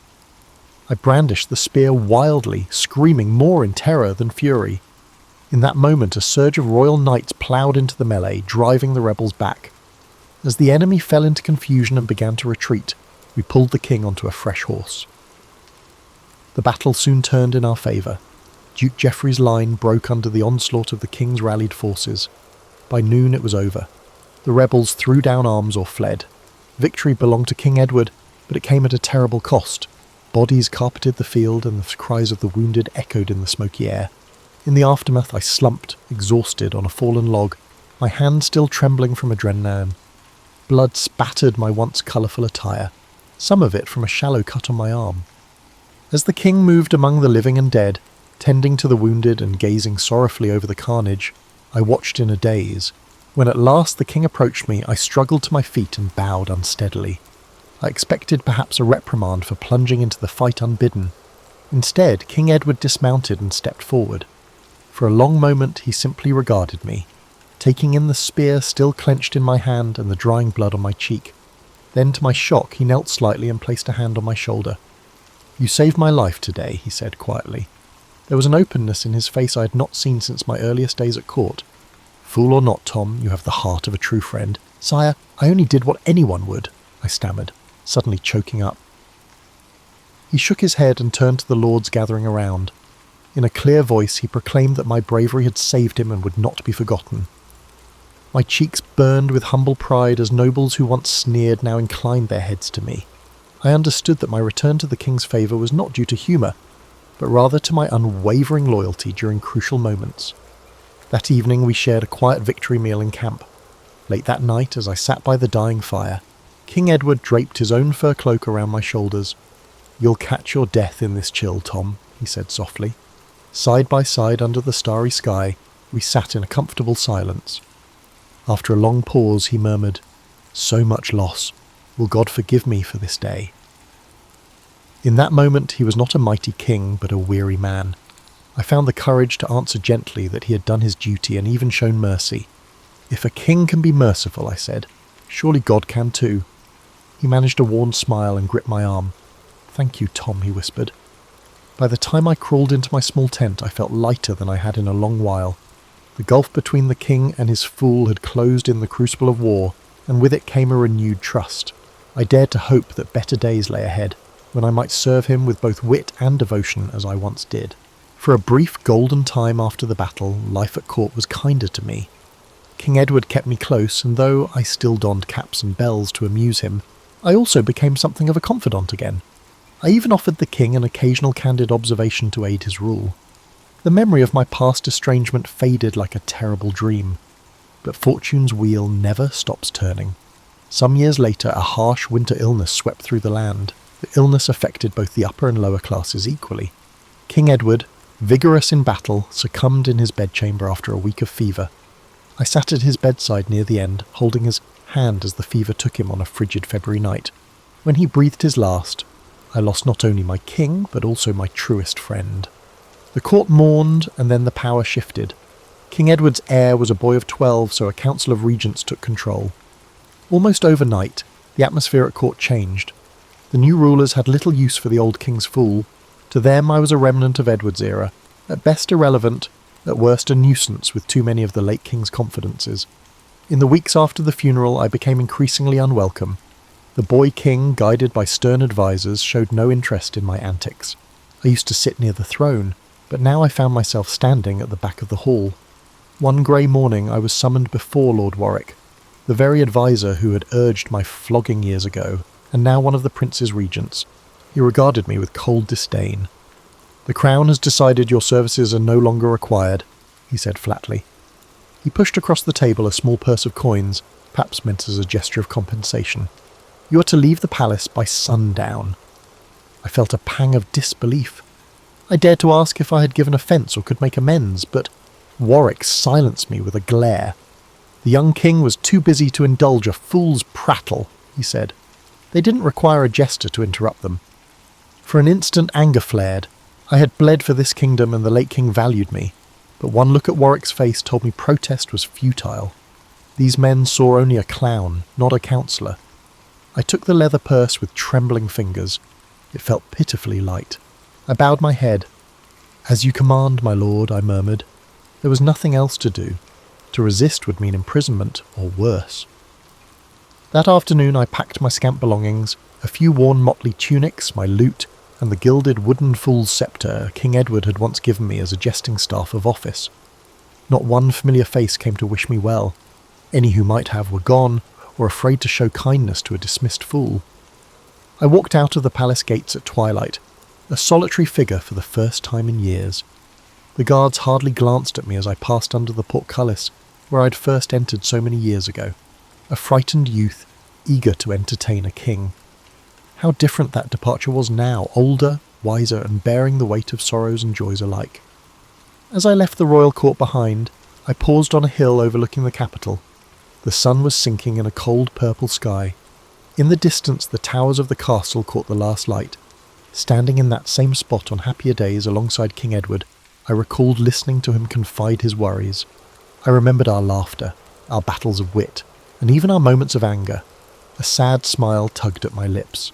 A fool I came, and a fool I depart, I whispered to the chill air. My breath swirled like ghostly incense. There was no audience to laugh or applaud, only the lonely wind. I drew my tattered cloak tighter and turned away from the only home I had known in my adult life. It was time to explore the fate that a king's fool without a king might face. For months I roamed through villages and market towns, free and without a master. Initially the freedom felt jarring. I could go anywhere, say anything, yet who cared now for the words of a king's fool? I earned my supper by telling stories or juggling in tavern yards, performing not for nobles but for farmers and fishermen. Some nights I slept in a hayloft or under the open sky, and my joints ached more than they used to, and the laughter of coarse villagers was a poor substitute for the attentive hush of a royal court. One autumn evening I found myself in a small country inn, entertaining a handful of locals by the hearth. I narrated humorous stories about court life, taking care not to mention specific names, and managed to elicit a few chuckles from the audience. Afterward, as the patrons drifted off, the innkeeper pressed a mug of ale into my hand, pity or payment, perhaps both, and asked, "Were you truly the king's fool once?" I nodded with a faint smile. "I was," I replied. He shook his head in wonder and went to lock up, leaving me alone with the dying fire. I sat there long after the last embers crumbled, nursing the ale and my memories. Yes, I had been the king's fool. I had lived in a castle, worn silks, however patched, dined on venison and custard, and traded wits with powerful men. I had experienced both highs and lows. Now I was no one of importance. Despite feeling unimportant, I still sensed the same heart beating in my chest and maintained the same keen eye for absurdity in the world. In the silence of that tavern, I realized that in my own way, I still carried the truth speaker's torch. I could now speak freely about the Lord's vanity, the poor's plight, and other palace secrets. The strange privilege I once held to speak truth to power had come at enormous risk. Now I held a different sort of freedom. I could speak truth openly, but power no longer heeded. It was a lonely freedom, stripped of the glamour that once gave my words weight. I drained my ale and stepped outside into the crisp night. A thin sliver of moon hung overhead. The village was dark and sleeping. Only the distant bark of a dog and the rustle of trees kept me company. Pulling my threadbare cloak around my shoulders, I walked down the empty lane toward the inn's stable loft, where a pile of straw waited as my bed. Overhead, countless stars glittered. The same stars I used to gaze at from the castle parapets in King Edward's day. How many times had I stood by his side after a feast, pointing out a constellation or making a wish? I closed my eyes and could almost hear the king's rich laugh beside me. An ache swelled in my throat, part sorrow, part sweet reminiscence. "Ah, Edward," I murmured to the sky. "They took your fool away, but they'll never quite rid me of you." Perhaps it was a foolish thing to say, but then foolishness had always been my trade. I climbed into the loft and lay down on the straw. Through a gap in the roof I could see a splash of stars. I thought of the people I had been, the eager young jester, the broken wretch in the stocks, the unlikely hero on the battlefield, the trusted friend, and now the vagabond storyteller. Which was the real me? Perhaps all of them, perhaps none. As I drifted to sleep, I found myself smiling in the dark. I had played my part in the grand pageant of kings and clowns, and though my costume was torn and my stage now a humble inn, I still had my wits, my memories, and my voice. In the morning I would move on to the next village and the next crowd. Maybe I'd make them laugh, maybe I'd make them think. Either way, the spirit of the king's fool lived on as long as I drew breath. Whatever tomorrow brings, I will meet it as I always have, with a jest on my tongue, a tear in my eye, and hope in my foolish heart. Long before Neil Armstrong became the celestial figure of American mythology, he was a boy obsessed with the mechanics of flight. Armstrong's fascination ran deeper than the conventional narrative of an innocent child staring at the sky, dreaming of one day touching the stars.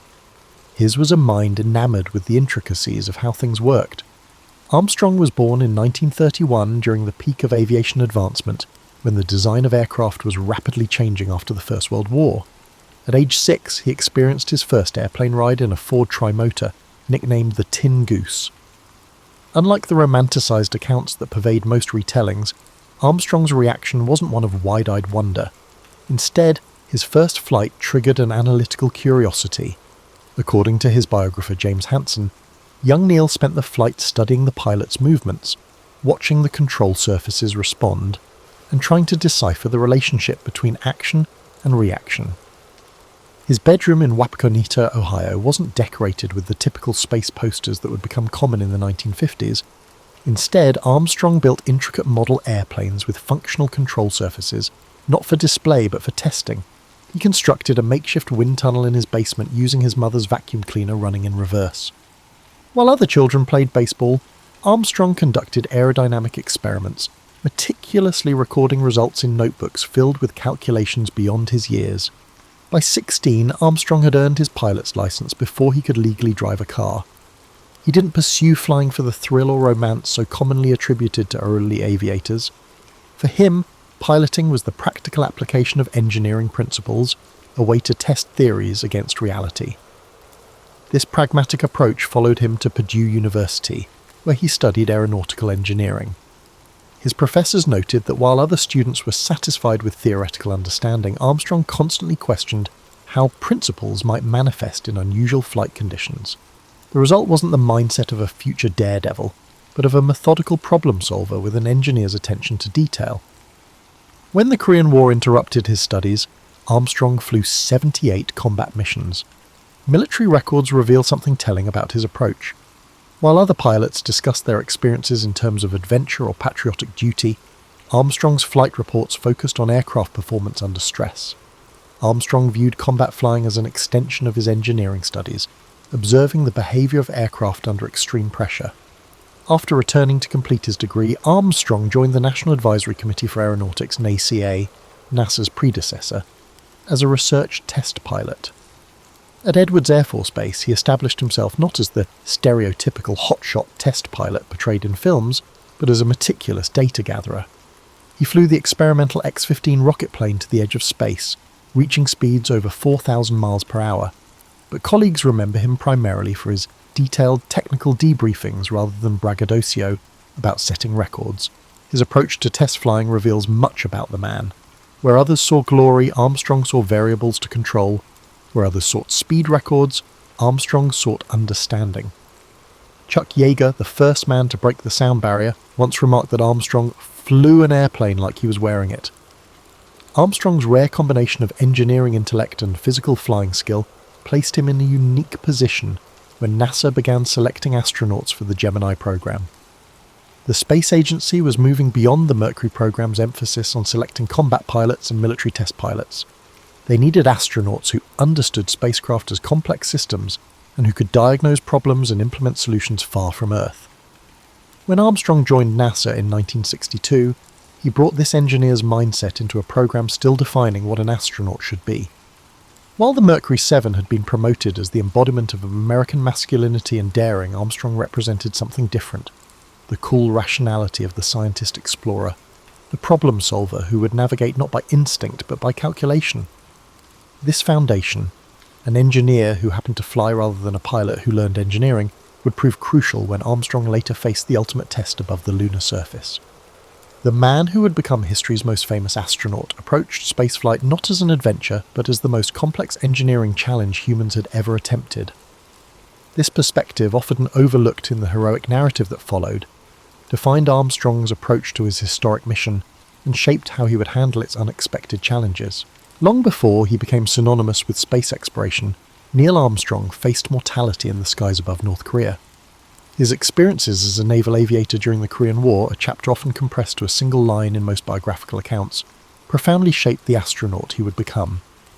Armstrong arrived in Korea aboard the USS Essex in August 1951, a 21-year-old ensign with minimal combat training. His assignment to Fighter Squadron 51 came during a particularly intense period of the conflict. Unlike the sanitized heroic narratives often constructed around military service, Armstrong's war experience was marked by confusion, technical failures, and brushes with death that would inform his approach to risk for decades to come. Anti-aircraft fire struck Armstrong's F-9F Panther on his very first combat mission, while he was conducting a low-altitude bombing run near Wonsan. According to squadron records rarely cited in Armstrong biographies, he managed to nurse his damaged aircraft back to friendly territory before ejecting, his first experience with the emergency procedures under genuine life-or-death pressure. The incident established a pattern. Throughout his combat tour, Armstrong developed a reputation not for aerial aggression, but for mechanical sympathy, an almost intuitive understanding of aircraft limitations and capabilities. In combat, most pilots treated aircraft as disposable tools, recalled squadron mate Charles Rayleigh in an oral history seldom referenced by Armstrong biographers. Armstrong treated his Panther like a partner. He seemed to sense when something wasn't right with the machine before the gauges showed trouble. This mechanical empathy came with a price. Armstrong's flight logs reveal he often volunteered to fly aircraft. Other pilots had reported as problematic, using his engineering intuition to diagnose issues during flight. This practice exposed him to greater risk but accelerated his development as a test pilot in all but name. Armstrong experienced the incident that would haunt him longest on September 3rd, 1951, during a close air support mission near the 38th parallel. While making a low strafing run, his Panther's right wing struck a cable strung across a valley by North Korean forces, an anti-aircraft trap rarely mentioned in histories of the conflict. The impact severed several feet of his wing, rendering the aircraft nearly uncontrollable. What happened next revealed Armstrong's distinctive approach to crisis. Voice recordings from the squadron radio frequency capture Armstrong calmly requesting geometric calculations from the radar intercept officer, rather than declaring an emergency.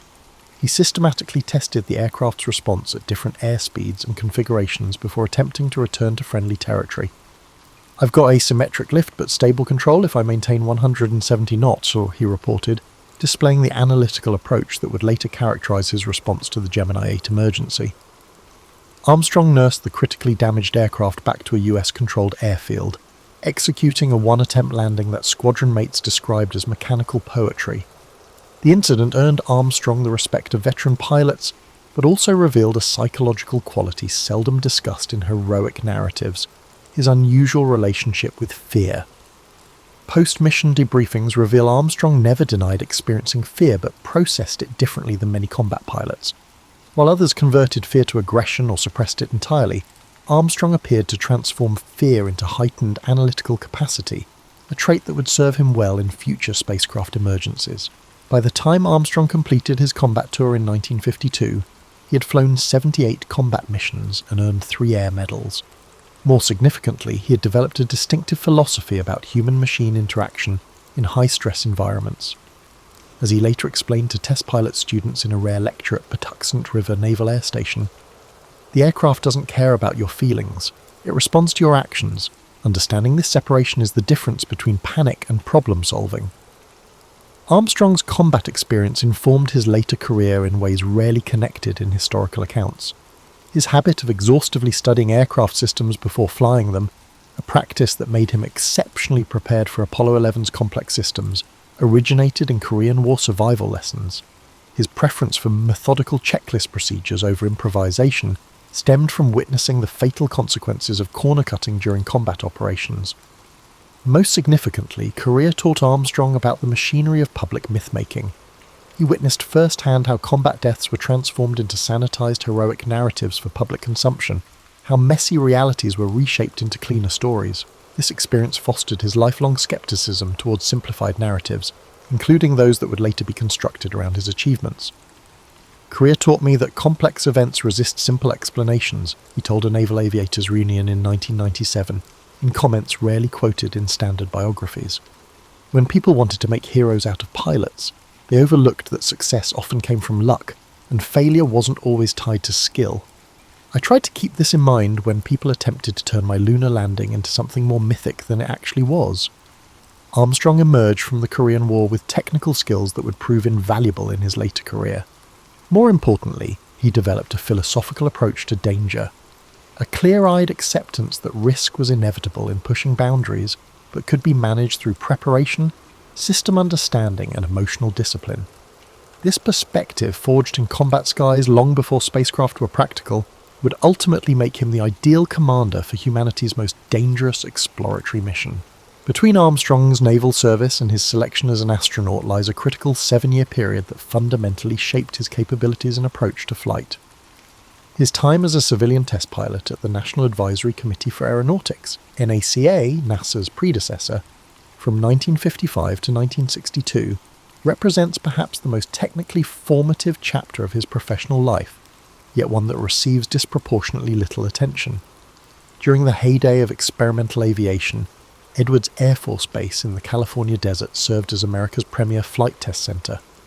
Armstrong arrived at Edwards Air Force Base during the transition from the jet age to the space age, a time when aircraft were consistently pushing the limits of speed, altitude, and controllability.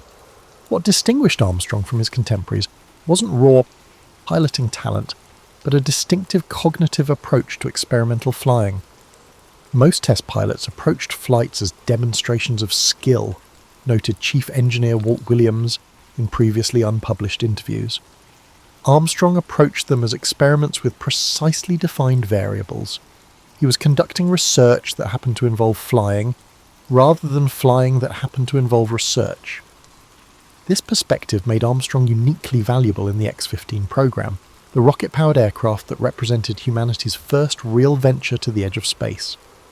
Unlike other test pilots who viewed the X-15 as a vehicle for setting records, Armstrong approached each flight as a data-gathering opportunity. His flight debriefings, preserved in NECIE archives but rarely cited, reveal an engineer's obsession with cause-effect relationships and system behaviours rather than performance metrics. Armstrong's most significant X-15 flight on April 20, 1962, is typically noted for reaching an altitude of 207,500 feet, the edge of space. Less discussed is how the flight nearly ended in disaster when the aircraft skipped off the atmosphere during re-entry, bouncing Armstrong's far off course. The incident required him to make split-second decisions about energy management and re-entry angle, with minimal guidance as the planned flight profile had been invalidated. The X-15 incident directly informed how I approached the lunar landing. Armstrong later explained to flight controllers during Apollo simulations. Both involved energy management problems with tight margins and degraded information.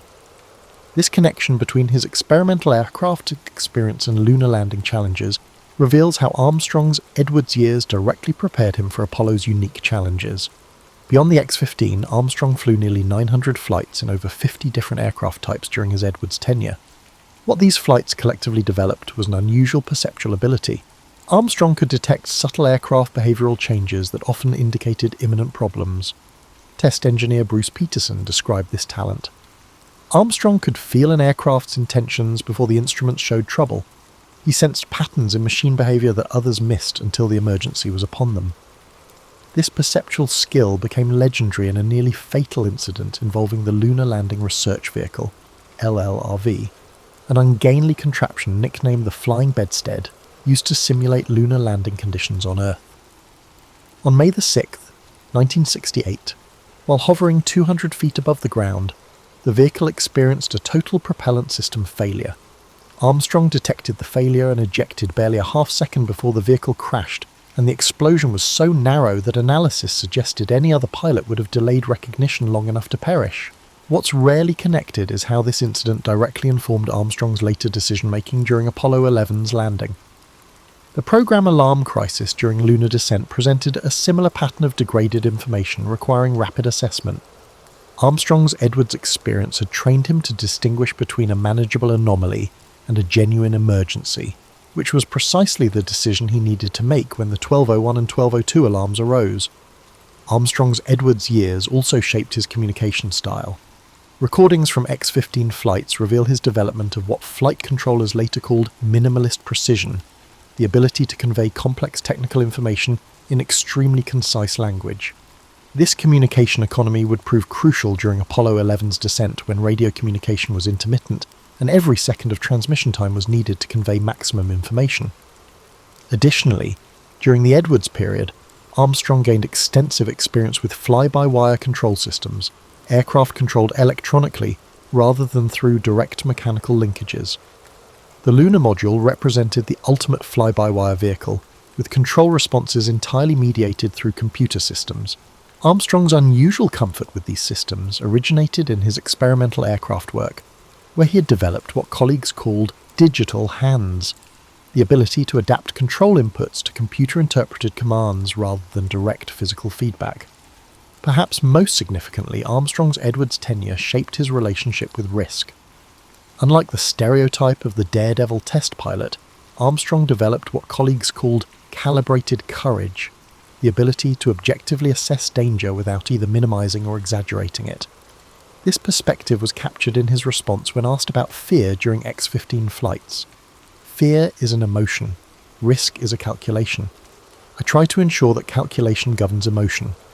This philosophy would prove crucial during Apollo 11's final descent when Armstrong faced multiple potential abort scenarios. His Edwards experience had developed his ability to distinguish between acceptable and unacceptable risk, to recognize when continuing forward despite problems was justified and when retreat was the only rational option. This judgment, honed over hundreds of experimental flights pushing the boundaries of speed and altitude, ultimately enabled the split-second decisions that made the lunar landing possible. The Gemini program, NASA's critical bridge between the Mercury and Apollo missions, represented Armstrong's transformation from experimental test pilot to operational astronaut. His experiences during this period, particularly commanding Gemini 8, developed specific capabilities that would prove decisive during Apollo 11's lunar landing attempt.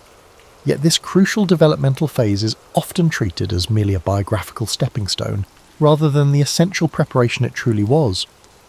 Armstrong joined NASA's astronaut corps in 1962 as part of the New Nine, the second astronaut class selected when the space agency recognized that Mercury's original 7 astronauts wouldn't be sufficient for the ambitious lunar landing program. His selection itself represented a shift in NASA's astronaut requirements. Unlike the Mercury 7, who were exclusively military test pilots, Armstrong had transferred to civilian status after his naval service. This civilian background would give him a distinctive perspective on the militarized culture of early spaceflight. Gemini's objectives focused on developing the capabilities required for lunar missions, rendezvous and docking, spacewalking, and extended duration missions. Armstrong was assigned as commander of Gemini 8, scheduled to perform the program's first docking with another spacecraft, critical capability for the lunar mission architecture. His preparation for this mission revealed cognitive qualities that would later serve him during Apollo 11. Armstrong's approach to mission preparation was distinctive, recalled flight director Gene Kranz in technical debriefings rarely quoted in popular accounts. Where most astronauts focused on mastering planned procedures, Armstrong devoted equal time to imagining failure scenarios beyond what we had formerly simulated. This approach, preparing for the unexpected rather than just the expected, would prove prophetic during his Gemini flight. Gemini 8 launched on March 16, 1966, with Armstrong commanding and David Scott serving as pilot. The crew successfully rendezvoused and docked with an uncrewed Agena target vehicle, the first docking in spaceflight history. What happened next transformed a milestone success into a survival situation that revealed Armstrong's unique capabilities under extreme pressure. Approximately 30 minutes after docking, the joined vehicles began to roll unexpectedly. The rotation accelerated rapidly until the spacecraft was spinning at nearly 1 revolution per second, a rate that threatened to cause structural damage and was approaching the threshold where the astronauts would lose consciousness. Armstrong faced a critical decision with incomplete information. Was the Agena causing the roll, or was it their Gemini spacecraft? The reality, revealed in mission transcripts and technical debriefings, shows something more significant: a systematic troubleshooting process executed under extreme pressure and physiological stress. Armstrong methodically eliminated variables by undocking from the Agena, a complex procedure never practiced under emergency conditions. When the rotation worsened after separation, he correctly deduced the problem must be in the Gemini's orbital attitude and maneuvering system. The critical decision came when Armstrong bypassed standard procedure by shutting down the primary control system entirely and activating the re-entry control system, thrusters meant only for the return to Earth. This decision consumed precious fuel reserves and would force an early mission termination, but it stabilized the spacecraft and saved both astronauts' lives.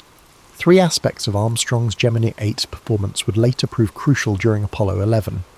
First, his information processing during the crisis revealed an unusual capacity to filter signal from noise, to identify critical variables while disregarding distractions. Second, his choices showed a readiness to depart from accepted practices when research showed they were insufficient. Third, his crew resource management showed exceptional clarity about when to act unilaterally versus when to consult mission control. The Gemini 8 emergency revealed Armstrong's defining quality as a commander. Flight director Chris Kraft later observed in a NASA oral history interview, he could move seamlessly between procedural discipline and creative problem-solving, knowing exactly when each approach was appropriate. That balance is much rarer than either quality alone. The aftermath of Gemini 8 proved equally revelatory about Armstrong's character. Despite saving the mission from potential catastrophe, he focused his debriefings entirely on how procedures and training could be improved.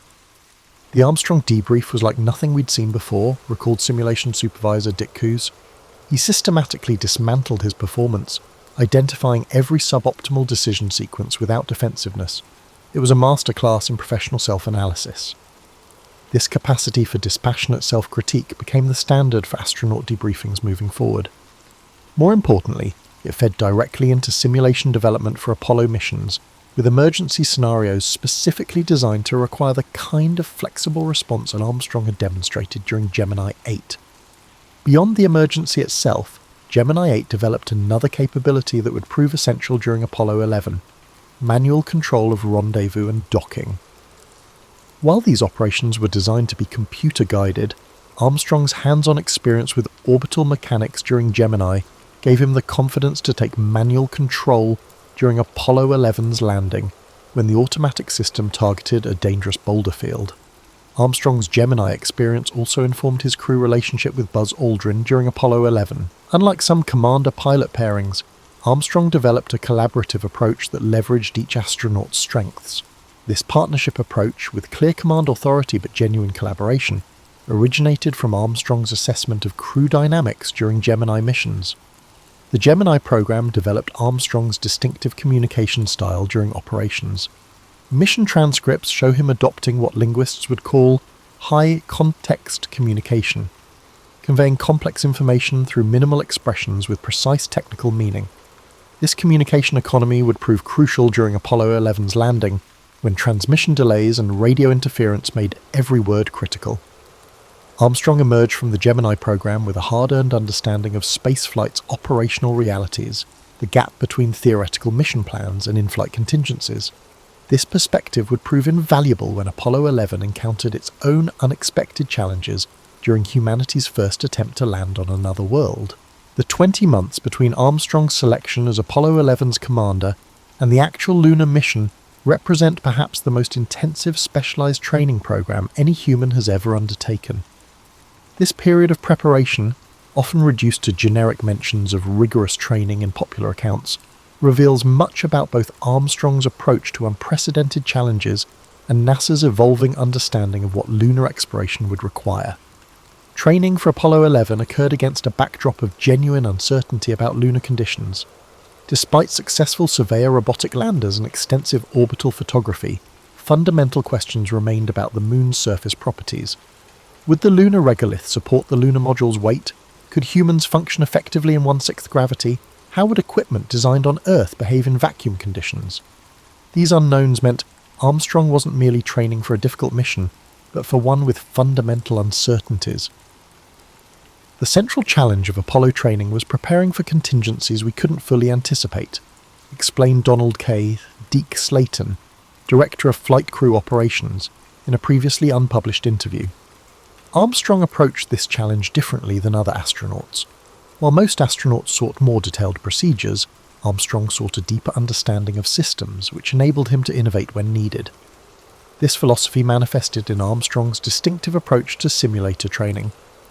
While NASA scheduled approximately 400 hours of formal simulator time for each Apollo crew, Armstrong logged nearly 950 hours, with much of this additional time focused on deliberately inducing system failures beyond planned training scenarios.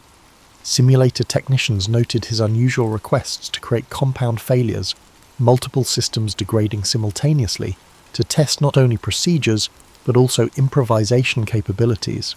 The Lunar Landing Research Vehicle, LLRV, and its training variant, the Lunar Landing Training Vehicle, LTV, represented perhaps the most challenging and dangerous aspect of Apollo preparation.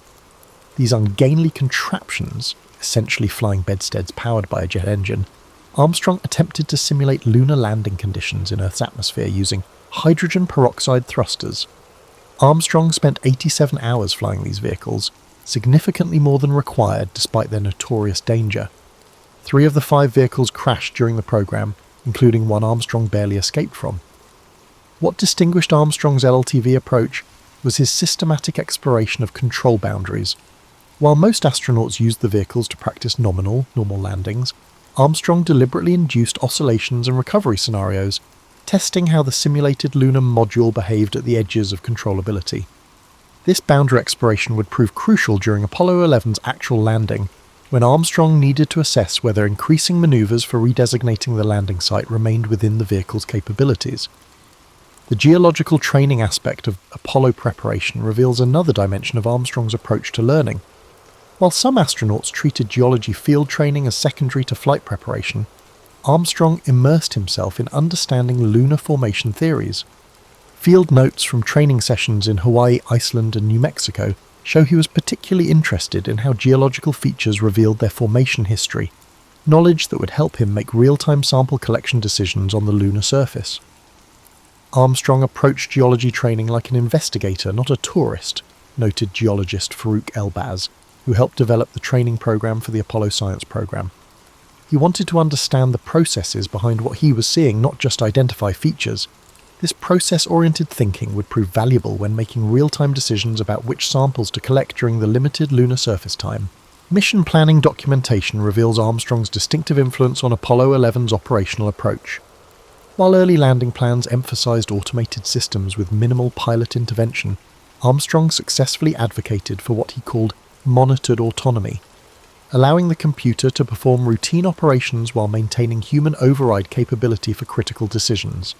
This philosophy directly reflected his test pilot background, where he had developed a nuanced understanding of human-machine collaboration, rather than seeing automation and manual control as binary opposites.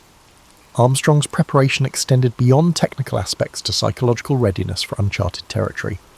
Unlike training for previous missions where astronauts could speak with humans who had experienced similar conditions, Apollo 11 that represented a journey beyond human experience. Armstrong developed what colleagues called comfortable uncertainty, the ability to prepare thoroughly while acknowledging that complete preparation was impossible. The distinctive quality Armstrong brought to Apollo training was epistemological humility, observed Apollo flight director Glyn Lunny in an oral history interview. He recognized that our models of lunar conditions were approximations at best and maintained intellectual flexibility about what they might actually encounter. This open-minded approach, combined with rigorous preparation, created a unique readiness for genuine unknowns. Communication training revealed another dimension of Armstrong's preparation philosophy. Recognizing that transmission quality between Earth and the Moon would be limited by technology and distance, he developed a distinctive communication economy. Training transcripts show him systematically reducing message length while preserving critical information, a skill that would prove essential during the landing, when every second of communication time was precious.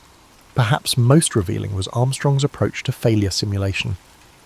While most astronauts preferred to focus on successful outcomes with occasional emergencies, Armstrong regularly requested what trainers called cascading failure scenarios, situations where initial problems triggered subsequent complications. This approach reflected his understanding that real emergencies rarely follow textbook patterns, but instead evolve unpredictably as systems interact. Armstrong's training philosophy was captured in a note he wrote to flight controllers before a particularly difficult simulation. Today, let's make the task as hard as possible. On the actual mission, we can only hope it will be easier than what we've practiced. This mindset, preparing beyond worst-case scenarios, created psychological margin that would prove crucial during Apollo 11's actual challenges.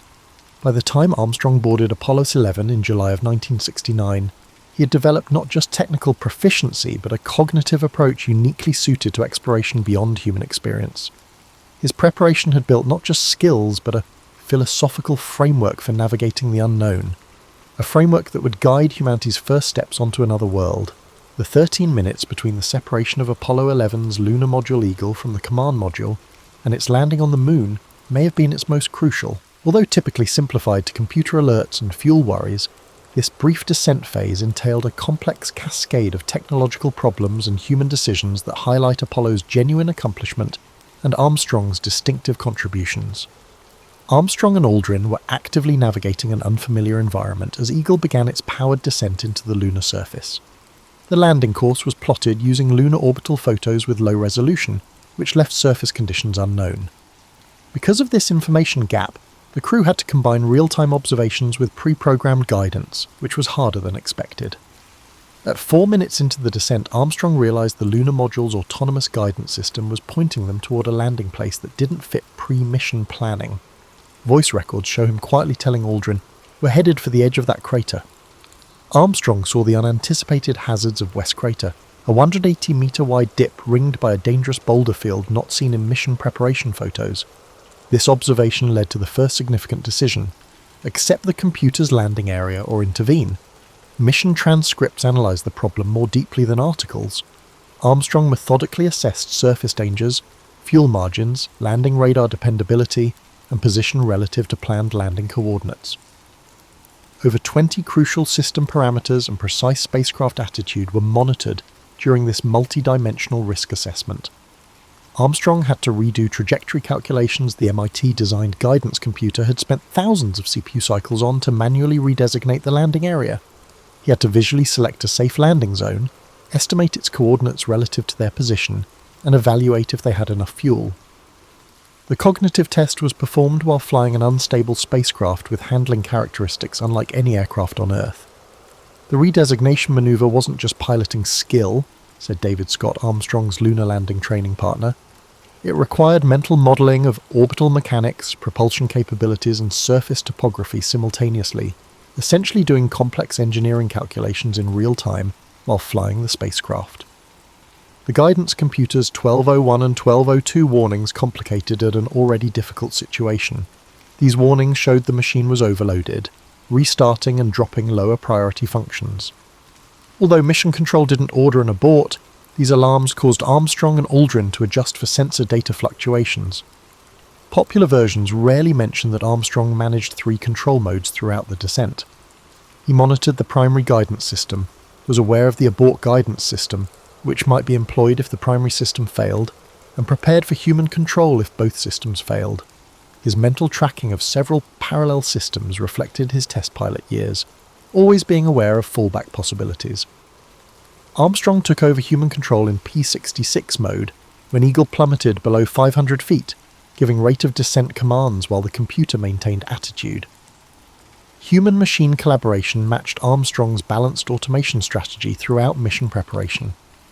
An experienced test pilot analysing aircraft response uses modest, precise modifications followed by periods of observation in his control inputs throughout this phase.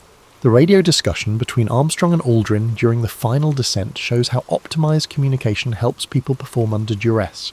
They discussed altitude, velocity, fuel condition, and hazard notifications with little outside commentary. They had simulated thousands of hours to perfect their speech communication to provide the most information with less distraction. Armstrong suffered dust obscuration as Eagle reached the surface. Exhaust from the descent engine created a blinding dust cloud over lunar objects. Armstrong later sought shadows, rocks, or something that would give me a clue to velocity and altitude, but visual references became harder to see. Late in the flight, sensory loss prompted him to rely increasingly on instrument data, requiring rapid perceptual adaptation. Landing on the moon was doubtful. The lunar module's legs had crushable aluminum honeycomb to buffer landing stresses, but no one understood how it would react. Armstrong kept the descending engine at minimum thrust until stable contact in the last seconds, preparing for rebound or sideways movement. Radio call contact light, followed by engine stop and Houston Tranquility Base here. The Eagle has landed, conceals Armstrong and Aldrin's complicated shutdown routine. Within seconds of landing, they had to establish a stable position, shut down the descent engine, switch various systems to surface mode, and prepare for an emergency ascent if surface circumstances were unstable. Armstrong's cognitive bandwidth control during the landing was amazing. During the descent, he monitored over 30 system parameters, processed changing visual information, calculated fuel and trajectory, communicated with Aldrin and Mission Control, and manually controlled the spacecraft in an unfamiliar environment. This cognitive multitasking may have been the most difficult operational environment ever. The landing changed humanity's relationship with the universe beyond the technological feat. Armstrong and Aldrin broke a boundary that had defined human existence since our species emerged, being creatures of a single world by going from orbit to Earth. The drop from orbit to the land was a technical operation and a lasting human expansion beyond Earth. The landing confirmed a human-machine integration strategy that would shape decades of exploration. Armstrong's blend of automation and manual control set a precedent for modern spaceflight, trusting computers with mundane tasks and humans with vital judgments. Armstrong believed that exploration required technology improvement and human adaptation, not just one. It also emphasizes the need to simplify technical concepts without oversimplifying. This communication method helped Armstrong explain issues without panicking during the landing. Armstrong's fame association was maybe the most shocking selection criterion. NASA realized that whoever led the first landing would face tremendous celebrity as Apollo neared its peak. Some psychological tests found Armstrong had exceptional immunity to the distorting effects of public attention. Armstrong performed consistently under pressure, unlike other astronauts who became more cautious or irresponsible. The choice was controversial. Some NASA employees suggested choosing charismatic astronauts to garner public attention. Others preferred combat-experienced military candidates. Internal papers show disagreement about whether Armstrong's reservedness would reduce the mission's inspiration. The conclusion hinged on judgment under uncertainty, which is hard to quantify. The lunar landing would require maneuvers that Earth cannot replicate. Later, Flight Director Chris Kraft said, "We needed someone who could make the right decision when there was no right answer." Armstrong showed his courage in real life during the Gemini 8 emergency. When Armstrong, Aldrin and Collins were assigned to Apollo 11 in January 1969, public attention centered on their technical capabilities. Behind closed doors, NASA knew that the first lunar landing required more than piloting skill. It required a commander who could handle history without being crushed. NASA's changing leadership philosophy for space exploration influenced Armstrong's selection. The perfect commander for humanity's first steps on another globe wasn't the best pilot or most authoritative personality, but someone whose identity could fade behind the achievement. NASA found a commander in Armstrong who never let his ego overshadow humanity's success. The opening question, "Did Neil Armstrong actually walk on the moon?" reflects one of the most persistent current conspiracy theories. Exploring moon landing denialism's history reveals Armstrong's legacy and cultural concerns about technology, trust, and American identity. Contrary to popular belief, conspiracy theories about the moon landing began immediately after Apollo 11, not in the US. In 1970, the Soviet-aligned International Organization of Journalists published America's Journey to the Moon, Scientific Feat or Political Bluff, which made the first major charges of fakery. This story demonstrates how Cold War rhetoric, not technology, initially fueled Apollo's battle. People rarely discuss Neil Armstrong's direct interaction with these notions. A Belgrade resident told Armstrong the landing was recorded in Hollywood during the post-Apollo goodwill trip. In State Department records but rarely cited, Armstrong said, "If it was a Hollywood production, I'd have demanded a better script and more comfortable costumes." He always responded to conspiracy accusations with wit rather than outrage. As American suspicion of government increased after Vietnam and Watergate, conspiracy theories changed considerably in the mid-1970s. Bill Kaysing's self-published pamphlet We Never Went to the Moon changed moon hoax arguments from foreign propaganda to home skepticism in 1976. Armstrong privately wrote to fellow astronauts that distrust of achievement has become more threatening to progress than technical limitations. Scientific investigation has disproven conspiracy theorists' technical claims, waving flags, missing stars, illumination anomalies. Understanding why these views endure despite overwhelming evidence is more revealing. Moon landing denial is significantly linked to proportionality bias, the tendency to believe significant events must have equally significant causes, according to sociological studies. The idea that humanity's greatest adventure could be completed with ordinary human effort, albeit amazing coordination, seems insufficient to match its psychological impact. Armstrong understood this psychological aspect of his In a rare interview in 1999, he said, "The conspiracy theories aren't really about the moon. They're about the uncomfortable reality that humans can accomplish things that seem impossible through processes too complex for any individual to fully comprehend. Armstrong's lifelong emphasis on systems thinking above heroism is shown by this revelation. Moon hoax beliefs flourished online, creating echo chambers where denialism could thrive without evidence. 1999 polls showed that about 72% of Americans denied the moon landings, a proportion that has remained consistent despite new information. This tenacity gives insight into how some people handle trust, evidence, and authority. Armstrong's co-workers handled conspiracy claims differently. Other astronauts debated technical issues as Buzz Aldrin punched a persistent skeptic. Armstrong kept quiet on public platforms, but addressed the concerns in schools. He told a university audience, "Directly addressing conspiracy theories legitimizes them. Better to motivate the future generation to exceed our achievements than defend history." Conspiracy theories changed revealingly. Early versions claimed radiation, technology, or physics impeded the travel. After disproving each claim, speculation switched to purported motivations: Cold War competition, military purposes, and more intricate conspiracy frameworks. Moon landing denial led to greater rejection of institutional knowledge, reflecting American conspiracy thinking. The documentary Operation Avalanche of 2016 explored the conspiracy by imagining a moon landing scam. Armstrong declined the project but reportedly watched a screening and told associates, "They've made faking it seem far more complicated than actually doing it." This episode explains why moon hoax theories fail. The conspiracy requires more players, technology, and coordination than lunar expeditions. Armstrong saw moon landing denial as a philosophical challenge, not a personal insult. Friends say he saw it as educational failure rather than malice, consequence of science education that emphasized facts over procedure. In his final years, he oriented educational donations towards scientific methodology and critical thinking programs rather than knowledge acquisition.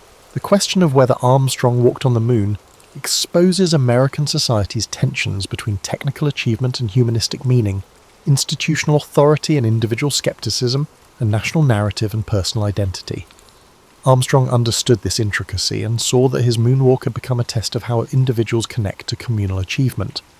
During a congressional hearing 2 years prior to his demise, Armstrong addressed conspiracy theories without directly confronting them, asserting that knowledge is not a finite resource. "I can walk on the moon without your believing, but your disbelief may prevent you from attaining the impossible." Armstrong's remark shows that the moon landing was more than a physical feat. It symbolized human possibilities. Moon landing conspiracy theories persist despite overwhelming evidence from multiple missions, independent verification from other countries' space agencies, and retroreflectors still working on the moon. This says something about historical truth in the modern era. The moon landing is unusual in that it was widely documented, but just a few people witnessed it. Armstrong understood this epistemic issue. He emphasized in private letters with historians that space exploration produced a new category of human knowledge that required collective confidence because it could not be independently validated. This knowledge guided his lifelong focus on education, that taught how to analyze facts and draw conclusions. After July 1969, the topic, "Did Neil Armstrong really walk on the moon?" becomes more about how cultures establish shared reality. Armstrong's legacy may not be lunar dust, but his example of how human success exceeds individual capacity through collaboration and common purpose, a truth no conspiracy theory can change. The man who took that little step realized that humanity's greatest achievements are defined by how they increase human possibility, not by who does them. This means that whether someone believes in the moon landing is less important than if it encourages them to push themselves. In his final public engagement, Armstrong reminded pupils, "Our sight is limited by the horizon. Moving the horizon is progress." Harry S. Truman's roots trace to the quiet farmlands of western Missouri worlds removed from the polished corridors of Washington he'd one day inhabit. Born on May 8, 1884 in the small town of Lamar, he was the first child of John Anderson Truman and Martha Ellen Young. Modest beginnings shaped his earliest sensibilities. The family moved frequently, chasing opportunities across hardscrabble farmland and short-lived ventures. Even so, the young Truman absorbed a relentless work ethic from dawn to dusk chores and gleaned an unvarnished sense of people's struggles. Little about his childhood forecasted the presidency that would thrust him into global crises. His boyhood was peppered with a penchant for reading, a borrowed copy of Plutarch's Lives or perhaps a Mark Twain novel capturing the spirit of Middle America. Unlike many peers, Harry devoured thick tomes about history and political philosophy. The spectacles perched on his nose earned him occasional teasing from schoolmates, but he shrugged it off. His father's farm demands forced him to develop stamina in a literal sense, wrangling mules or stacking hay, even as he contemplated the larger world beyond county lines. With no prestigious family name or wealth, further education was never assured. After finishing high school in the Independence College seemed an unreachable dream. Family finances and obligations rerouted him to an array of odd jobs, timekeeper for the Santa Fe Railroad bank clerk and farmhand. By his early 20s, Truman's curiosity about public affairs solidified. The world was chinnapping. Horse-drawn wagons met shiny new automobiles. The economy swelled and new technologies whispered of unstoppable progress. Yet southern Missouri's conservative climate rarely promised fast social or political transformation. Politically, a swirl of party machines, especially the Pendergast faction in the Kansas City, state of Missouri, dominated local elections. Established dynasties overshadowed the notion that ordinary citizens could break into politics. Truman, while not outspoken about these realities, observed them closely. In the year 1905, the young man ventured to Kansas City, the state of Missouri, but his father's declining health compelled him to return to the Grandview farm due to family obligations. The life of a farmer was tough on body and spirit, especially in an era lacking modern machinery, but these years on the farm, some might argue, lay the foundation for Truman's later authenticity.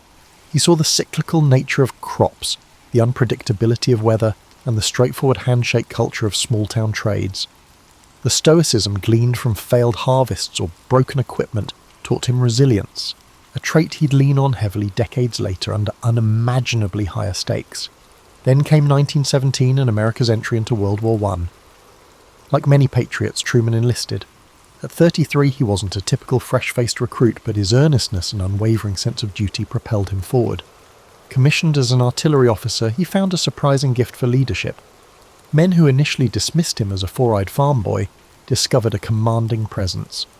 He enforced disciplines, but listened to grievances, forging an efficient battery that ultimately saw action in the muddy, shell-scarred fields of France. Under withering artillery, Truman kept his battery steady and morale intact. That success fueled a new self-confidence.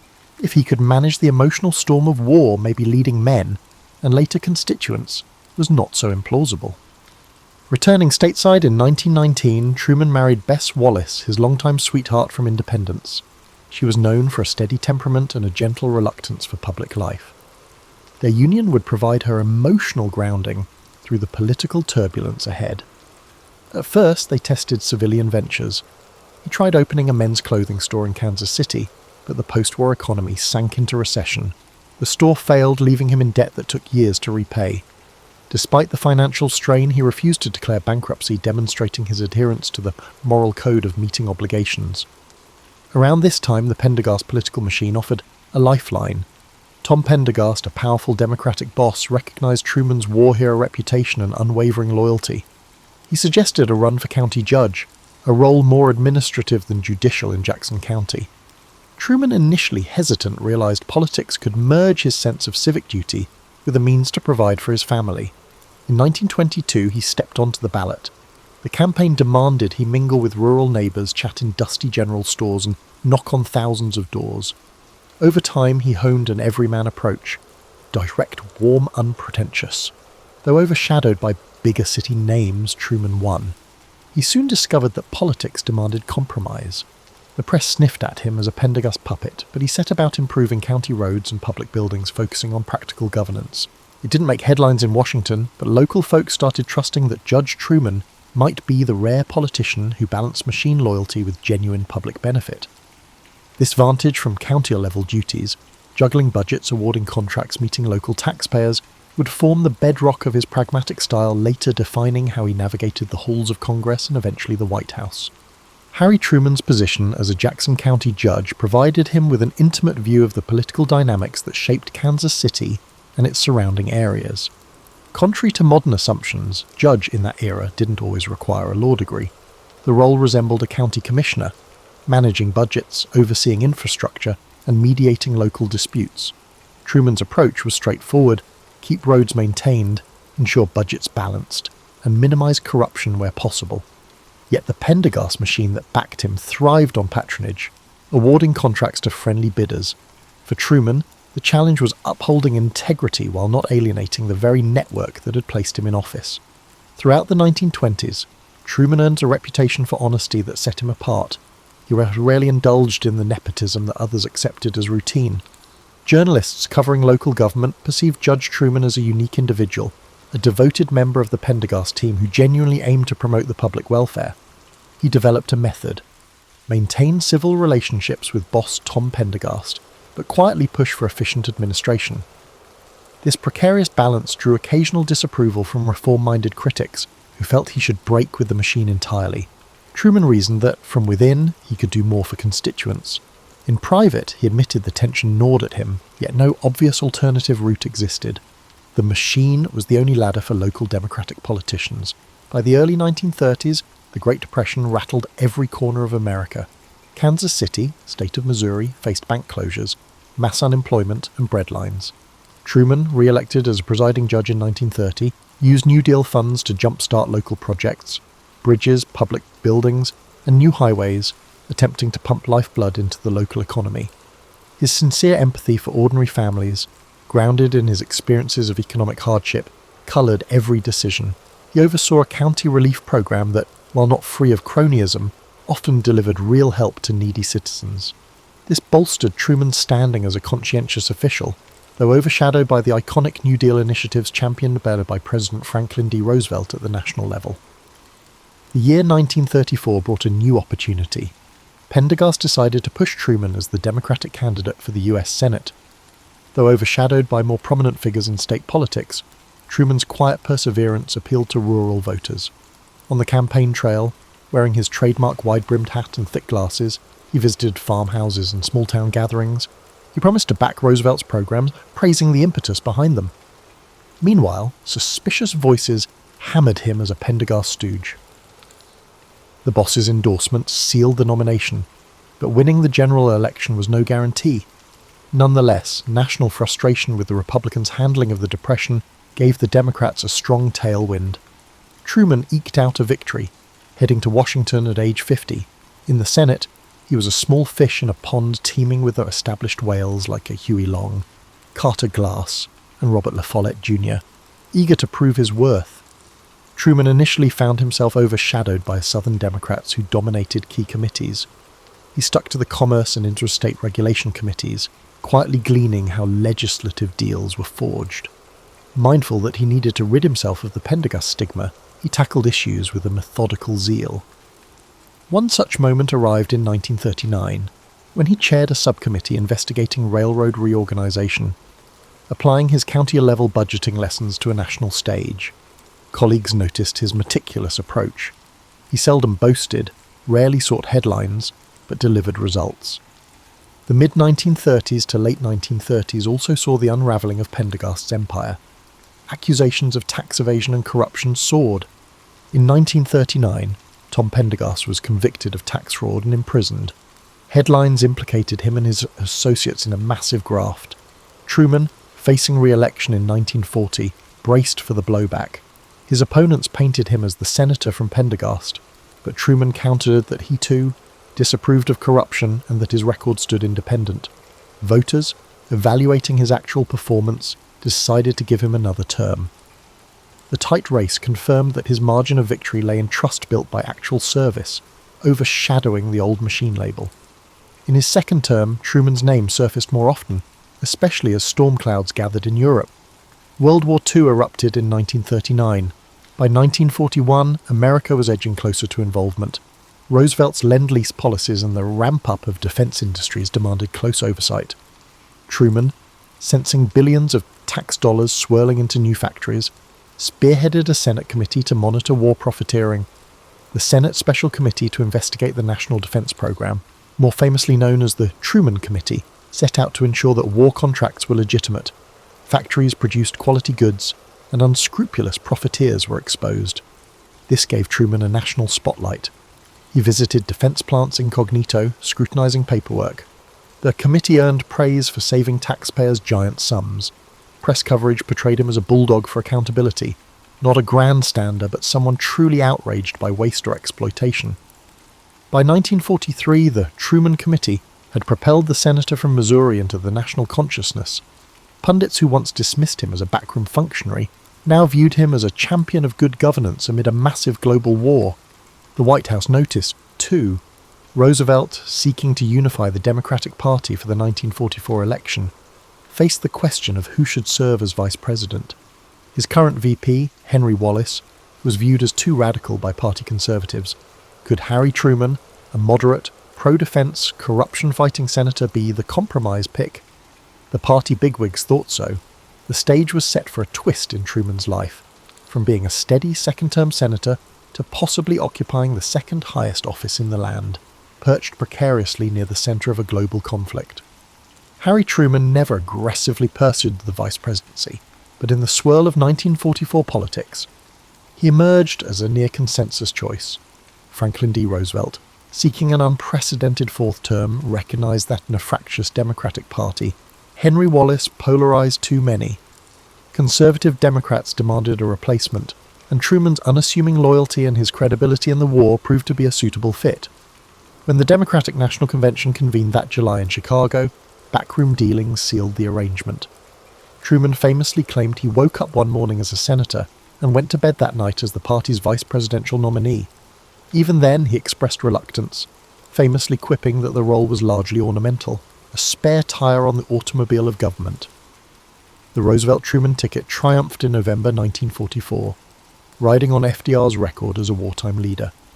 The margin was narrower than earlier Roosevelt victories, reflecting war fatigue among Americans, but a victory was still a victory, and in January 1945, Truman took the oath as vice president. Within weeks, the Allies advanced on Nazi Germany, the Battle of the Bulge had ended, and the liberation of concentration camps approached. Meanwhile, the Pacific Theatre raged on, with US forces inching closer to Japan. Truman found himself at the periphery of top-level discussions. Roosevelt, his health failing, still dominated the administration's strategic deliberations. Truman's main tasks involved presiding over the Senate and fulfilling ceremonial roles. He was rarely looped into the secrets of the Manhattan Project or the exact shape of post-war negotiations.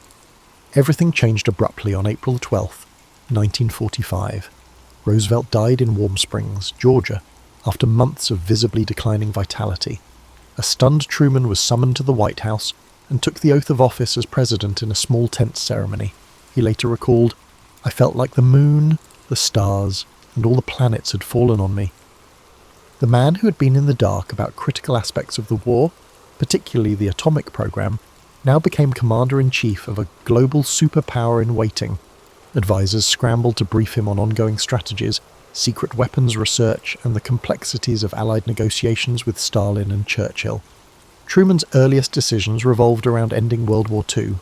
In Europe, victory seemed imminent, with Hitler's regime collapsing. VE Day, victory in Europe, arrived on May 8, 1945, overshadowing the raw sense of Roosevelt's absence.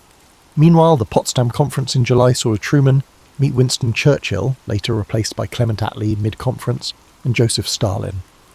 With the war in Europe settled, the conversation pivoted to dividing Germany into zones, shaping Eastern Europe's future, and extracting concessions from the Soviet Union about joining the war against Japan. Truman, a novice in the high-stakes diplomacy that Roosevelt had navigated, approached Stalin with caution. He gleaned that the Soviet leader had ambitions in Eastern Europe, a harbinger of post-war friction. Simultaneously, Truman faced a moral and strategic quandary in the Pacific. The Manhattan Project had succeeded, the atomic bomb was ready. Military planners estimated an invasion of Japan's home islands could cost a catastrophic number of Allied and Japanese lives. The question was whether dropping the bomb might force a swift surrender. Truman wrestled with the ethics, but ultimately authorized using atomic weapons, believing it would end the conflict more quickly. On August 6, 1945, a B-29 dropped the first bomb on Hiroshima. 3 days later, Nagasaki was hit. Japan announced surrender on August 15th. The effect was as unprecedented as it was terrifying. The world recognized a new era of nuclear capability. Truman justified his choice to the American public as a necessary evil. one that, in his view, saved more lives than it cost.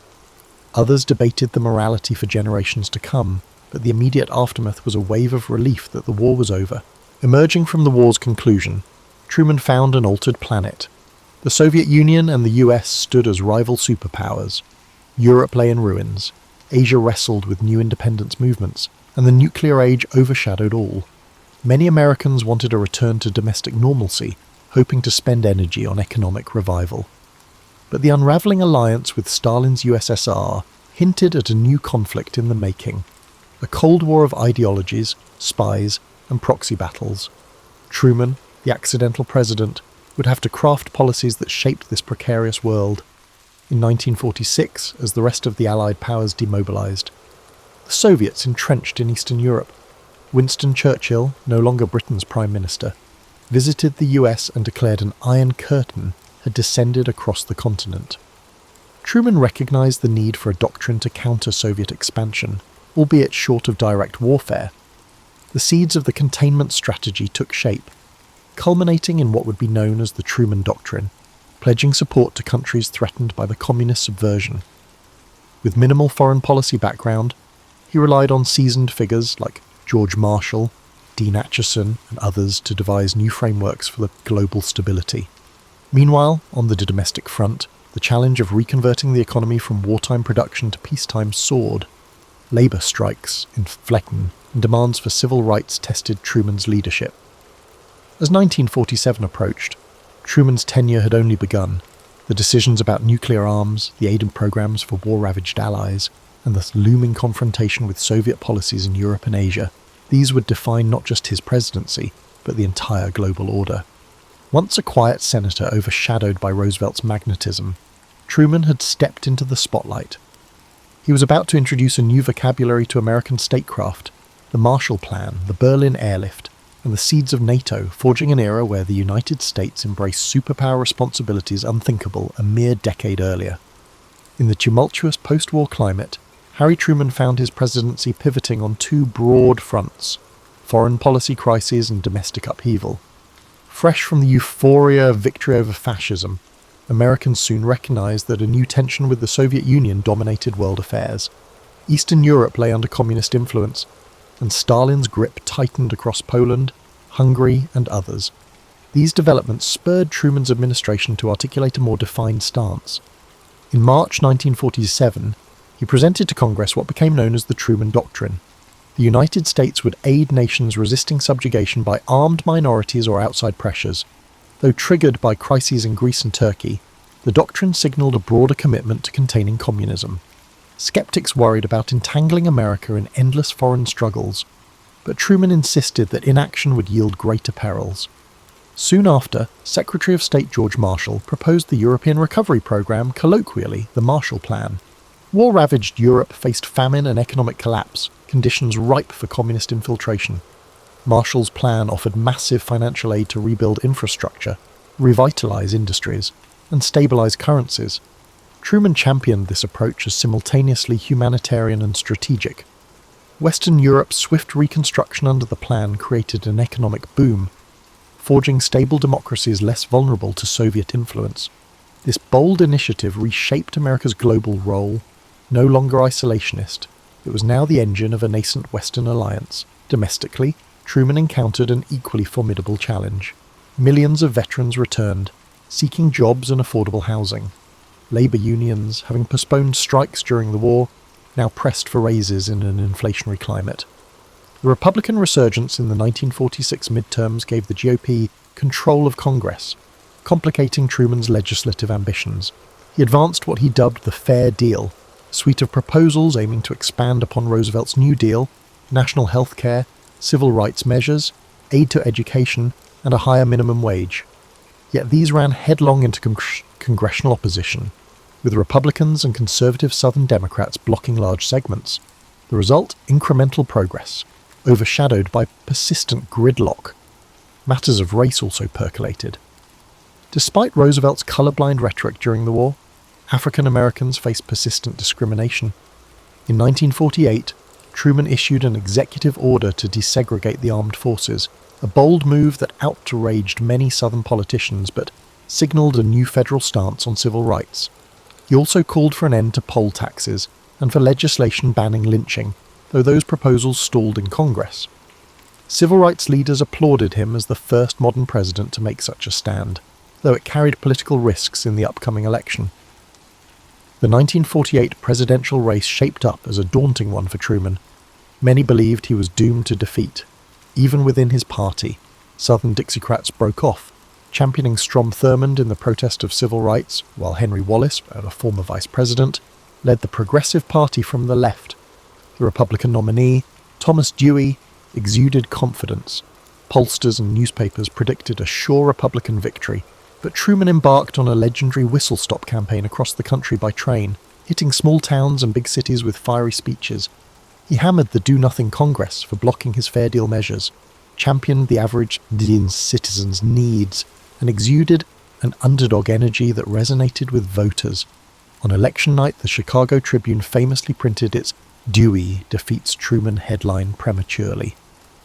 The actual result? A surprise Truman victory, securing his place in the White House for a full term. Historians still marvel at this upset, attributing it to Truman's relentless grassroots appeal and Americans' preference for continuity in uncertain times.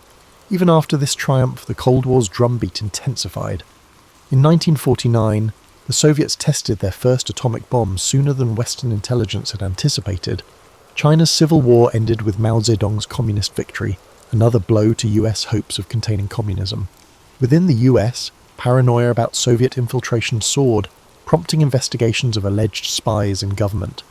Accusations by Senator Joseph McCarthy of communist sympathizers in the State Department gained traction, fueling an era of blacklists and loyalty oaths.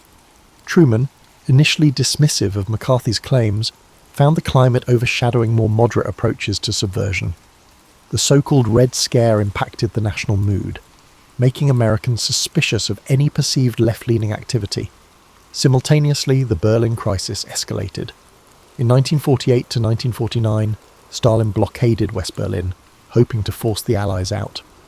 Truman answered with the Berlin Airlift, a logistical marvel ferrying supplies by air to 2 million Berliners. Round the clock, cargo planes soared over Soviet-occupied zones, bringing food and coal. The operation's success showcased Truman's willingness to stand firm without triggering direct war. By mid-1949, the blockade ended, proving Western unity triumphant. Yet Germany's formal partition into East and West underscored that the global divide was no fleeting spat. It crystallized an iron curtain across Europe. Truman's presidency thus served as the crucible forging NATO, established in 1949, to unify Western defense. By 1950, the stage was set for the next major conflict. In Korea, Communist North invaded the South, prompting UN-led intervention. Truman, fervent to stop aggression, but wary of another world war, authorized forces under General MacArthur. The Korean War would define his final years in office, intensifying domestic debates over how to contain communism without triggering nuclear catastrophe. So, from the vantage of the early 1950s, Harry Truman, once a relatively obscure senator, had become the architect of containment, the man behind the Fair Deal, and the figure bridging FDR's global legacy with a precarious new order. His next steps would further test both his presidency and the tolerance of a public increasingly fatigued by unending conflicts abroad. June 1950 jolted the Truman administration when North Korean forces, under Kim Il-sung, surged across the 38th parallel, overwhelming the ill-prepared South Korean army. Within days, Seoul fell. The UN Security Council swiftly condemned the aggression, a rare instance where the Soviet Union's absence from the Council, due to boycotting over China's seat, allowed a unanimous resolution to pass. Truman responded promptly. He committed US air and naval support, soon dispatching ground troops. Technically, the conflict was a police action rather than a declared war, but thousands of American servicemen found themselves in brutal combat across the Korean peninsula. General Douglas MacArthur, a decorated World War II figure, assumed command of UN forces. At first, the situation was dire. Allied lines shrank to a small defensive pocket around Pusan. Then came the bold Incheon landing in September 1950, a brilliant amphibious operation that outflanked North Korean supply lines. MacArthur's troops recaptured Seoul, reversing North Korea's gains. Buoyed by success, MacArthur pushed north, crossing the 38th parallel with Truman's tentative endorsement. The objective evolved from merely repelling the invasion to toppling the Kim regime entirely, or so the general believed. Yet a new threat loomed. Communist China warned it would not tolerate foreign armies on its border. Truman's advisors debated whether unifying Korea by force was feasible or wise. Crossing into the far north could lead to Chinese intervention, many warned. MacArthur, brash and confident, discounted such warnings. By late 1950, Chinese volunteers poured across the Yalu River, launching a massive counter-offensive.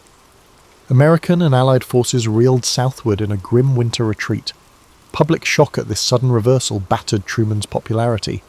As casualties mounted, a rift yawned between MacArthur, who demanded expanded war, potentially bombing Chinese bases, and Truman, who insisted on avoiding a broader conflict. MacArthur, disregarding presidential directives, publicly criticised Washington's caution, effectively undermining Truman's authority. In April 1951, Truman made a fateful decision. He relieved MacArthur of command. The uproar was immediate. MacArthur was a national hero, welcomed home by throngs chanting his name. Meanwhile, critics accused Truman of weakening the war effort, but Truman, committed to civilian control of the military, stood firm. He believed that letting a general define foreign policy threatened the very core of democracy. Despite the controversy, the Korean War ground on. Armistice talks started in mid-1951 but dragged on for months, even as battles flared along entrenched lines near the 38th parallel. While US public support for the war waned, Truman's White House wrestled with spiralling defense costs, anxious to avoid overextension. Some saw parallels to the frustration in World War I trenches, minimal territorial gains, high casualties, and endless negotiations. By 1952, many Americans had grown disillusioned. The war overshadowed domestic progress on the fair deal. Political opponents hammered Truman for what they saw as a stalemate in Asia, tying it to claims of infiltration by communist sympathizers at home. Fed by these tensions, the 1952 presidential election shaped up. Truman, battered by criticism, decided not to run for another term. He had served nearly 8 years after Roosevelt's death, plus the partial term. Instead, the Democratic Party nominated Adlai Stevenson II, who faced Dwight D. Eisenhower, the popular general from World War II. Eisenhower's promise to go to Korea and end the war resonated deeply with a weary public. Truman, overshadowed, simply hoped the conflict might find resolution. In January 1953, he left office with approval ratings near historic lows, overshadowed by the drawn-out Korean struggle and the McCarthy-era's relentless accusations of communist infiltration in the government. Yet even as he vacated the White House, Truman insisted that the containment strategy was correct. He recognized that waiting passively would yield expansions of Soviet or Chinese communism, which he believed threatened global stability. The Berlin airlift, the Marshall Plan, the formation of NATO, and aid to Greece and Turkey stood as cornerstones of what he considered necessary steps. The Korean War, while painful, in his view had halted a potential chain reaction of communist conquests in Asia. The public and policy circles fiercely debated whether the high cost justified the war. Returning to Independence, Missouri, Truman embraced private life without many of the trappings modern presidents would later enjoy. He had minimal pension, no Secret Service detail initially, and took up everyday routines, morning walks, visits to his library, and lively discussions with passers-by. Over time, Americans softened toward him. The same man once reviled for MacArthur's firing and for the loss of China found belated appreciation as a symbol of plain-spoken decency. Journalists occasionally visited his modest home to chat about world events. He deflected speculation about regrets, typically remarking that under the same conditions, he'd do much the same. The aging man, in his signature fedora, projected an air of calm that belied the turmoil he once navigated. In the broader sense, the years following 1953 revealed that the Cold War strategies Truman helped pioneer would endure across presidencies, shaping US foreign policy for decades. The notion that America must lead alliances, prop up threatened governments, and maintain a robust military footprint owed much to the architecture he and his advisors sketched. Controversies over nuclear arms, covert interventions, and moral trade-offs would continue to swirl. Meanwhile, the so-called Truman Doctrine in simpler times evolved into myriad forms, from Vietnam to the Middle East, whether favourable or unfavourable. The boundaries Truman established during the initial years of the Cold War established a superpower's worldwide stance. After leaving the presidency, Harry Truman quietly returned to the same unpretentious Independence neighbourhood he'd left behind. Reporters marvelled that, unlike many political figures who retreated into comfortable consultant gigs or lavish perks, Truman strolled about as though unchanged. He personally answered the phone at his home, penned his letters at a small writing desk, and took daily constitutionals through the neighbourhood. When neighbours encountered him, he was as likely to talk about local weather as global affairs. However, his historical decisions carried significant weight, despite the sense of normalcy. In 1953, the Korean War's armistice took effect, largely shaped by his successor, Eisenhower, who carried forward negotiations that Truman's administration had begun. Though the conflict remained technically unresolved, the ceasefire established the demilitarized zone, freezing the peninsula's division. Critics contended that a final peace was never achieved under Truman's watch, yet defenders argued that halting North Korean advances preserved South Korea's future. As years passed, the ongoing partition cemented a legacy of tension in East Asia, intimately linked to Truman's stand against communist aggression. In the realm of civil liberties, the McCarthy era's fervour gradually subsided. Senator McCarthy overreached and was eventually censured by his colleagues. Retrospective analyses revealed the climate of fear had led to blacklists and ruined careers with scant evidence of actual subversion. From his vantage point, Truman felt vindicated about firing MacArthur and resisting extremes. He had insisted that constitutional processes matter more than a general's personal convictions or a demagogue's accusations. Yet the climate had left scars on the Democratic Party. Truman's own brand of moderate liberalism, heavy on foreign policy hawkishness and domestic incremental reforms, had receded under the weight of political realignments. Truman's financial situation post-presidency was precarious. At that time, ex-presidents received no pension. Except for a small army pension from his service in World War I, he faced burdensome living costs. A modest book deal for his memoirs helped, but it was not extravagant. He refused to cash in on corporate lobbying or serve on boards he considered morally dubious. Eventually, Congress passed the Former President's Act in 1958, partly spurred by Truman's circumstance, providing a pension and resources for office staff. He disliked taking charity, but recognised the policy served future ex-presidents more than himself. Meanwhile, he poured energy into his presidential library, determined that the story of his administration, warts and all, be accessible to scholars. His memoirs, published in 2 volumes, 1955 and 1956, revealed a candid, plain-spoken narrative of events. He offered no apologies for the atomic bomb decisions, emphasising that the abrupt end to the Pacific War saved countless Allied and Japanese lives. On the controversies surrounding recognition of Israel, Truman's swift acknowledgement of the new state in 19 was a watershed moment in Middle East politics. He insisted it was the moral path despite opposition from key advisors. Indeed, this quiet, steadfast approach characterised his recollections. He may have been overshadowed by FDR or disliked by flamboyant generals, but in times of crisis, he did what he believed was necessary. Over time, public perception of Truman shifted from unremarkable caretaker to gutsy decision-maker. Revisionist historians started praising the Truman Doctrine's clarity, the Marshall Plan's success in rebuilding Europe, and the pragmatic approach to containing Soviet influence. They noted how he integrated civil rights stances into mainstream democratic ideology, setting the stage for the more comprehensive reforms of the 1960s. Younger politicians, from John F. Kennedy onward, acknowledged a debt to Truman's legacy, that the presidency was about forging alliances, championing domestic fairness and preserving a stable global order. Not all revered him.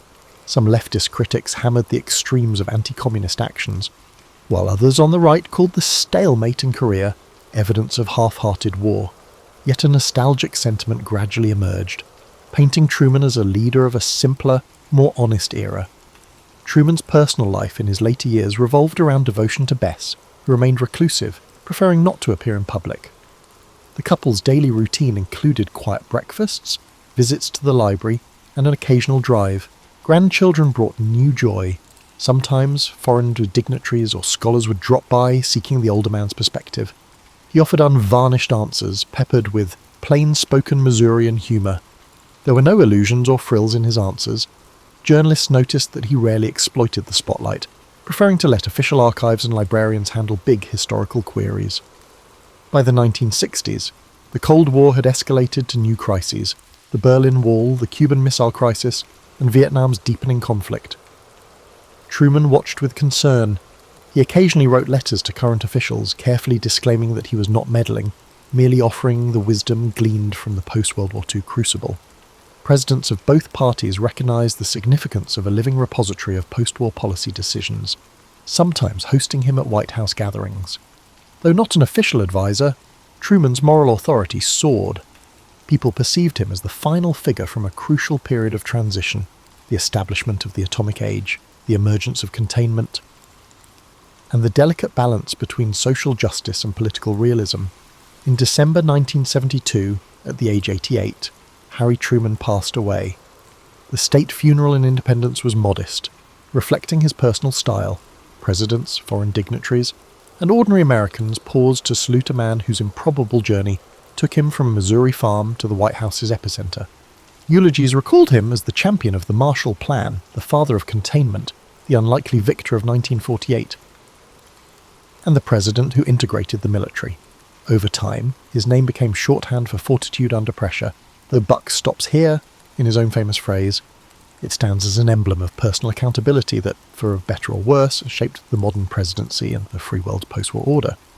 Fast forward to the present, and Harry Truman's memory stands as a fascinating study in leadership. He was a product of small-town America, shaped by the unvarnished realities of farm labour and local politics.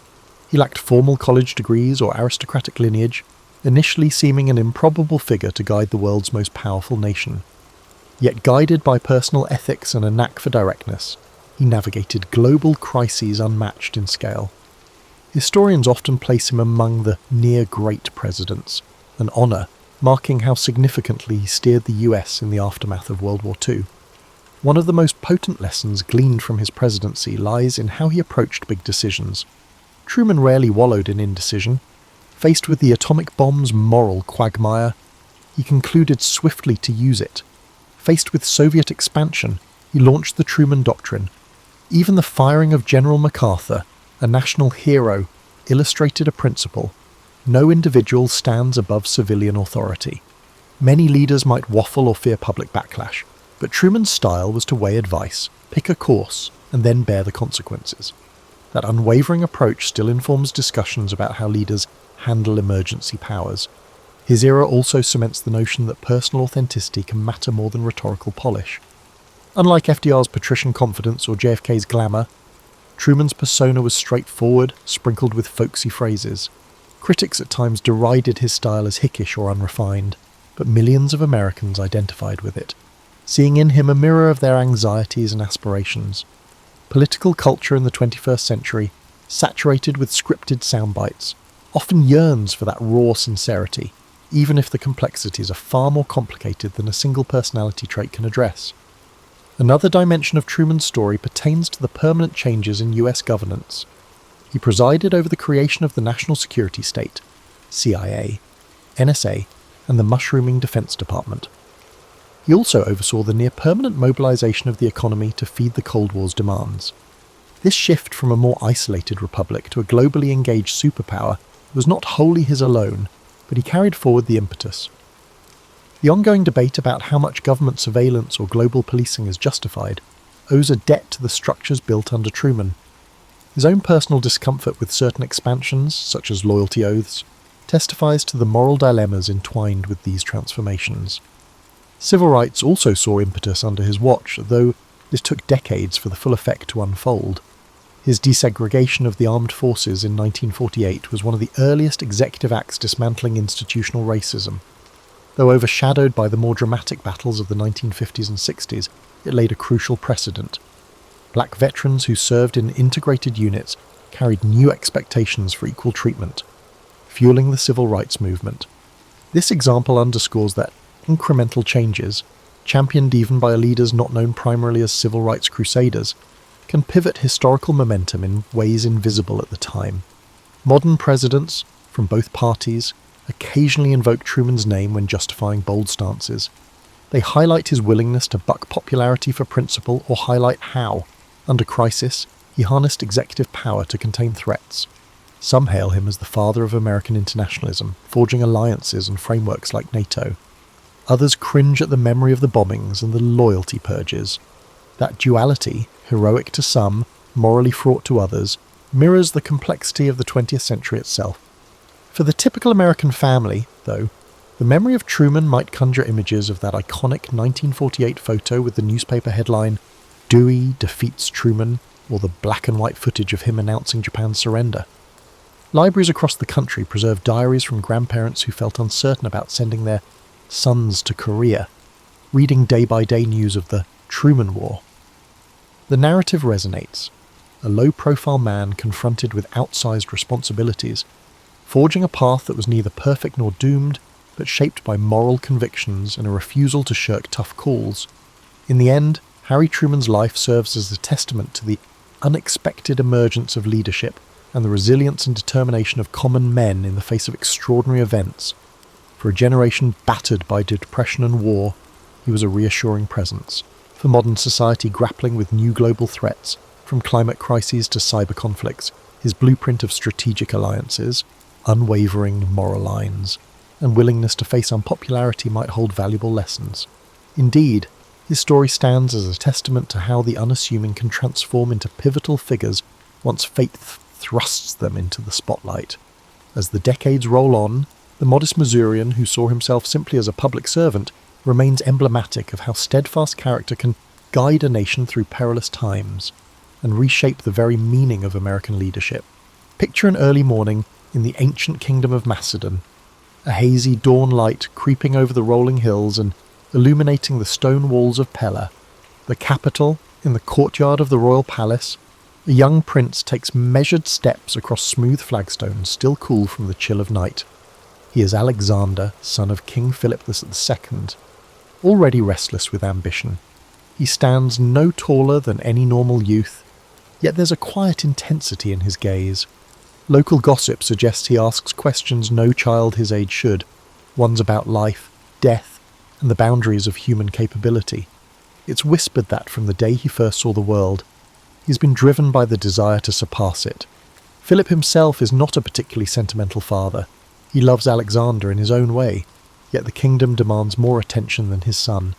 Under King Philip, Macedon has become stronger, more organised and more dangerous to neighbouring lands.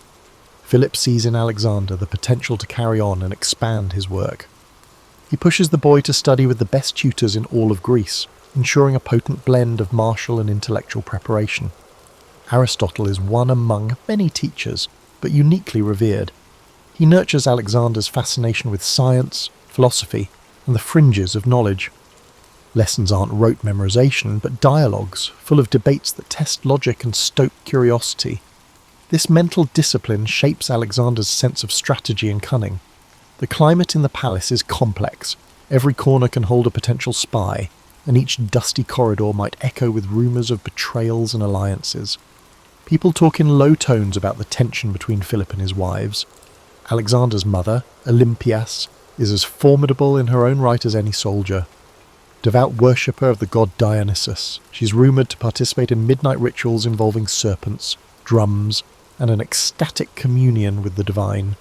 Some say she is cunning, even a dangerous influence on Alexander. Yet to him, she is not the mysterious priestess, but the unwavering pillar of maternal warmth.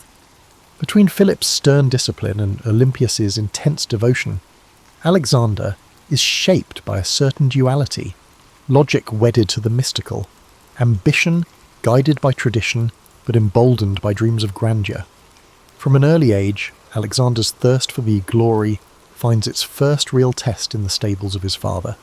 Legend has it that when he encounters a spirited black stallion named Bucephalus, the horse refuses to be tamed by any of Philip's most capable men. They try, they fail, and the beast is ready to be dismissed. But young Alexander notices the animal's fear of its own shadow. Patiently, he coaxes Bucephalus to face the sun, away from the silhouette that spooked him. In minutes, the horse is calm, and Alexander rides him without protest. Observers watch, stunned. as the boy demonstrates a combination of empathy and ingenuity that even seasoned horsemen lack.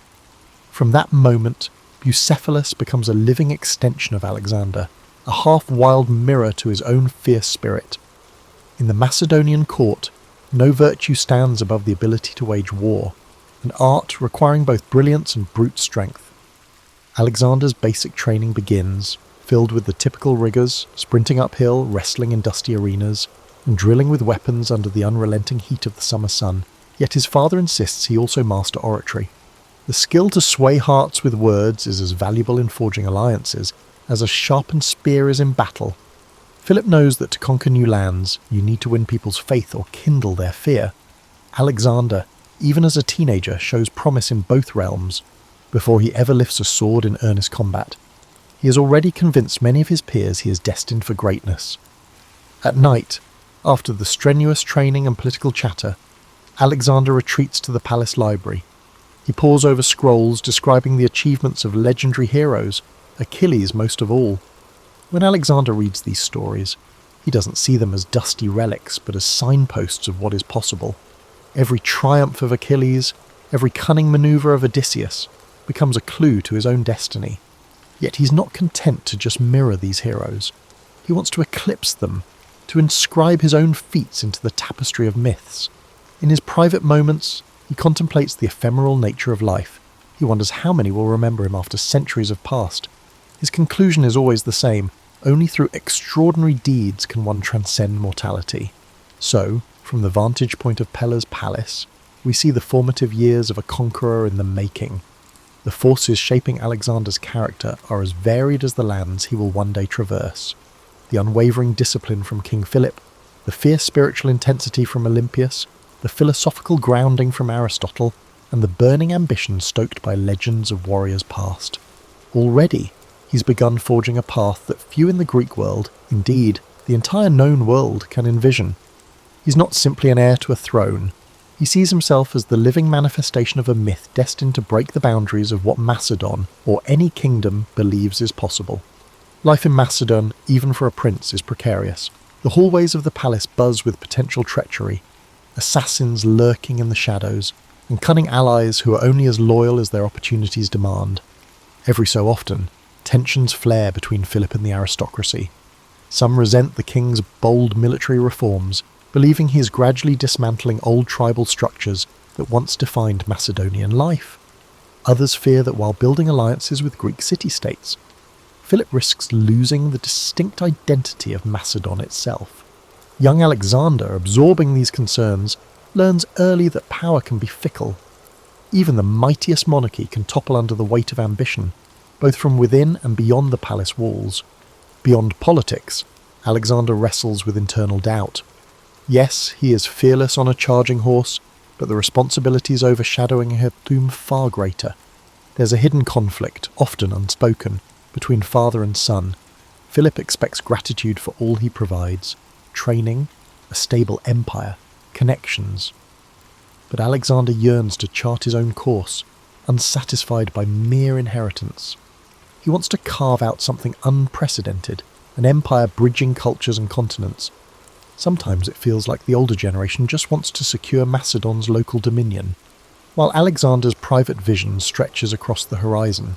He doesn't articulate it yet, but deep within, the seeds of conquest already take root. To outsiders, Macedon can feel rugged compared to the refined city-states of southern Greece.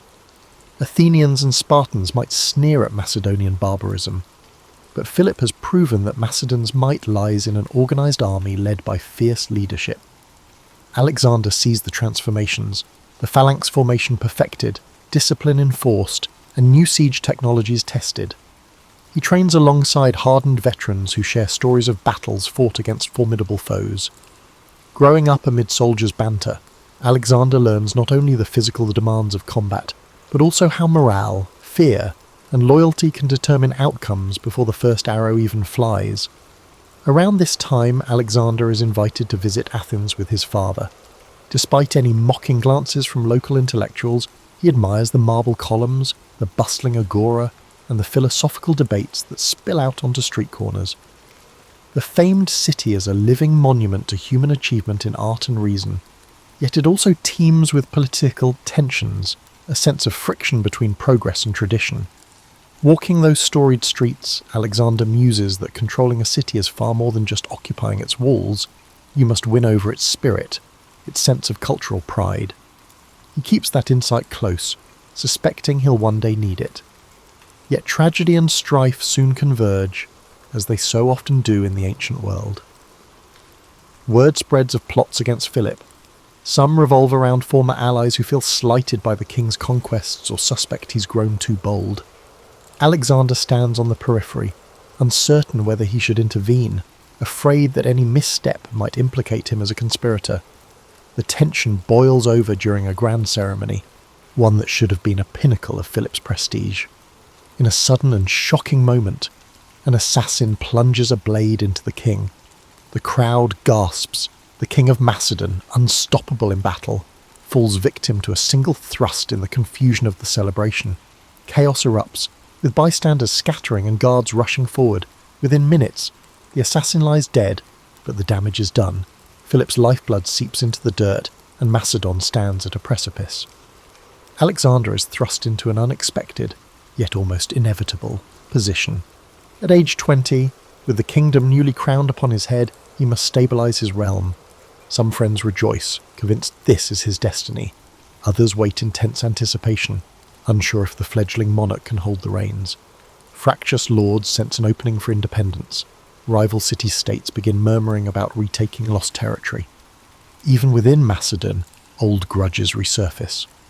All eyes fix on the new king, who must assert control with the same decisiveness as his father, or face disintegration of all that has been built. One of his first orders is brutal and direct, subdue any potential revolts.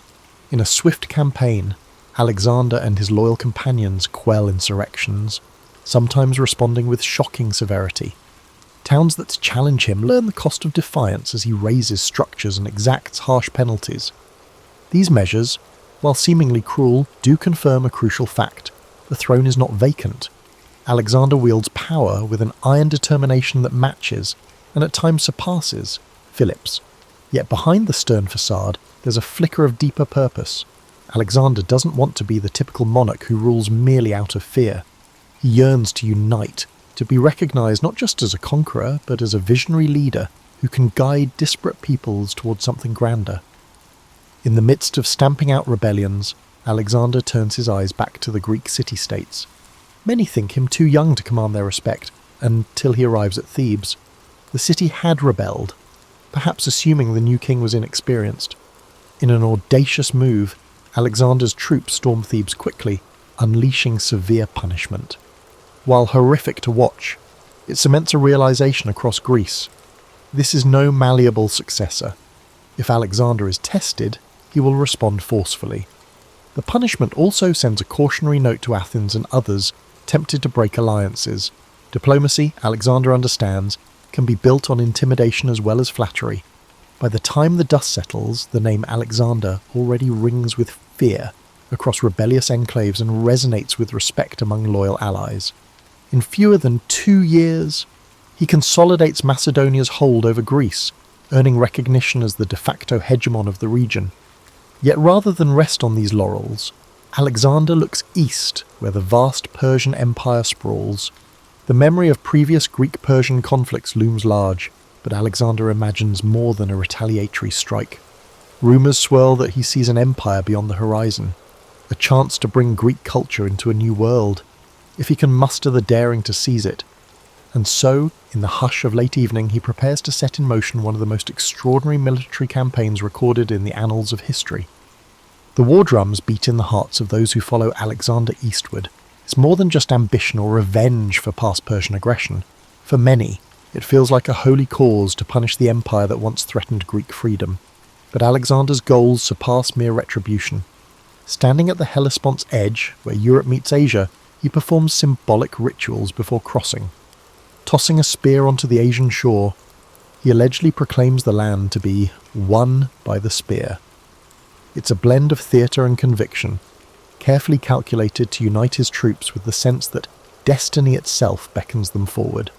The Persian Empire, stretching from the Aegean Sea to the Indus Valley, has wealth beyond imagination.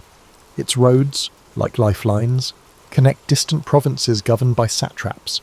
Alexander's army, though battle-hardened, pales in sheer numbers compared to the Persian forces, but he counts on something intangible, the belief that each Macedonian soldier is part of a historical quest. Logistics become the silent partner of this ambition. He organises supply lines, secures local alliances where possible, and ensures his men remain disciplined, rewarded and mindful of the stakes. A loosely knit coalition of Greek allies joins him, some out of genuine admiration, others out of fear of retribution should they refuse. The first major engagement, a confrontation at the Granicus River, tests Alexander's mettle against Persian satraps. Cavalry charges, spears glinting in the sun, churn the muddy banks on the battlefield. Alexander fights at the forefront, disregarding the protective distance that many generals maintain.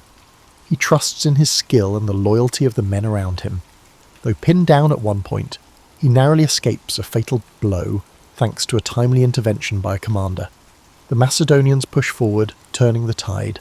The Persians, momentarily disorganised, retreat. Their swift defeat rattles the empire's western flank. The rumour spreads that Alexander's boldness on the battlefield is as fearsome as his father's had been in the realm of politics. Victories follow in rapid succession.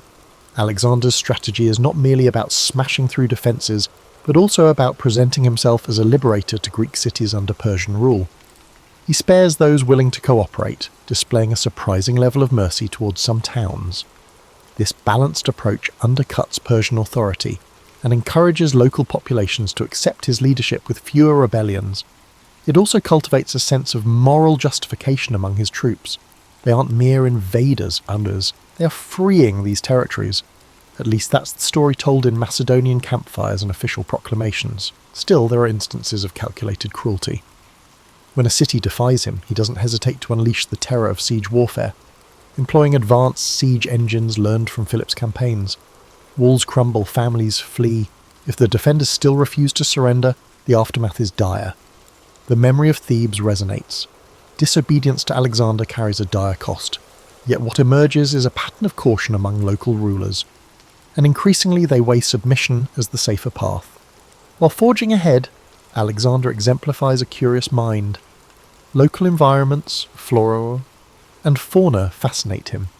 He consults with his retinue of scholars, describing new animal species in letters to Aristotle. His bond with Bucephalus remains strong, the horse galloping across unfamiliar plains, as though both man and beast are discovering their destinies together. And as the army advances, forging new roads, bridging ravines, setting up supply depots, Alexander ensures each step is methodically prepared for the next confrontation with Persian might. The turning point looms in an expansive plain near the city of Issus. Here, Darius III, the Persian king of kings, personally leads a massive force. The disparity in numbers is staggering. Alexander must rely on the disciplined Macedonian phalanx and cunning cavalry manoeuvres. Before the battle, tension grips his soldiers. They face an emperor whose domain and army dwarf their own. Alexander, never missing an opportunity for theatre, walks through his camp, greeting individual soldiers, sharing a brief word of confidence. He underscores that they fight not just for Macedon, but for Greece and for a place in the annals of glory. Morale soars. It's said that a single warrior burning with faith in victory can fight like three, and Alexander aims to ensure that each soldier feels that hot flame. Once the horns signal the charge, dust clouds envelop the plain. Javelins fly, swords clash, and war cries mix with the clamour of shields. Alexander targets the heart of the Persian line, seeking to unnerve Darius himself. Rumour has it that during the most critical moments, Alexander and Darius lock eyes across the chaos. Darius, seeing the relentless approach, loses his nerve and flees the battlefield. Suddenly, the king's personal guard disperses, and the Persian ranks crumble. Victory belongs to Alexander, who captures not only the field, but also the family of Darius, his mother, wife, and children. Remarkably, he treats them with respect, a calculated move to demonstrate both magnanimity and his sense of kingship. If he is to succeed in ruling Persian lands, he must show that he can protect as well as conquer. After Issus, Alexander's star rises among his own troops, while the Persian Empire grapples with uncertainty. Cities open their gates more quickly, satraps weigh switching sides or forging secret deals, and the myth of Persian invincibility splinters. Still, Darius remains at large, and the empire endures. Like a hydra, cutting off one head doesn't necessarily kill the beast, but for Alexander, Issus is proof that no odds are too great when armed with discipline, daring, and a bit of destiny. The next chapters of his campaign will test him in deserts, on the high seas, and within the labyrinthine politics of an empire older than Macedon itself. Yet one fact emerges unmistakably. The young king from the rugged north is rewriting the map of the known world, and he has just begun. In the aftermath of the Battle of Issus, the Macedonian army marches southward, drawn toward the wealthy and strategic coastal cities of Phoenicia. The broad objective is clear: secure the eastern Mediterranean ports and deny the Persian fleet any safe harbours. City by city, Alexander negotiates or besieges, or fostering alliances with those who bow voluntarily and subduing those who resist. At the city of Tyre, perched on an island with towering walls, Alexander meets one of his most formidable sieges yet. Tyre's defenders mock the Macedonians, convinced that their fortress is impregnable, protected by the shimmering blue waters around it. Unfazed, Alexander orders the construction of a massive causeway stretching from the mainland to the island. Day by day, the land bridge inches forward, built from timber and rubble. Tyre's defenders hurl blazing projectiles and stage daring naval raids, inflicting casualties. Still, Alexander's men persist. The siege of Tyre drags on for months, an agonizing test of perseverance and engineering.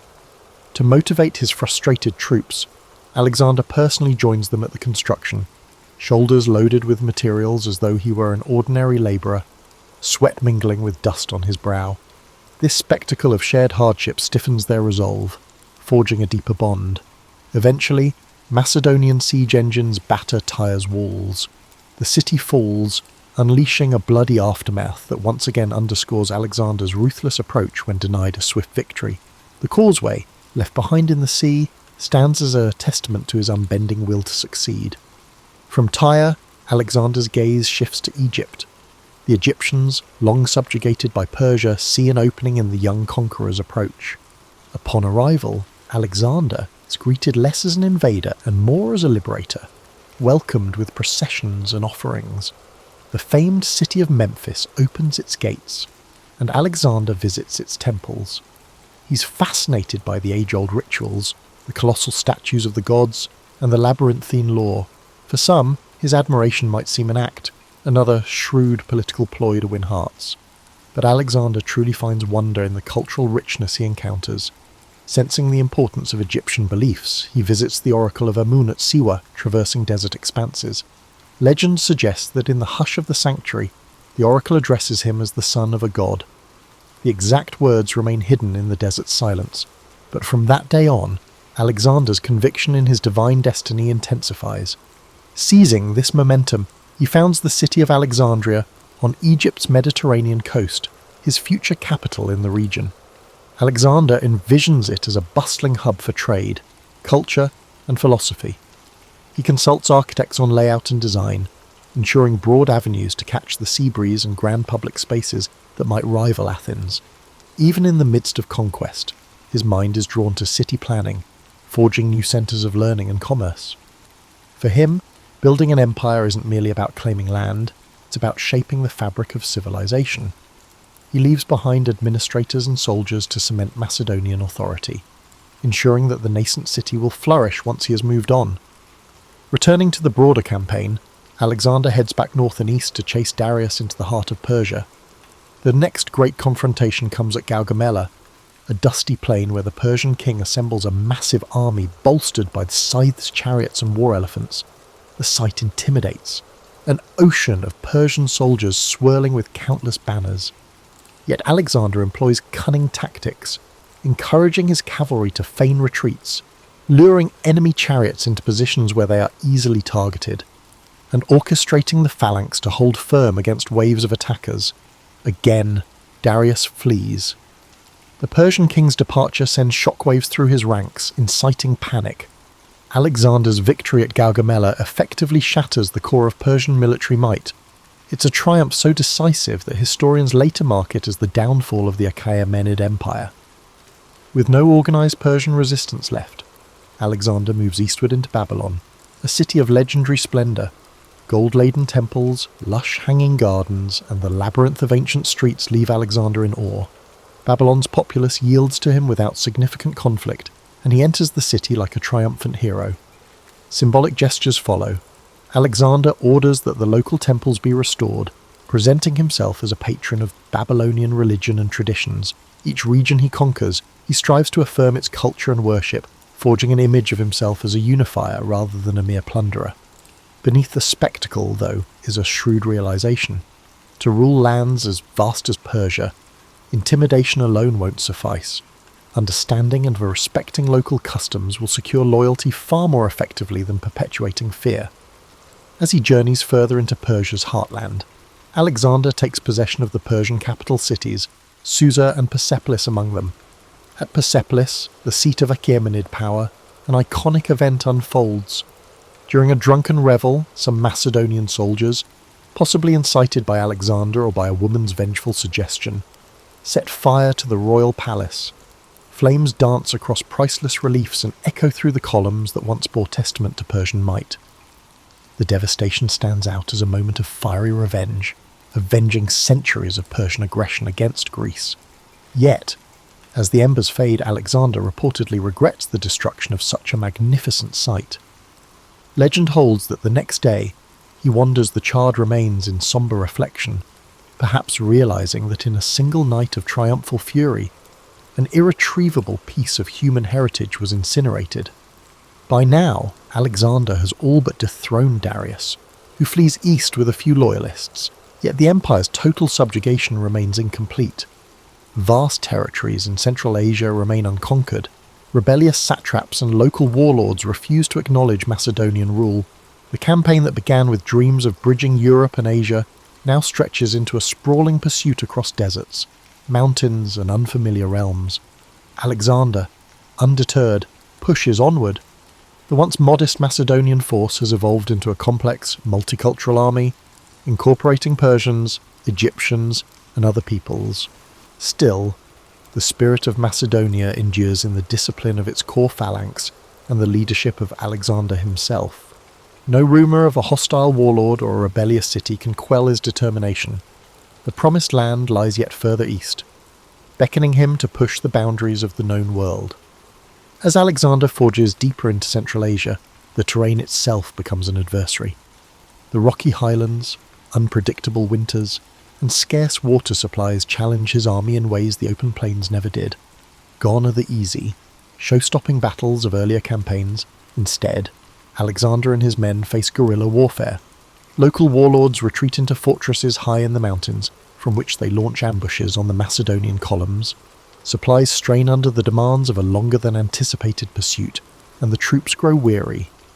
In these hostile environments, Alexander's formidable will must serve as a kind of compass for his men. He refuses to turn back. If he can't sway local leaders with diplomacy, he methodically besieges their strongholds, using a combination of siege towers, specialized climbers, and cavalry blockades. The Macedonians gradually wear down resistance. It's slow and grueling, a war of attrition in which Alexander's famed speed and decisiveness are tested to the limit. Occasionally, entire communities vow loyalty, some out of awe, others out of exhaustion at resisting. Alexander seizes such opportunities to integrate them into his growing empire, placing local leaders in positions of governance if they pledge allegiance. He's discovered that a balanced approach of magnanimity and unrelenting force can be potent. Central Asia also introduces him to new customs and cultures. The region's vibrant tapestries, horse-breeding traditions, and local myths intrigue him. Even the architecture, mud brick fortresses perched on precipitous cliffs, provides lessons in resourceful building methods. Though the campaign is physically draining, Alexander seems mentally alive, soaking up every experience as if it might offer a clue to how worlds might merge under his rule. As the army trudges forward, Alexander's increasingly elaborate attire, sometimes blending Persian finery with Macedonian practicality, sparks disquiet among his veteran officers. They mutter that he's adopting foreign ways too eagerly. Alexander is aware of the whispers, but believes that to govern effectively, he must visibly embrace the cultures under his dominion. For the older Macedonians, though, These gestures threaten the very identity they fought to protect. Tension simmers. One controversy that ignites this tension is Alexander's adoption of the Persian court practice known as proskinesis, bowing or prostrating oneself before the king. Among Persians, it symbolizes respect for a ruler believed to be quasi-divine. However, for Macedonians and Greeks, bowing to another mortal man seems like servile flattery, even blasphemy. When Alexander begins expecting his courtiers to perform the gesture, he faces a quiet but potent backlash. It's not outright mutiny, but murmurs drift through the camp that their once beloved leader is succumbing to arrogance, forgetting that the bond between commander and soldier in the Macedonian tradition was forged through a shared sense of mortal equality. Alexander, for his part, sees proskinesis as a means to unify the traditions of East and West under a single court protocol, but the friction underscores the growing distance between him and the rank and file who once found him so relatable. Adding to this strife is the case of Philotas, a high-ranking officer and son of Alexander's cherished general, Parmenion. Accusations arise that Philotas is embroiled in a conspiracy to assassinate Alexander. Whether real or fabricated, Alexander reacts swiftly. Philotas is tortured into confession and executed. Fearing Parmenion might seek vengeance, Alexander orders the older general's murder preemptively. The effect ripples through the army, striking fear and sowing doubt. Even close companions realize Alexander's paranoia has grown. No one is untouchable in the face of suspected betrayal. Rumours swirl that his mother, Olympias, had once warned him about trusting anyone too deeply. The triple blow of adoptive Persian customs, harsh punishment of perceived traitors, and the creeping sense that Alexander is evolving into a distant figure combine to erode some of the camaraderie that once fueled his men's devotion. Yet if the internal climate is fractious, the external campaign continues to expand Alexander's legend. In the region known as Bactria and Sogdiana, roughly modern Afghanistan and parts of Central Asia, Alexander marries Roxana, the daughter of a local noble. Historians debate his reasons. Is it genuine affection? Stories describe her as strikingly intelligent and beautiful, or a strategic move to legitimize his claim over the newly subjugated territories? Possibly both. In any case, the wedding is symbolic. It merges Macedonian power with Central Asian lineage, hinting at Alexander's deeper ambition to create a blended aristocracy that transcends old boundaries. Eventually, the pursuit of Darius ends not with a climactic battle, but with the Persian king's murder at the hands of one of his own satraps, Bessus. Alexander finds Darius abandoned and fatally wounded along a dusty roadside, granting him a final respectful cloak. The demise of his long-standing rival brings Alexander no real triumph. Instead, it leaves him with a new antagonist, Bessus, who declares himself the rightful Persian king. To avenge Darius and maintain the semblance of continuity, a clever tactic to rally Persian loyalists under his banner, Alexander pursues Bessus until the usurper is captured and executed. It's a twist of fate that Alexander, originally the nemesis of Persia, now punishes those who harm the Persian royal family, positioning himself as the legitimate heir to the empire. With that, Alexander effectively becomes king of Asia, though the label falls short of capturing the enormity of what he's achieved. He's already governed territories from Greece to the eastern edges of the Iranian plateau, but the horizon beckons him yet again, this time toward the far-flung lands of the Indus Valley.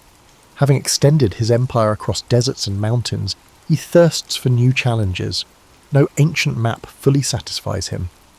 If oceans define the world's boundary, he wants to see that boundary for himself and possibly cross it.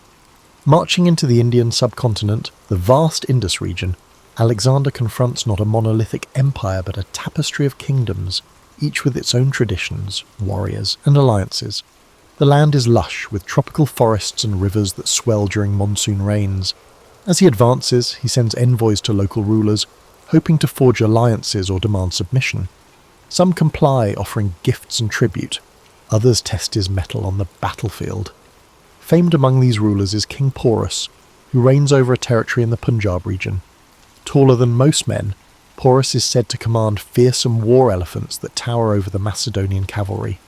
When Alexander's scouts bring back tales of the beasts' trumpeting roars and the sight of their sweeping trunks used like living battering rams, it sparks both fascination and anxiety among the troops. Alexander senses this confrontation will be unlike any before. Elephants can shatter a phalanx, throwing even seasoned veterans into disarray. Nevertheless, he refuses to be deterred. In fact, the challenge invigorates him. His route to Porus leads him and his men across the Hydaspes River, where fast currents and monsoon rains make the crossing treacherous. Under the cover of darkness and using diversionary tactics, Alexander manages to transport a significant portion of his forces to the opposite bank, positioning himself to attack. When dawn breaks, the armies face each other on a sodden plain. Porus, astride an elephant, appears regal and unflinching. Alexander, on his trusty Bucephalus, readies his cavalry to harry the flanks. As the battle commences, the thundering of the elephants shakes the ground, sending tremors through the Macedonian lines. Yet Alexander employs cunning.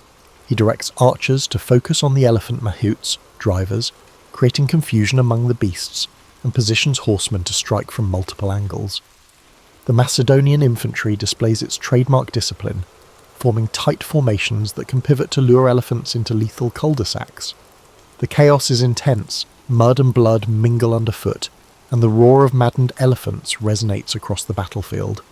Eventually, Porus's forces buckle under the unrelenting pressure. Even the mighty war elephants, wounded and panicked, turn against their own side in some cases. In the end, the Macedonians triumph. Rather than subjecting Porus to humiliation or execution, Alexander does something unexpected. Impressed by Porus's bravery, he restores him to his throne as a subordinate ruler, extending a policy of pragmatic statesmanship.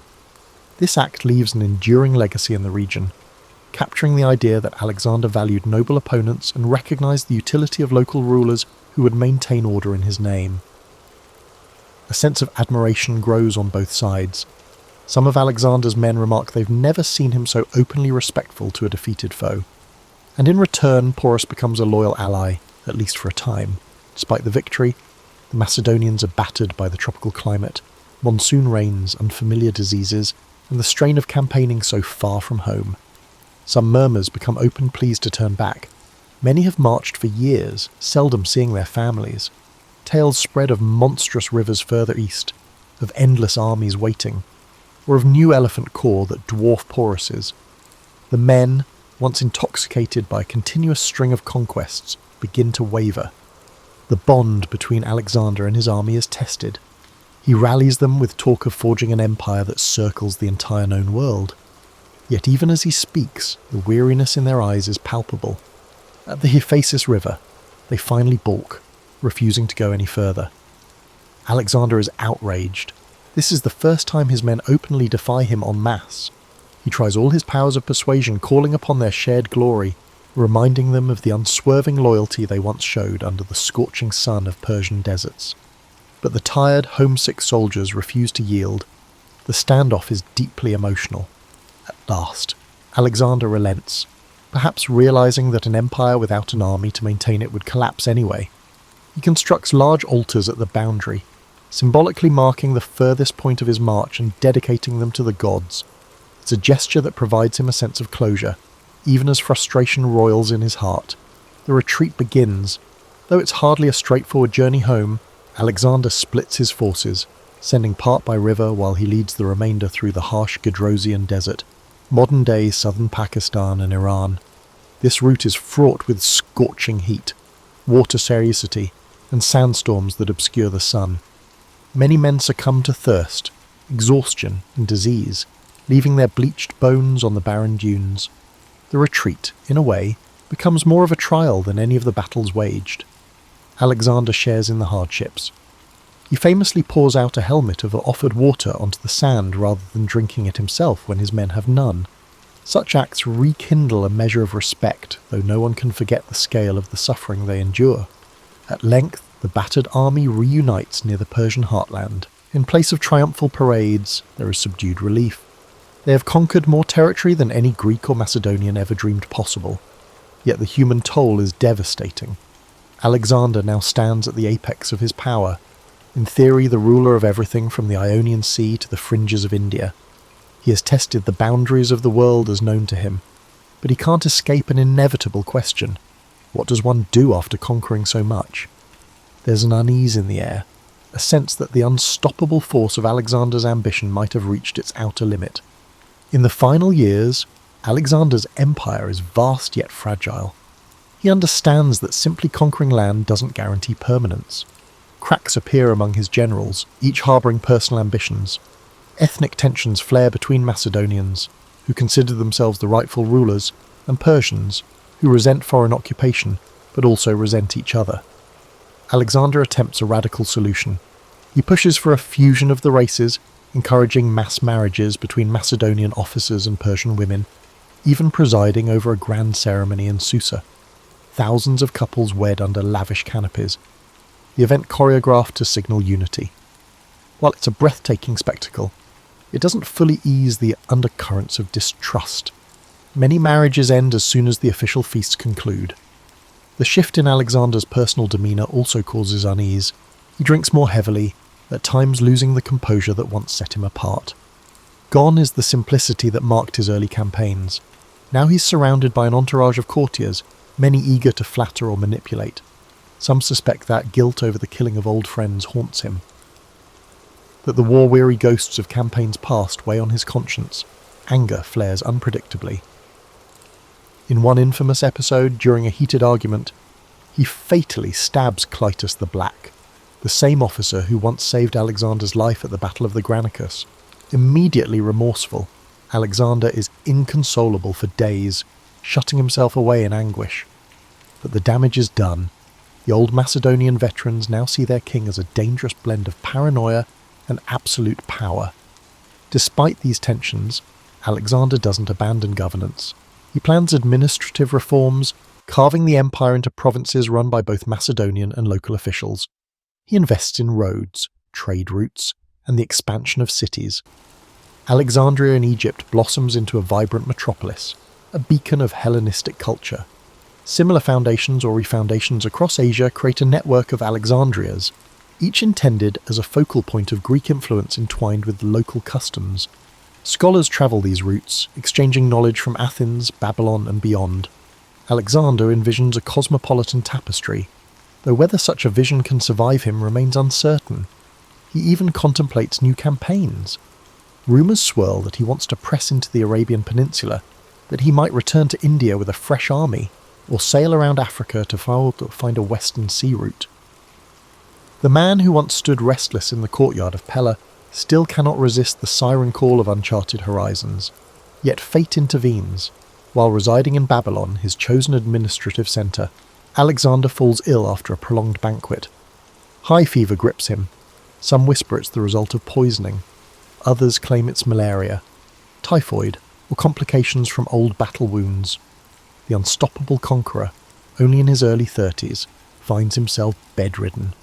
As his condition deteriorates, Alexander's high commanders gather anxiously. Each wonders who will inherit an empire so colossal that it defies any single heir.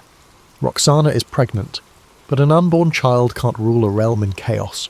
On his deathbed, voice rasping, Alexander is said to murmur cryptic statements about leaving his empire to the strongest. Or maybe he names no successor at all. The records vary, reflecting the swirling confusion of that moment. He offers his signet ring to a trusted general, but the gesture's meaning is ambiguous.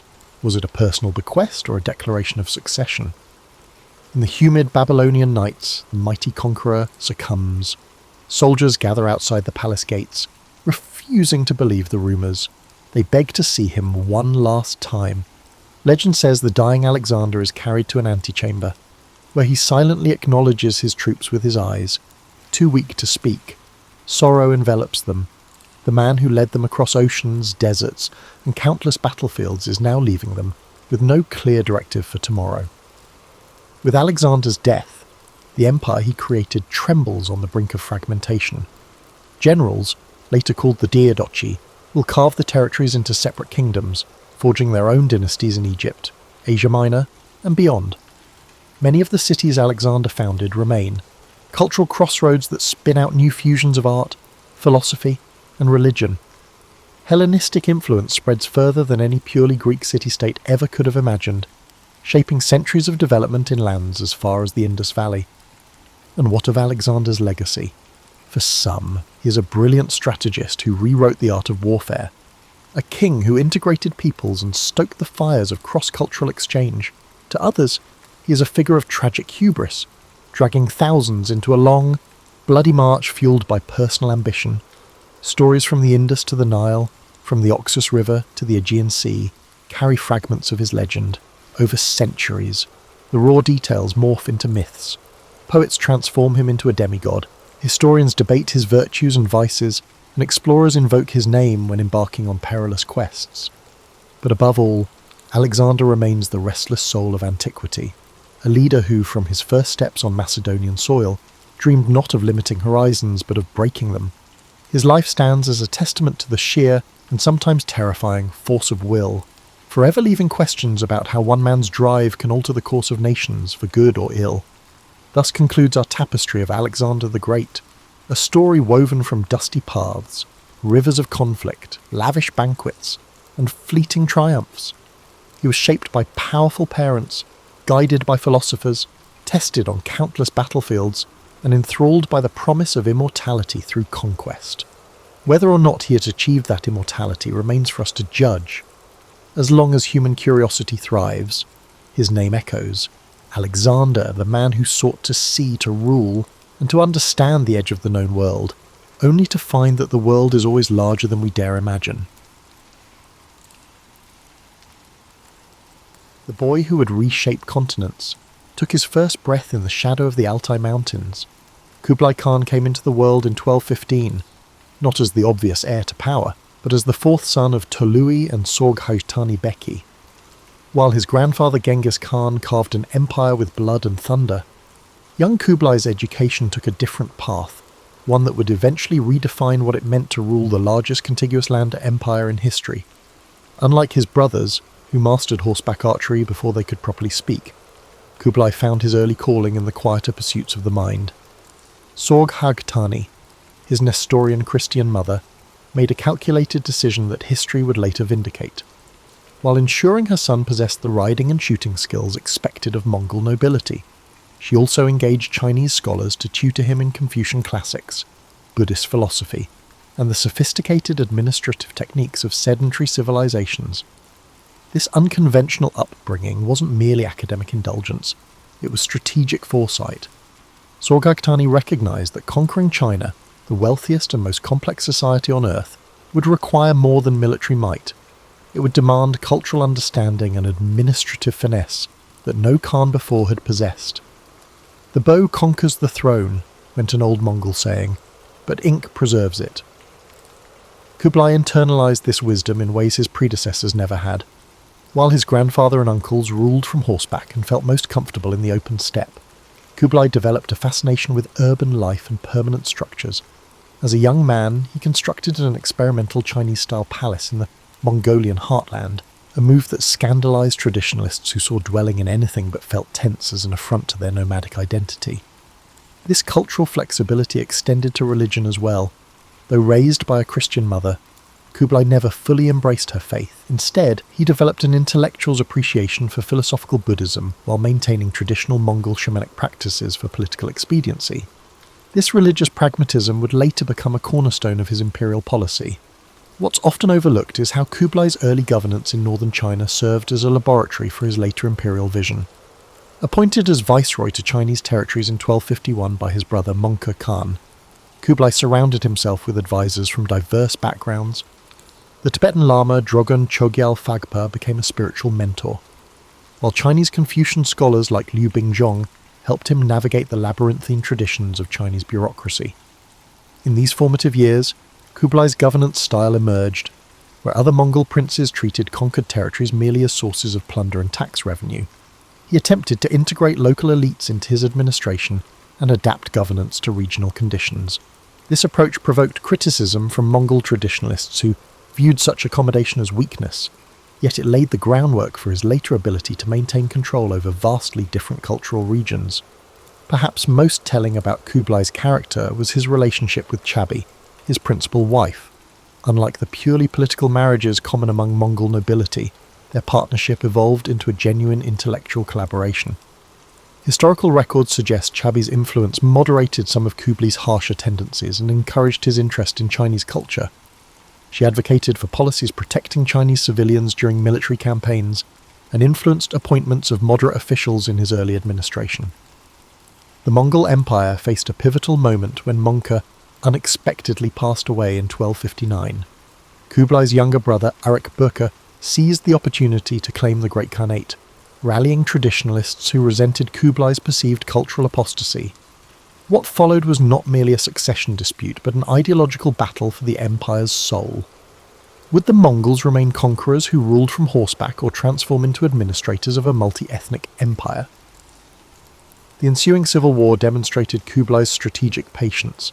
Rather than immediately marching on the Mongolian heartland, where Arik's traditionalist support was strongest, he consolidated power in northern China, securing agricultural resources and tax revenues that would eventually finance his campaign. This decision, prioritizing economic infrastructure over symbolic homelands, revealed the pragmatic ruler he was becoming. The boy who would reshape continents took his first breath in the shadow of the Altai Mountains. Kublai Khan came into the world in 1215, not as the obvious heir to power, but as the fourth son of Tolui and Sorghaghtani Beki. While his grandfather Genghis Khan carved an empire with blood and thunder, young Kublai's education took a different path, one that would eventually redefine what it meant to rule the largest contiguous land empire in history. Unlike his brothers, who mastered horseback archery before they could properly speak, Kublai found his early calling in the quieter pursuits of the mind. Sorghaghtani, his Nestorian Christian mother, made a calculated decision that history would later vindicate. While ensuring her son possessed the riding and shooting skills expected of Mongol nobility, she also engaged Chinese scholars to tutor him in Confucian classics, Buddhist philosophy, and the sophisticated administrative techniques of sedentary civilizations. This unconventional upbringing wasn't merely academic indulgence, it was strategic foresight. Sorghaghtani recognized that conquering China, the wealthiest and most complex society on earth, would require more than military might. It would demand cultural understanding and administrative finesse that no Khan before had possessed. "The bow conquers the throne," went an old Mongol saying, "but ink preserves it." Kublai internalized this wisdom in ways his predecessors never had. While his grandfather and uncles ruled from horseback and felt most comfortable in the open steppe, Kublai developed a fascination with urban life and permanent structures. As a young man, he constructed an experimental Chinese-style palace in the Mongolian heartland, a move that scandalized traditionalists who saw dwelling in anything but felt tense as an affront to their nomadic identity. This cultural flexibility extended to religion as well. Though raised by a Christian mother, Kublai never fully embraced her faith. Instead, he developed an intellectual's appreciation for philosophical Buddhism while maintaining traditional Mongol shamanic practices for political expediency. This religious pragmatism would later become a cornerstone of his imperial policy. What's often overlooked is how Kublai's early governance in northern China served as a laboratory for his later imperial vision. Appointed as viceroy to Chinese territories in 1251 by his brother Mongke Khan, Kublai surrounded himself with advisors from diverse backgrounds. The Tibetan Lama Drogon Chogyal Phagpa became a spiritual mentor, while Chinese Confucian scholars like Liu Bingzhong helped him navigate the labyrinthine traditions of Chinese bureaucracy. In these formative years, Kublai's governance style emerged, where other Mongol princes treated conquered territories merely as sources of plunder and tax revenue. He attempted to integrate local elites into his administration and adapt governance to regional conditions. This approach provoked criticism from Mongol traditionalists who viewed such accommodation as weakness, yet it laid the groundwork for his later ability to maintain control over vastly different cultural regions. Perhaps most telling about Kublai's character was his relationship with Chabi, his principal wife. Unlike the purely political marriages common among Mongol nobility, their partnership evolved into a genuine intellectual collaboration. Historical records suggest Chabi's influence moderated some of Kublai's harsher tendencies and encouraged his interest in Chinese culture. She advocated for policies protecting Chinese civilians during military campaigns and influenced appointments of moderate officials in his early administration. The Mongol Empire faced a pivotal moment when Mongke unexpectedly passed away in 1259. Kublai's younger brother Arik Burka seized the opportunity to claim the Great Khanate, rallying traditionalists who resented Kublai's perceived cultural apostasy. What followed was not merely a succession dispute, but an ideological battle for the empire's soul. Would the Mongols remain conquerors who ruled from horseback or transform into administrators of a multi-ethnic empire? The ensuing civil war demonstrated Kublai's strategic patience. Rather than immediately marching on the Mongolian heartland, where Arik's traditionalist support was strongest, he consolidated power in northern China, securing agricultural resources and tax revenues that would eventually finance his campaign. This decision, prioritizing economic infrastructure over symbolic homelands, revealed the pragmatic ruler he was becoming. The Tuluid civil war that erupted after Mongke's death pitted not just brother against brother, but competing visions for the Mongol future. While most historical accounts frame this conflict through military campaigns, the deeper struggle occurred in the halls of governance and finance. Kublai's 4-year campaign against Arik Berk featured an innovation that distinguished it from previous Mongol succession disputes: the systematic use of economic warfare. Controlling the agricultural heartland of northern China, Kublai restricted grain shipments to the Mongolian steppe, where Arik's supporters struggled to feed their families and livestock. This approach minimized direct military confrontation while steadily eroding his opponent's base of support. Throughout this conflict, Kublai demonstrated unexpected restraint toward captured enemies.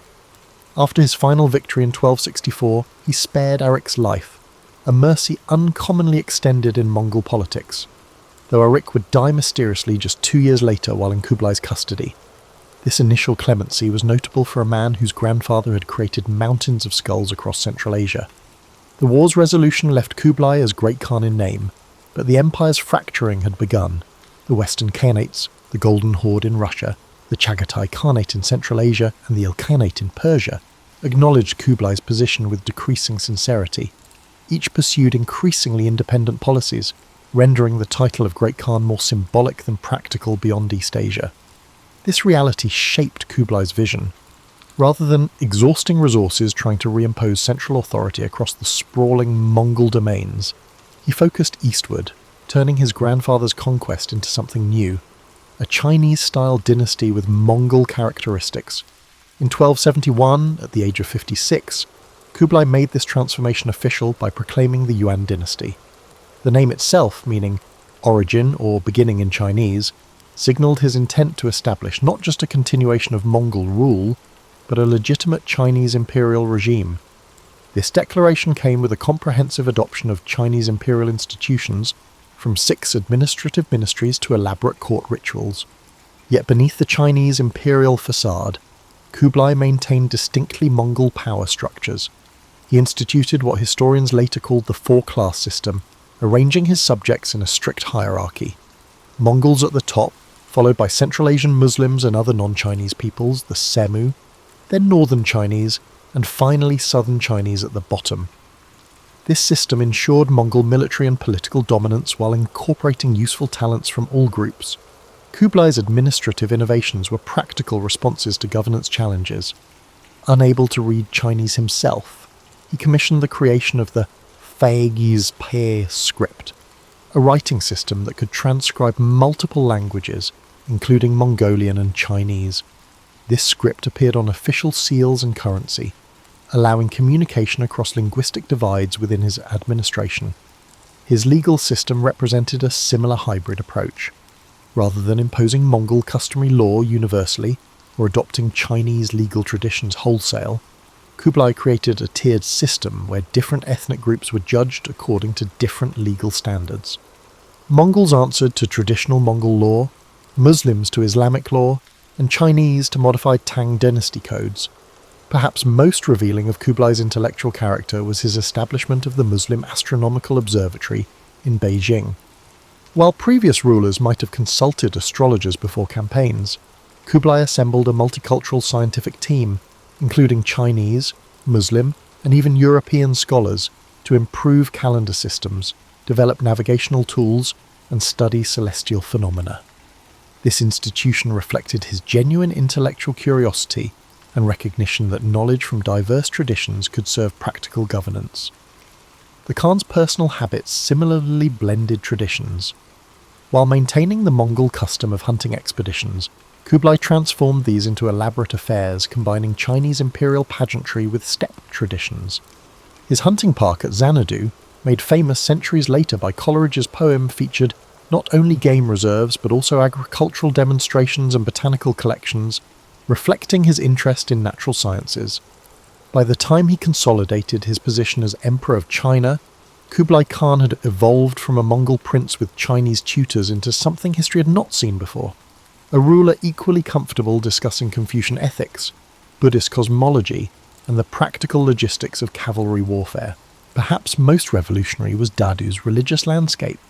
Previous Chinese capitals had hierarchically arranged temples reflecting imperial orthodoxy. Kublai instead created what might be considered the world's first deliberately multi-religious imperial capital. Buddhist temples stood alongside Taoist sanctuaries, Confucian academies, Muslim mosques, Nestorian Christian churches, and even a Jewish synagogue.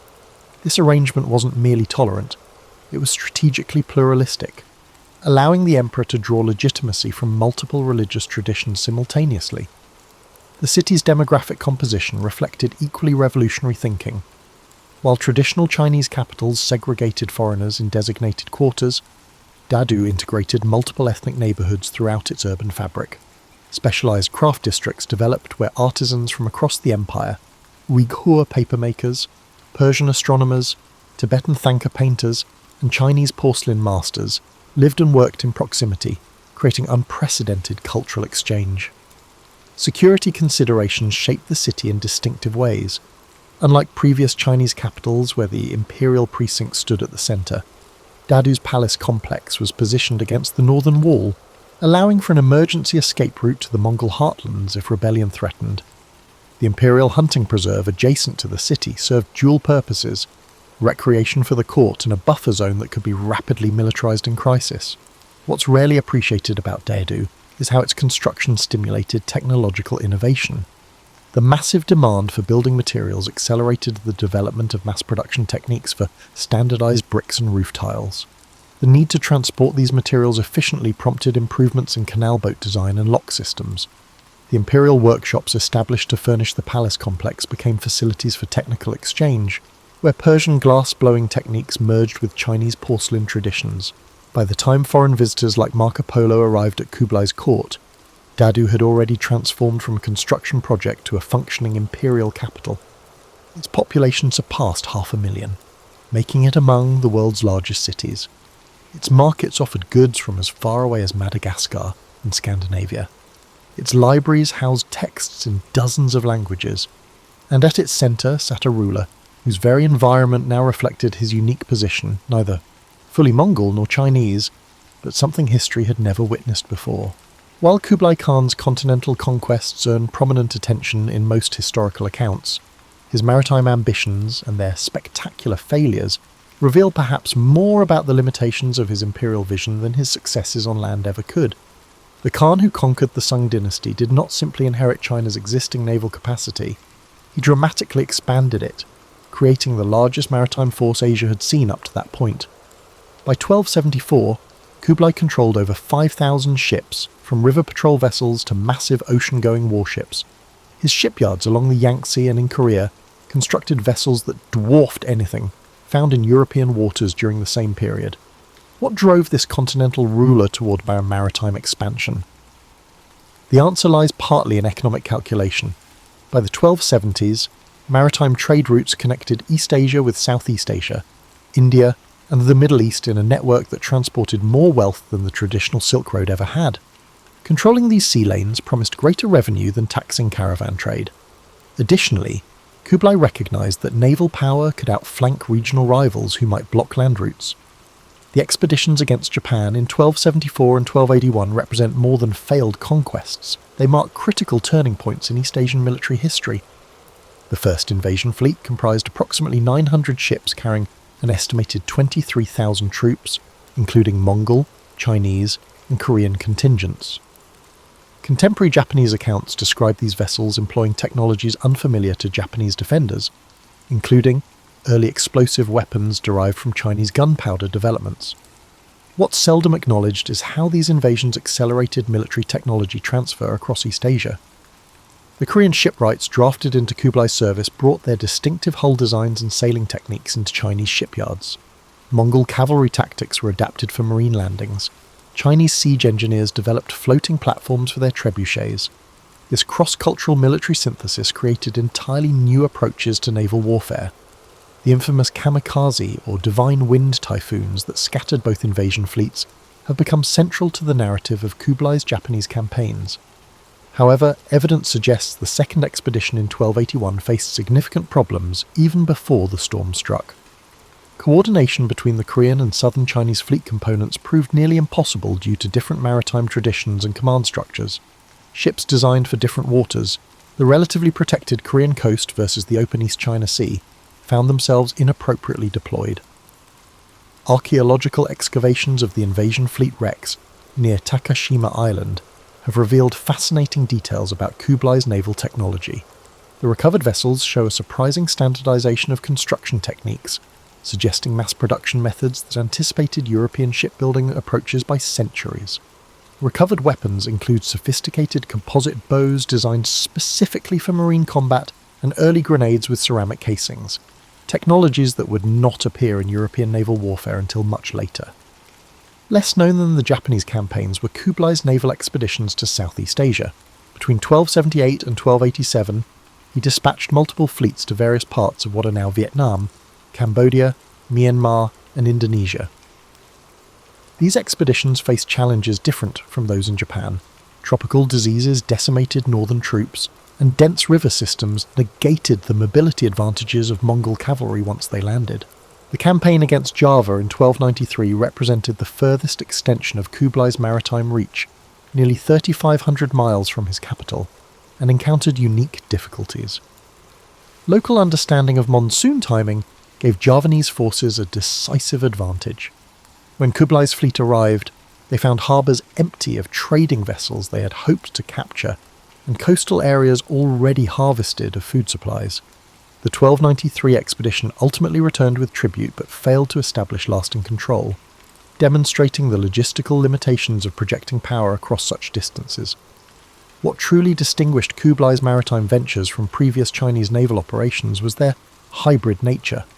His fleets incorporated personnel and techniques from multiple traditions: Chinese navigational knowledge, Korean shipbuilding, Mongol command structures, and even Muslim navigators familiar with Indian Ocean conditions.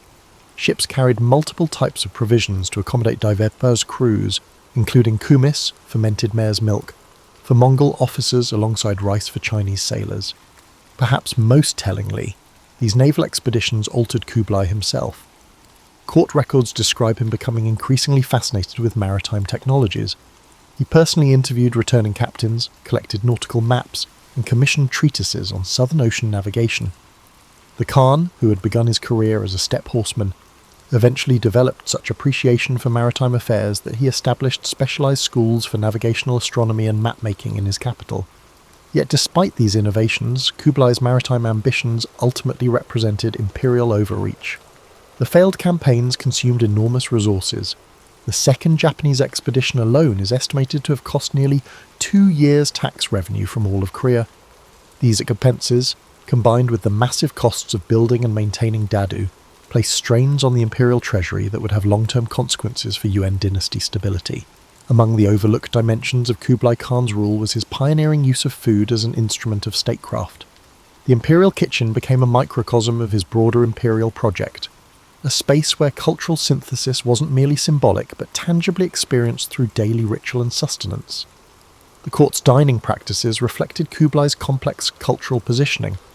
Unlike previous Mongol rulers who maintained strict nomadic eating habits even after conquests, Kublai orchestrated elaborate culinary performances that strategically deployed traditions from across his domains. Court banquets featured carefully choreographed sequences of dishes representing different territories: steppe kumis followed by northern Chinese wheat buns, southern rice preparations, Central Asian pilaf, and Persian sweets. Archaeological excavations at the Yuan Palace complex have revealed specialized kitchen areas for different culinary traditions, each with distinct equipment and dedicated staff. The Imperial Food Service employed over 12,000 people, including hunters, farmers, butchers, cooks, servers, and food tasters, making it one of the largest court departments. This elaborate system served both practical and symbolic functions, ensuring the Khan's security through careful food preparation while demonstrating his dominion over diverse resources and traditions. Kublai maintained certain Mongol dietary customs that visibly distinguished him from Chinese emperors. He continued the steppe tradition of the White Feast, featuring dairy products, alongside the Red Feast, featuring meat. His preference for mare's milk, erag, and dried meat strips proclaimed his Mongol identity, even as he adopted Chinese administrative practices, yet he strategically incorporated Chinese imperial food customs when politically expedient, particularly during ceremonies attended by Chinese officials. What distinguished Kublai's approach from simple cultural accommodation was its systematic nature. Court records detail elaborate protocols for determining which culinary traditions would be featured at which events, with specific foods functioning as diplomatic signals. When receiving emissaries from Tibet, the court served butter tea prepared in the Tibetan style, despite the Khan's personal dislike for it. Muslim diplomats were presented with meals prepared according to halal requirements, overseen by Muslim cooks maintained specifically for such occasions. The Khan's personal dining regimen combined medical theories from multiple traditions. His physicians included practitioners of Chinese medicine, Islamic Unani medicine, and traditional Mongol shamanic healing. Each contributed dietary recommendations that were synthesized into the Khan's eating plan. Contemporary accounts describe medicinal soups combining Chinese herbs, Central Asian spices, and ingredients from as far as India, prepared according to schedules aligning with both Chinese cosmological calendars and Islamic medical timing. Kublai's famous hunting expeditions at his summer capital of Xanadu, Shangdu, featured elaborate outdoor feasting that merged Mongol traditions with imperial Chinese ritual. These events, which could involve thousands of participants, followed precisely choreographed sequences. The Khan would first honour his ancestors with traditional Mongol offerings, then participate in the hunt itself, culminating in a feast where animals killed during the hunt were prepared using techniques from multiple culinary traditions. The multicultural composition of Kublai's court created unprecedented culinary exchange. Chinese techniques for fermenting vegetables spread northward into Mongolia. Mongol methods for preserving meat influenced Chinese practices. Persian fruit cultivation techniques transformed gardens around Dadu.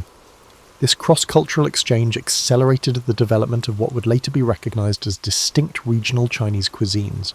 Some of Kublai's most effective diplomatic deployments of food occurred during his interactions with foreign emissaries. According to Marco Polo's account, visitors were first served familiar foods from their homelands, prepared by cooks who specifically researched foreign techniques, before being gradually introduced to Mongol and Chinese delicacies. This culinary progression mirrored the broader diplomatic process of establishing comfort before negotiation. One of Kublai's most significant culinary innovations was the development of imperial food supply chains that connected distant ecological zones. Specialized imperial farms around Dadu cultivated fruits and vegetables from across Eurasia. Fast horse relay stations, primarily developed for military and administrative communication, were adapted to transport perishable delicacies. Court records note shipments of fresh seafood from the Yellow Sea, reaching the imperial table within days of harvest, and fruits from tropical southern provinces arriving in edible condition at the northern capital. Archaeological evidence from Yuan dynasty elite tombs reveals the material culture supporting this culinary cosmopolitanism. Burial goods include Persian-influenced metal serving vessels alongside Chinese porcelain and Mongol ceremonial cups. This material hybridization reflected the lived experience of dining at Kublai's court, where the vessels themselves communicated political messages about cultural synthesis and imperial reach. By the later years of his reign, Kublai's court cuisine had evolved into something distinctly different from both traditional Mongol fare and Chinese imperial dining. It represented a third tradition, a Yuan court cuisine that embodied in edible form the Khan's vision of universal rule transcending ethnic and cultural boundaries, a sensory embodiment of his new type of empire.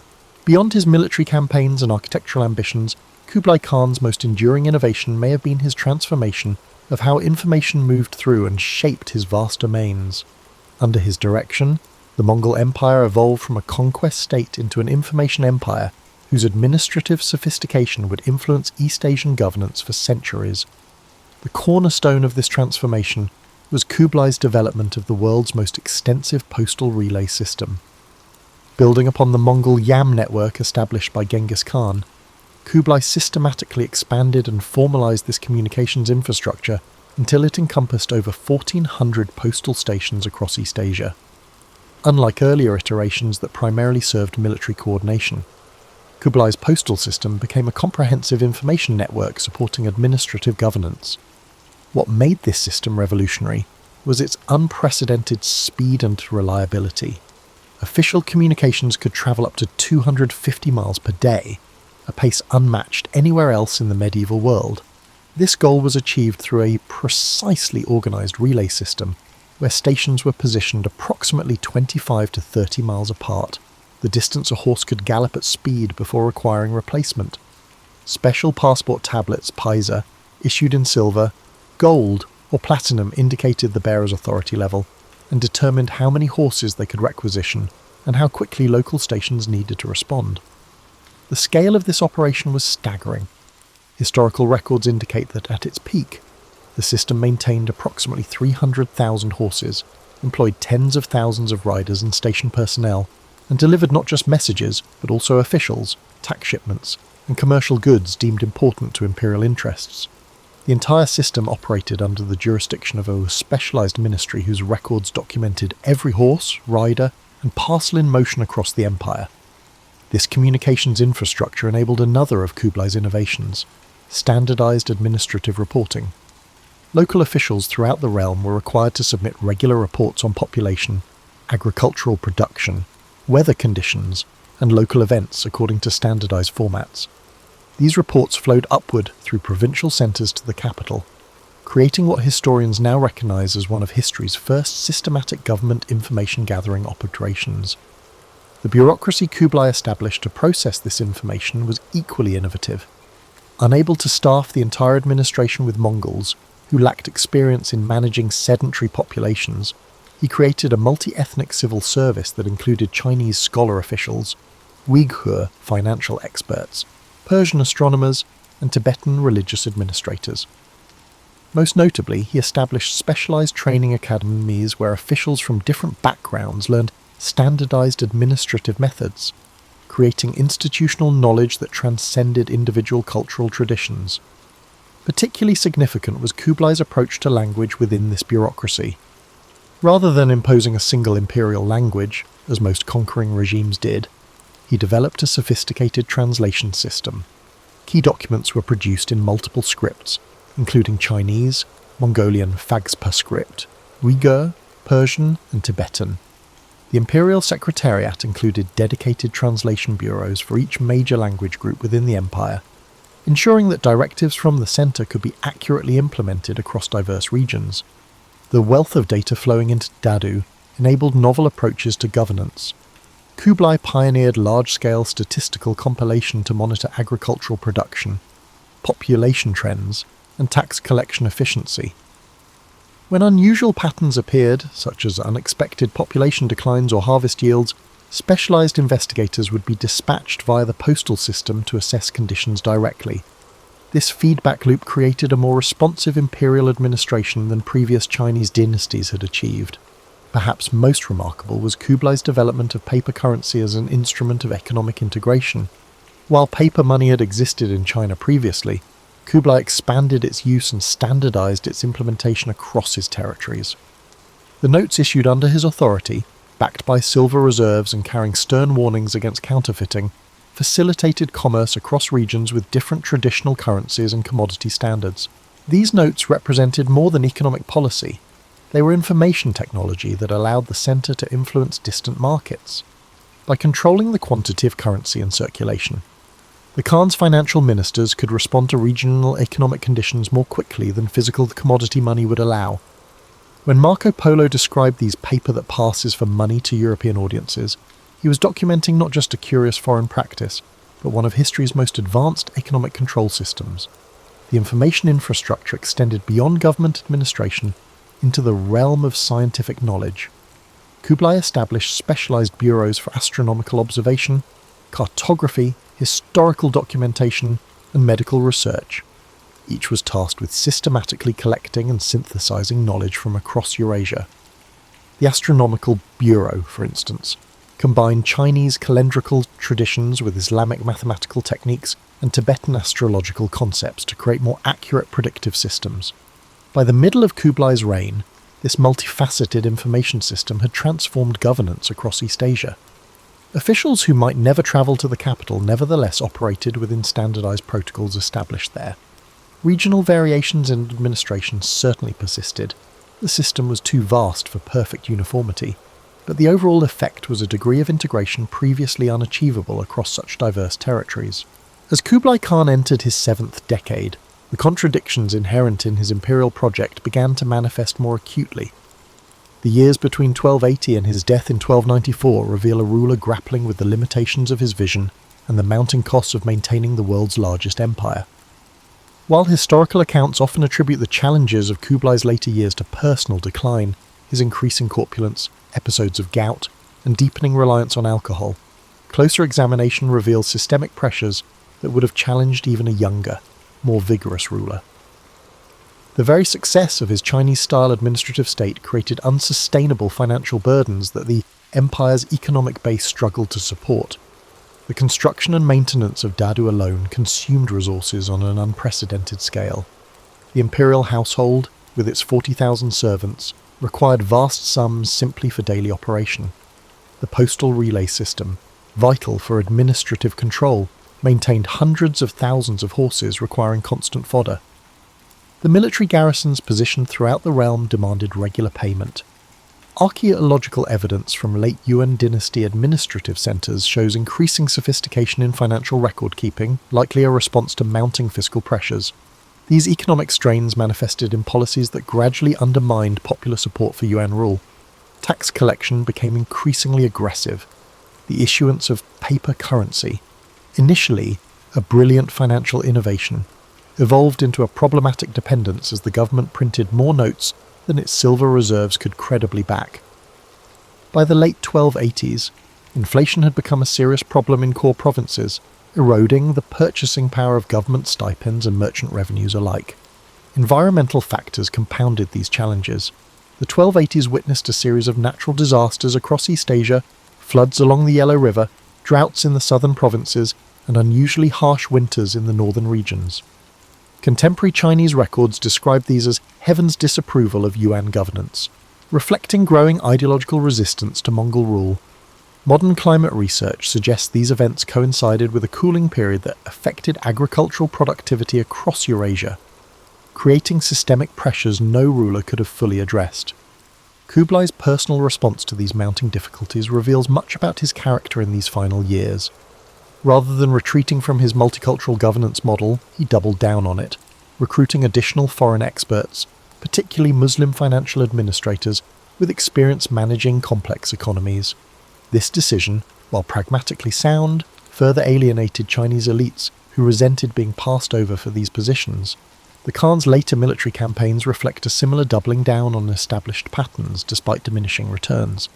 The Burmese expeditions of 1283 to 1285, while ultimately extracting tribute, required disproportionate resources for limited strategic gain.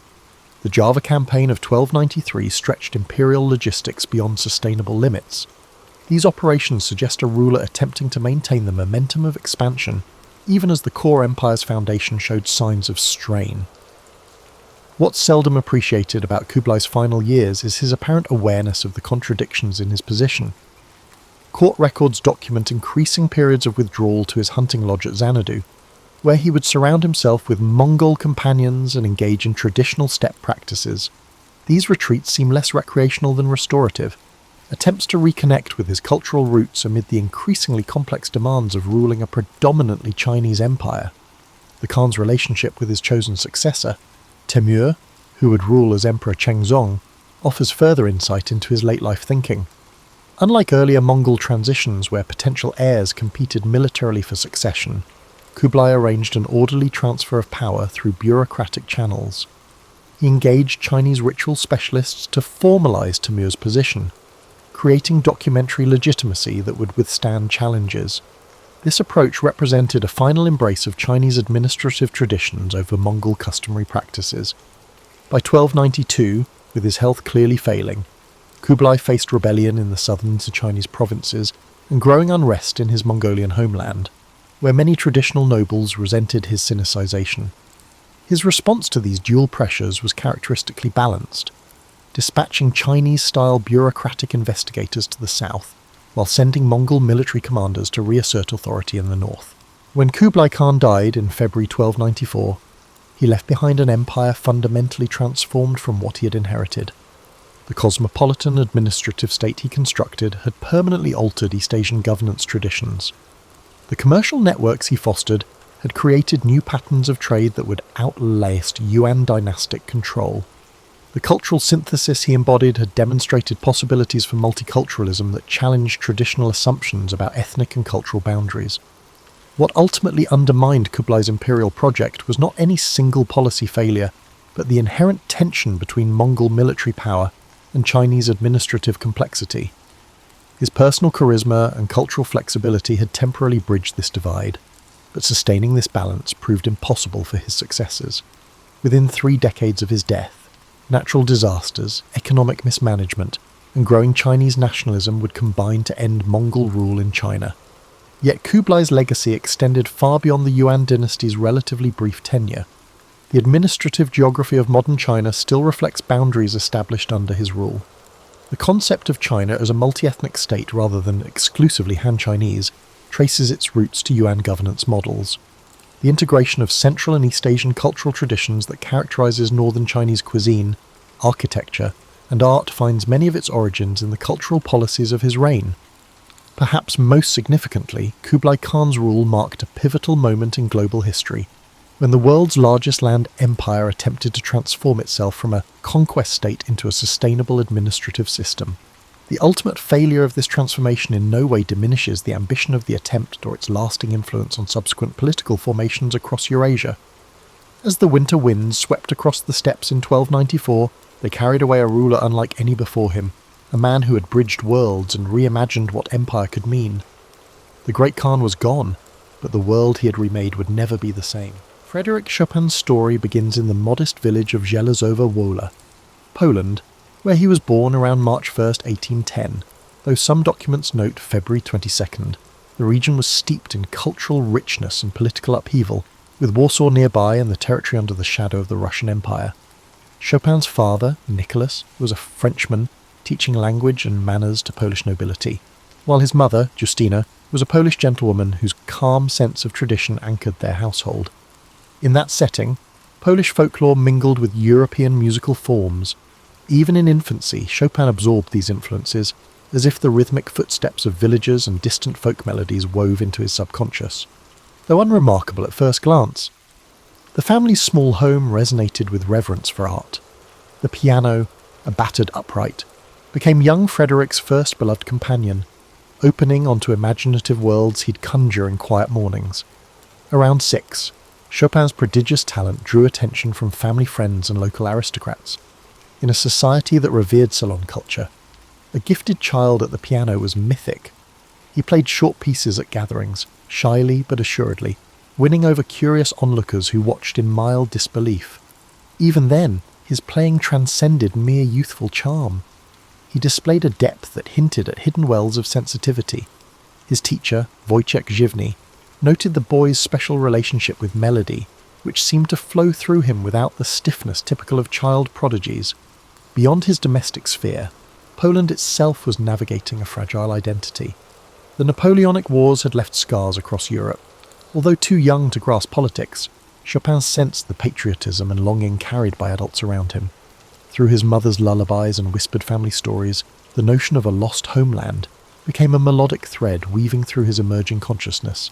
Chopin's sister, Ludwika, often joined him at the piano. Family duets turned into moments of shared creativity, honing Frédéric's ability to communicate through sound. Here, his earliest compositions took shape, short, sometimes clumsy preludes to the refined expressions he would later craft. Yet these embryonic works already displayed what would become his hallmark: graceful lines and a certain bittersweet tension between major and minor. He performed publicly for the first time around age 7, playing a concert in Warsaw. Though such appearances could be dismissed as novelty, Chopin avoided the fate of child prodigies who fade once the novelty wanes. He possessed a seriousness and poetic restraint rare in children. Observers began to regard him as a symbol of Poland's hopes, a delicate, steadfast light for a land overshadowed by external forces. Despite the growing acclaim, the Chopin household valued stability.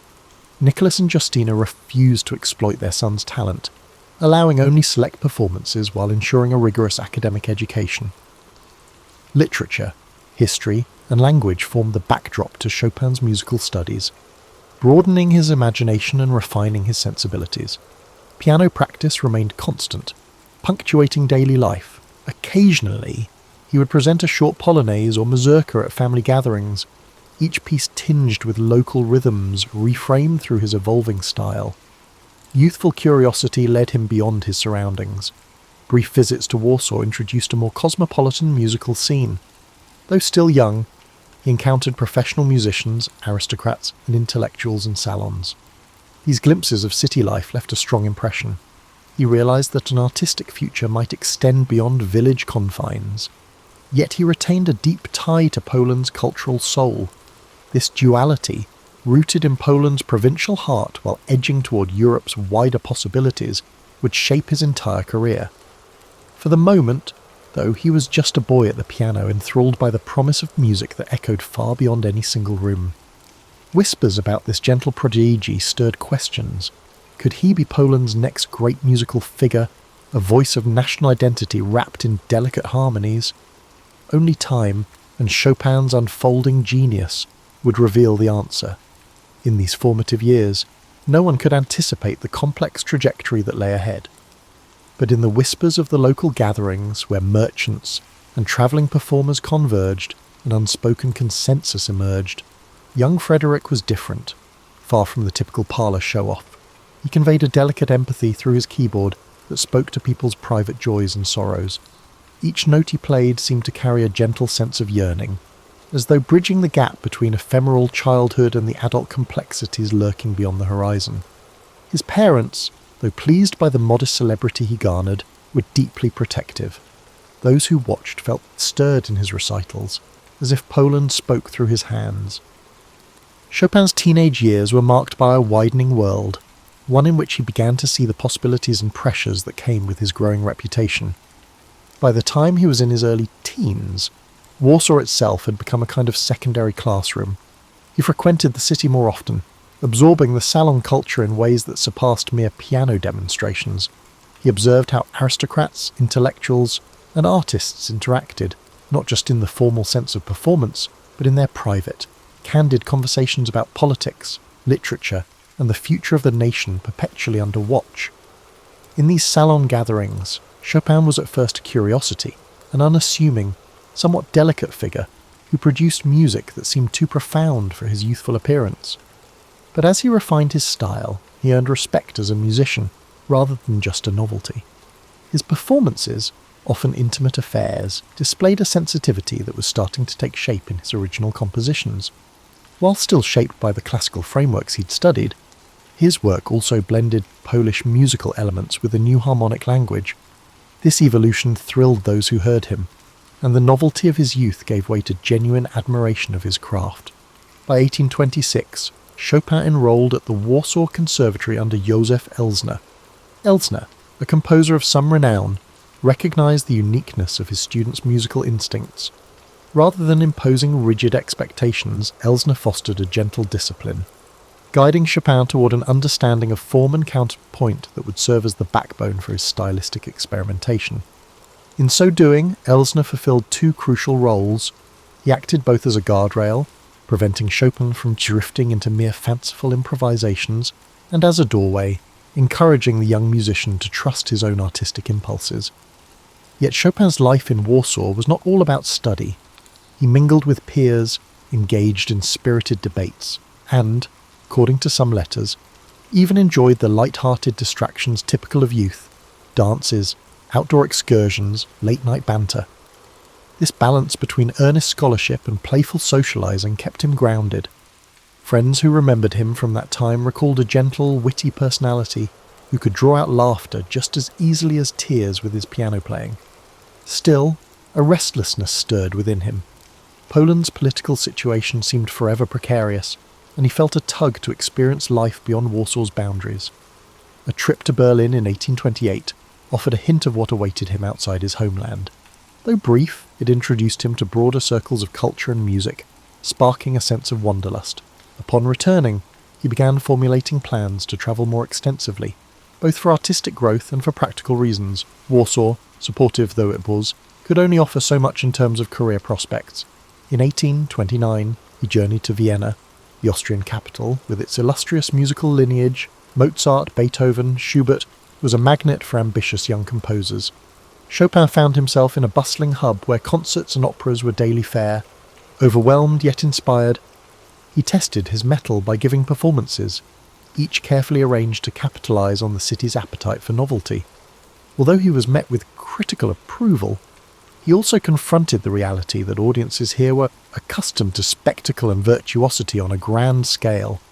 Chopin's style, intimate and subtly shaded, was unusual by comparison. Nonetheless, local critics praised his nuanced touch and originality. Encouraged, he contemplated making Vienna his base for a longer stretch, but events in Poland soon demanded his attention. Rumours of upheaval floated through Europe, hinting that the Polish struggle for autonomy might erupt into open conflict. Torn between an ambition to explore foreign stages and loyalty to his homeland, Chopin briefly returned to Warsaw in late 1830. Around that time, the November Uprising, an armed rebellion against Russian rule, shattered the foundations of Polish society. While Chopin debated his next steps, friends and family urged him to secure his future abroad, believing that fulfilling his musical potential would serve Poland's cultural pride just as effectively as taking up arms. Thus began the departure that would define his life. In the autumn of 1830, Chopin left Poland for Vienna once again, carrying with him a small box of earth from his native soil, an emblem of his deep attachment to his homeland. As he travelled, he felt a swirl of emotions: excitement, trepidation, sorrow. He watched the landscapes shift as he crossed borders, his piano improvisations echoing the uncertainties of a life in transit. Yet at this point, few realised how profoundly this step would echo in Chopin's life. By the early 1830s, Paris had emerged as the glittering epicentre of European art, intellect and revolution. For Frédéric Chopin, who recently arrived from Poland in turmoil, the city felt both overwhelming and inviting. He entered a community of writers, painters and fellow composers, all converging in the capital's salons, those vibrant, often unpredictable hives of conversation and performance. To a young exile burdened by homesickness, Paris offered both a refuge and a blank canvas on which to shape his public identity. Almost immediately, Chopin sensed the city's dual nature. It was as much a whirlwind of self-promotion and social manoeuvring as it was a crucible of high art. Hostesses of these gatherings vied for intriguing guests, and initially, Chopin's Polish origins and refined keyboard approach made him a sought-after novelty. Yet he soon learned that success in Paris demanded more than raw talent. It required a flair for presentation and the ability to navigate cliques. Determined to avoid being overshadowed by showier performers, he maintained his intimate style while allowing curious audiences to glimpse his romantic mystique. Fortunately, his music spoke on his behalf. Listeners were entranced by the delicate interplay of melody and harmony that defined his early works. Paris, still reeling from the July Revolution and swept up in a romantic fervour, was primed to celebrate emotion in art. Chopin's pieces, simultaneously subtle and impassioned, fit this cultural moment. Amid the murmur of conversation in cramped drawing rooms, he introduced a distinctly Polish flavour through his mazurkas and polonaises. These forms, coloured by folk rhythms and patriotic longing, offered a window into a homeland many Parisians knew little about. However, achieving financial stability was not an effortless task. Chopin turned to teaching piano, an enterprise he approached with meticulous care. Unlike typical drills, his lessons emphasized musical poetry, guiding students to hear the emotional undercurrent in every phrase. News of his abilities as an instructor spread, and soon wealthy families sought him out. Teaching, though time-consuming, ensured a steady income that freed him from the strain of large-scale concertizing, a format he never fully embraced. Indeed, Chopin's preferred venue was not the grand concert hall, but the intimate salon, where he could sense the subtle reactions of a small audience. His approach, sometimes described as whisper-like, asked listeners to lean in rather than lean back. Critics who anticipated bravura criticised him for his lack of force. Yet among the growing group of admirers, there was consensus that force was never his aim. In an era enthralled by personal expression, Chopin's delicate phrasing offered a different kind of power, one that was internal, reflective, and quietly revolutionary. During these formative years in Paris, he forged relationships that would shape his legacy. One such bond developed with Franz Liszt, a flamboyant Hungarian pianist whose colossal sound and stage theatrics contrasted sharply with the Chopin's reserve. Nevertheless, the two men found common ground, admiring each other's artistry and occasionally playing together. Their contrasting styles reflected the diversity of Romantic music, Liszt's dramatic scale balanced by the Chopin's interior landscapes. Chopin also crossed paths with figures like Hector Berlioz, whose sweeping symphonies embodied the era's thirst for grandeur. While their creative visions diverged, these encounters deepened Chopin's understanding of music's many possibilities. In a city teeming with restless minds, he soaked up discussions of aesthetics, politics, and philosophy. Late-night gatherings could spark friendships or feuds, but for Chopin they offered continual insight into the forces shaping contemporary thought. Yet under the polished routine of teaching and performing, Chopin carried the weight of displacement. Letters reveal his lingering sorrow over Poland's struggles, an ache that wove itself into his most poignant compositions. Even as he gained acclaim in Paris, he wrestled with guilt at having left his homeland. This tension, between a new life of opportunity and an old world in turmoil, fueled his artistic spirit. Ultimately, it was this confluence of exile and acceptance, longing and fulfillment, that birthed his most enduring works. In the midst of this growing success, however, Chopin had no inkling that a dramatic personal relationship would soon reshape his life in ways even his music could barely foretell. It was within these circles of artists and intellectuals that Chopin encountered the writer George Sand, a presence as paradoxical and complex as the city itself. Born Aurore Dupin, she had already garnered both fame and notoriety for her unconventional lifestyle, adopting a man's attire and openly criticising social norms. Their first meeting, arranged by mutual friends, was anything but ideal. Sand's boldness startled Chopin, likewise. His delicate demeanour struck her as a feat. Yet beneath this awkward first impression, a shared sensibility lingered, hinting that fate had set them on a path of entanglement. Though their initial interactions were marked by tension, curiosity eventually eroded wariness. At salons, Sand listened to Chopin's performances with quiet intensity, fascinated by the subtle passion woven into his nocturnes and preludes. For her part, Chopin discovered in Sand's writing a candour that both unsettled and intrigued him. She wrote with emotional force, challenging societal expectations in a way he, a more introverted figure, could only express through music.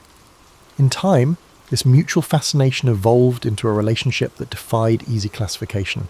Some saw it as scandalous, others romanticised it, envisioning two rebellious souls uniting under the banner of art. Sand's familial obligations, she was a mother with complex ties to past lovers, clashed with Chopin's need for a stable, tranquil environment. Yet for several years, they carved out a shared existence, spending summers at Sand's estate in Nohant, where Chopin found the kind of peace impossible to attain in Paris. The manor's sprawling gardens and rustic atmosphere gave him the space to compose free from urban pressures. Meanwhile, Sand continued to write feverishly, fueling her own literary output in parallel. This period yielded some of Chopin's most refined compositions. He built upon his previous works, deepening their emotional range while drawing further on Polish influences, especially in his mazurkas.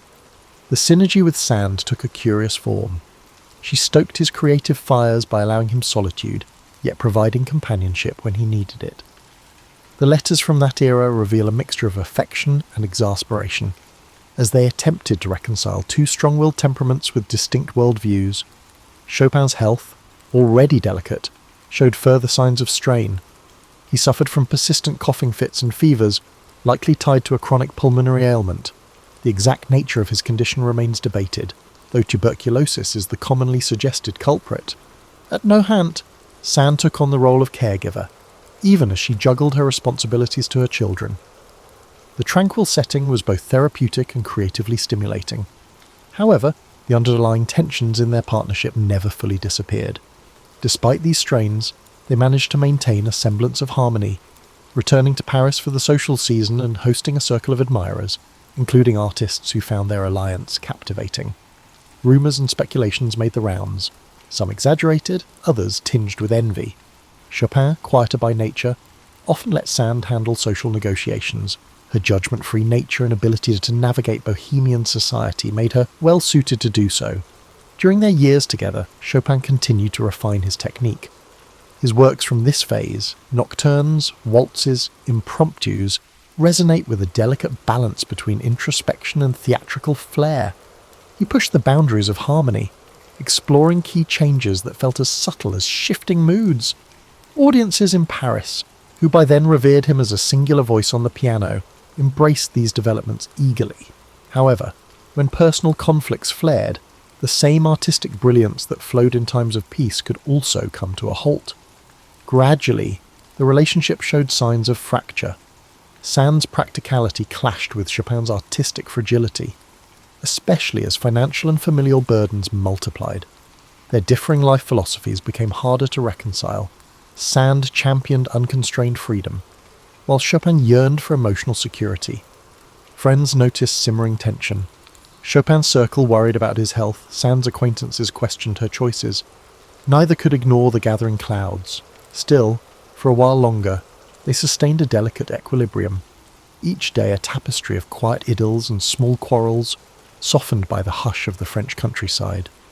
Their bond gave birth to cultural ripples that extended beyond their personal story. The fusion of literary boldness and musical nuance sparked curiosity in those who orbited their world. The question was not if their union would end, but how the inevitable parting would unfold, and what toll it would take on the Chopin spirit, which had grown accustomed to Sand's presence as both muse and caretaker. As the 1840s advanced, tensions between Chopin and George Sand deepened. Conflicting needs frayed their once productive coexistence, culminating in disagreements that seemed trivial to outsiders but deeply impacted their bond. Financial strains became more pronounced. Although Chopin was still giving private lessons and occasionally performing, his medical expenses increased, and his capacity to maintain the rigorous schedule of a sought-after musician waned. Sand's responsibilities piled higher. She was not just an acclaimed novelist, but also a mother whose children demanded her attention. Their seasonal retreats to Nahant were initially meant to be restorative, yet the countryside that once soothed them now became a backdrop for brooding silences and unspoken resentments. Chopin, increasingly plagued by ill health, found it difficult to cope with the emotional upheavals. Sand, for her part, struggled to reconcile her desire for independence with the role of caregiver and mediator. The earlier idyll of two artists inspiring each other gave way to a fragile piece held together by habit and reluctance to confront the inevitable. By 1846, arguments over the upbringing of Sand's children, particularly her daughter Solange, magnified the couple's disparities. Sand believed Chopin was overstepping his boundaries. He, in turn, felt marginalised in a household he had come to consider partly his own. As from this period paint a picture of two individuals trying to salvage a relationship that had lost its guiding clarity. The closeness that once nurtured Chopin's compositions and fueled Sand's writing now felt stifling, each partner perceiving the other as a barrier to personal freedom. When the final break came, it was less an explosive rupture than a slow unravelling. They were practically living apart by 1847. Their friends, once enchanted by the bohemian aura of their union, looked on with sympathy or weary resignation, depending on whose side they took. Though not bitterly acrimonious, the separation left Chopin emotionally drained at a time when he most needed stability. And then, broader European unrest intervened. The year 1848 ushered in revolutions across the continent. France, Austria, and various Italian states erupted in anti-monarchical fervour. Paris was engulfed by turmoil, with barricades springing up and many aristocratic families fleeing. Chopin's student base shrank dramatically, intensifying his financial worries. Weakened and anxious, he began to consider leaving the city. When a British admirer, Jane Stirling, invited him to London, promising new opportunities for performance and patronage, Chopin decided to accept, Despite reservations about travel with his frail health, London welcomed him with a mix of curiosity and skepticism. In a musical scene dominated by large-scale concerts, Chopin's subtle approach found appreciative audiences, but did not ignite a mainstream frenzy.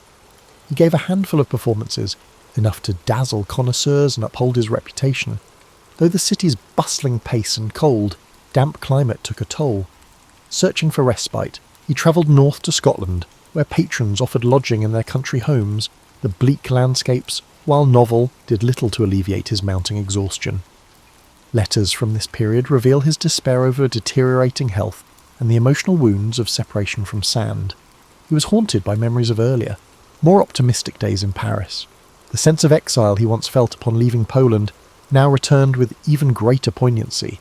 Ironically, he was closer geographically to his homeland than ever before, yet felt more spiritually adrift. His performances, though still meticulous, lack the spark of earlier years. Composing came in fits and starts, yielding a few remarkable late works, but each effort drained his waning strength. By late 1848, Chopin concluded that London could not be a permanent refuge. He returned to Paris early the following year, an ailing figure who could no longer rely on teaching or concerts to sustain himself. Friends rallied to his aid, offering financial support and companionship. Still, each passing week saw him grow weaker, confined mostly to his apartment. Occasional visitors recalled the quiet dignity with which he faced his final decline, maintaining a gentle politeness and concern for others' comfort. He clung to whatever creative impulses remained, sometimes improvising a few notes at the piano, though coughing fits often cut these sessions short. Aware of the seriousness of his condition, Chopin is said to have asked for Mozart's Requiem to be performed at his funeral. The end came on October 17th, 1849, when he died at age 39. Mourners gathered at the Church of the Madeleine to pay tribute. His sister Ludwika, who had journeyed from Poland to be with him, arranged for his heart to be returned to Warsaw, a final testament to the love he bore for his homeland. The rest of his remains were interred at Père-Lachaise Cemetery in Paris. In the hush that followed, those who knew him contemplated the delicate threads he wove between Poland, France, and the universal language of music, a tapestry that now, with his passing, felt both achingly complete and painfully unfinished. In the days and weeks after Chopin's death, Parisian society buzzed with reminiscences, myths, and debates over his true nature. Was he the epitome of the romantic, willing to sacrifice his health for the sake of art? Or was he a more measured figure, quietly shaping the course of piano music without fanfare? His friends, former lovers, and students offered conflicting portraits, a mosaic of impressions that underscored the complexity of a life lived in the margins between public scrutiny and private longing. Already, fellow composers and critics were assessing his legacy. Franz Liszt, who had championed Chopin's works, penned a biography that blended admiration with a certain poetic license. Hector Berlioz credited him with renewing the expressive power of the piano. Robert Schumann, based in Germany, had long praised Chopin's gift for capturing entire worlds of feeling in miniature forms. While the scope of Chopin's output was modest compared to symphonists or opera composers, its influence proved outsized, a testament to the intimacy he brought to every bar of music. Pianists marvelled at the technical innovations embedded in his etudes, preludes and nocturnes. Chopin transformed the piano into an instrument of whispered confidence rather than a bombastic display. His approach to fingering, pedal usage, and phrasing forced performers to abandon purely mechanical methods. Instead, they were compelled to inhabit the emotional core of each piece, a requirement that made playing Chopin both a challenge and a revelation. Yet not everyone grasped his significance immediately. Some critics, particularly those captivated by grand orchestral works, perceived his oeuvre as devoid of grandeur. They questioned whether these delicate sketches deserved the same reverence accorded to symphonies. Over time, however, that perspective evolved. Younger generations of composers recognized that Chopin's genius lay precisely in his ability to convey epic feeling through slender forms. The preludes, each a miniature universe, gained particular acclaim for their structural and harmonic daring. Even Liszt's transcriptions of Chopin's works could not replicate the subtlety that defined Chopin's own playing. In Poland, still grappling with political subjugation, Chopin's music became a beacon of cultural identity. His polonaises, with their regal, march-like rhythms, and mazurkas, echoing the rustic dance forms of rural Poland, resonated with those yearning for national dignity. Over time, entire generations of Poles would point to Chopin as the embodiment of a spirit unbroken by foreign rule. In this sense, his legacy took on a patriotic dimension, turning him into a symbolic guardian of the Polish soul. While he spent much of his adulthood in Paris, his heart, both literally and figuratively, remained in Warsaw, ensuring that his reputation at home was burnished by an almost holy reverence. Beyond Poland's borders, Chopin's influence quietly seeped into the DNA of Western music. Claude Debussy and Gabriel Fauré, major French composers of the late 19th and early 20th centuries, drew upon his nuanced approach to harmony. Even Russian composers like Alexander Scriabin found inspiration in Chopin's coloristic chords. In the realm of piano performance, his legacy manifested in the demand that interpretation be a delicate art of shading and personal expression. Pianists from across Europe, and eventually the world, travelled to Paris or Warsaw to study Chopin's style firsthand. One of the more intriguing aspects of his posthumous fame was the almost hallowed aura surrounding his personal relics. Beyond the famed transport of his heart to Warsaw, people preserved his letters, locks of his hair, and even the pianos he played. Memorials and statues appeared, especially after political shifts allowed Poland to honour its favourite son openly. Festivals sprang up celebrating his birthday and revisiting his repertoire. A certain romantic mystique enveloped his image, the frail poetic exile whose life and death paralleled the vulnerable beauty of his music. Yet for all the mythologizing, Chopin's legacy rests squarely on the strength of his compositions. They remain staples in concert halls and teaching studios, prized not only for their emotive power, but also for their technical demands. Students labour over the waltzes, nocturnes, and etudes, learning to tell stories through rubato and carefully weighted chords. Seasoned performers return to them repeatedly, finding fresh nuance with each pass. In every corner of the world, from grand theatres in major capitals to modest community recital spaces, Chopin's notes continue to ring out, bridging gaps in language, culture, and time. Through it all, the composer retains an aura of intimate mysticism. His music, often described as capturing the soul's gentle confessions, remains deeply personal to each interpreter. And that may be his greatest gift to posterity, the invitation to find our own unspoken yearnings mirrored in his quietly revolutionary idiom. He left no grand manifesto, no flamboyant stage persona, but rather a carefully wrought tapestry of sound that persists in reminding us how powerful the softest voice can be when it speaks of truth. In the modern age, Chopin's significance endures, transcending the boundaries of Poland and France to captivate listeners worldwide. Yet the way we understand him today has expanded well beyond the initial romantic framework. Scholars delve into his manuscripts, tracing the evolution of harmonic progressions and fingering patterns. Historians consider the political and social milieus that shaped him, noting how exile sharpened his sense of cultural identity. At international piano competitions, from Warsaw's prestigious Chopin competition to events in Asia and the Americas, contestants vie to interpret his works with the perfect blend of fidelity and personal insight. In Poland, Chopin remains a national treasure. Streets, airports, and music schools bear his name. The annual festivals dedicated to his music attract visitors from every continent, turning the performance of nocturnes and ballades into a communal pilgrimage. His heart, encased in a pillar at the Church of the Holy Cross in Warsaw, is a poignant reminder of his last wishes.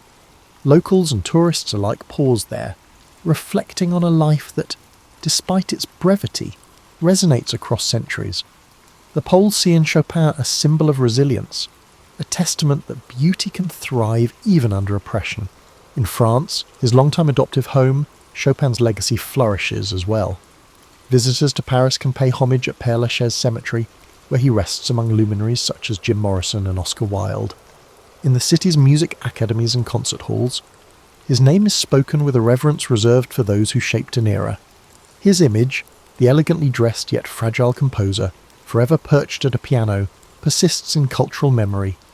Each year, recitals commemorate his arrival in Paris, recalling the sense of astonishment he once sparked in those crowded salons. Meanwhile, interpretations of his music have branched in countless directions. The early decades of the 20th century saw pianists like Ignacy Jan Paderewski champion his work with a grand romantic flourish. Later, Archer Rubinstein emphasized an elegant simplicity, stripping away sentimental excess. Contemporary virtuosos, bolstered by historically informed performance techniques, debate over pedal usage and tempo rubato, chasing an elusive authenticity that might approximate Chopin's own sound. Yet the essence of his composition resists rigid definition. Each generation finds something new in them, an unexpected harmonic pivot or a melodic gesture that resonates with modern ears. While classical music circles revere Chopin, other genres occasionally claim him too. Jazz pianists adapt his harmonies, weaving his chordal language into improvisations. Film composers borrow snippets of his melodic style to evoke nostalgia or refined emotion. Even pop and rock musicians have paid tribute in their ways, sampling themes or referencing him as a beacon of artistic integrity. That a 19th century Polish expatriate continues to surface in such varied contexts underscores the universal pull of his sound. At the same time, fresh biographical insights continue to surface. Historians have unearthed letters and diaries that shed light on his experiences in exile, his struggles with illness, and his sometimes overlooked humour. Discussions of his personal relationships, particularly his partnership with George Sand, have shifted from scandalised whispers to nuanced examinations of how two creative forces can both nurture and wound each other. Modern scholarship probes the idea that Chopin's poor health was not merely a tragic backdrop, but a driving factor in his artistry, compelling him to distill profound emotion into concise forms. One cannot overlook the importance of nostalgia and memory in Chopin's ongoing allure. His nocturnes, waltzes, and mazurkas possess a wistful quality that resonates with anyone who's experienced love and loss, yearns for home, or contemplates the transient nature of life. That sense of longing, so central to the Romantic era, feels surprisingly fresh in a world where technology often accelerates our daily existence. Through Chopin's music, many listeners find a space to breathe, to contemplate subtler shades of emotion less easily expressed in words. In a sense, the Chopin story is a bridge between epochs. He lived in the age of candlelit salons and quill-penned letters, yet his art continues to find renewed relevance. Grand competitions see young pianists from Seoul, Buenos Aires, Cape Town, and beyond interpret his scores with riveting originality, proving that music transcends geography and time. The constant reimagination of his work through performance, scholarship, and even casual listening testifies to the enduring power of a gentle soul who spoke most eloquently when seated before a piano. From Zhelezova Wola to Paris and back again, Chopin's journey resonates as a narrative of exile, creativity, love, and loss. He remains a figure both deeply cherished and endlessly debated, his spirit woven into the collective memory of Western culture. Each generation rediscovers him on its terms, drawn in by music that whispers truths about the human condition. And thus, Frédéric Chopin lives on, a quiet but potent force, reminding us that even the softest voice can reverberate through history. Paris in the 1920s was alive, champagne corks popping, jazz clubs buzzing, and fashionable Art Deco lights twinkling. To astute visitors, Paris offered endless possibilities. Travellers flocked to the Seine at night, British tourists with their pastel-coloured suits, American expatriates, and European industrialists with fat wallets. It was perfect for a resourceful con man with a convincing story to sell. For Victor Le Renard Le Maire, the city vibrated with cigarette smoke and colourful posters. He was not always Le Renard or in Paris. Born in a small village on the Austrian border, he was captivated by the world beyond the mountains. While other boys herded sheep, Victor watched travellers in their streamlined car. He saw that the most persuasive could sell peasants anything, from worthless medicines to bewildering life insurance. Young Victor discovered that a good tale was worth more than gold. That's when locals dubbed him Le Renard, the fox, after he exchanged worthless trinkets for a prized hunting rifle. In a village of rumours, that tale spread quickly. As a boy, he learned to shape people's perceptions to see what he wanted. By adulthood, his skill was sharp. He mastered languages, studied psychology, and honed his sophisticated demeanour. He'd earned a tidy fortune from his swindles across Europe, letter forgery, impersonating nobility at social events, and selling near-new antiques. Each time he was being investigated by the authorities, he'd vanish, reappearing in Vienna, Milan, or Berlin, a step ahead. Victor arrived in Paris following the Great War with a suitcase and a shy smile. He had settled in within a month after reading an article about the cost of keeping the Eiffel Tower standing. It was built for the World's Fair in 1889. It was costly to maintain, and some people did not appreciate its appearance. There were strong protests against its demolition, despite the fact that it was popular among visitors. Victor learned of this news. He spent days in Champs-Élysées cafes hearing conversations on city projects. He learned that bureaucratic decisions were bogged down by red tape and that the city lacked money. He considered if he persuaded someone that the government of Paris was planning to dismantle the Eiffel Tower to sell it as scrap, he could become rich. It was a wild scheme. Failure would turn him into a laughingstock. But a success was possible. Victor considered it for a night. He figured the more ridiculous the scam, the more people might be made to believe it. Who would fake the sale of France's most iconic landmark? He thought it needed high bureaucratic flair, like forged papers and stamps. Rumour and secrecy would be at his side. If he succeeded, he'd vanish, rich and legendary. He spent the next few days poring over the engineering wonder, absorbing facts such as its metal mass, elevator upkeep, and the way the tower accommodated activities ranging from tourism to radio reception. With these details, he was able to address prospective buyers with authority. He took a lavish suite at the Hôtel de Crillon, pretending to be a high-ranking official. To add authenticity to his deception, he engaged an engraver for stationery of his imaginary Ministry of Post and Telegraph, since the Eiffel Tower was also a radio centre. The last touch put him in official mode. Paris, for all its beauty, also had its share of opportunistic entrepreneurs. There were whispers that a government minister was looking discreetly for a private investor in a secret project. The city did not want to face the public outcry of cancelling the tower, so this transaction had to be kept quiet. Everything was ready by the time Victor was prepared. It was such a warm spring afternoon that Victor was at a sidewalk cafe facing the Madeleine, scanning a list of buyers, ambitious, greedy-eyed men in the metal industry. His informant had told him they would stop at nothing to gain inside information on a city contract, no matter how sleazy. Breathing deeply of the scent of warm croissants and enjoying the hush as upscale Parisians walked past, Victor was filled with confidence. He could practically feel his win. He was more than a criminal in his own eyes. He was a performer with a bigger act than ordinary morals. He finished his coffee, concealed his notes, and rose to his feet. The greatest scam of his life was ready to start.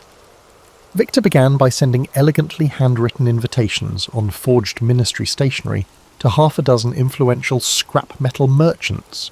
He requested their presence at the prestigious Hôtel de Crillon for a most confidential discussion of national importance.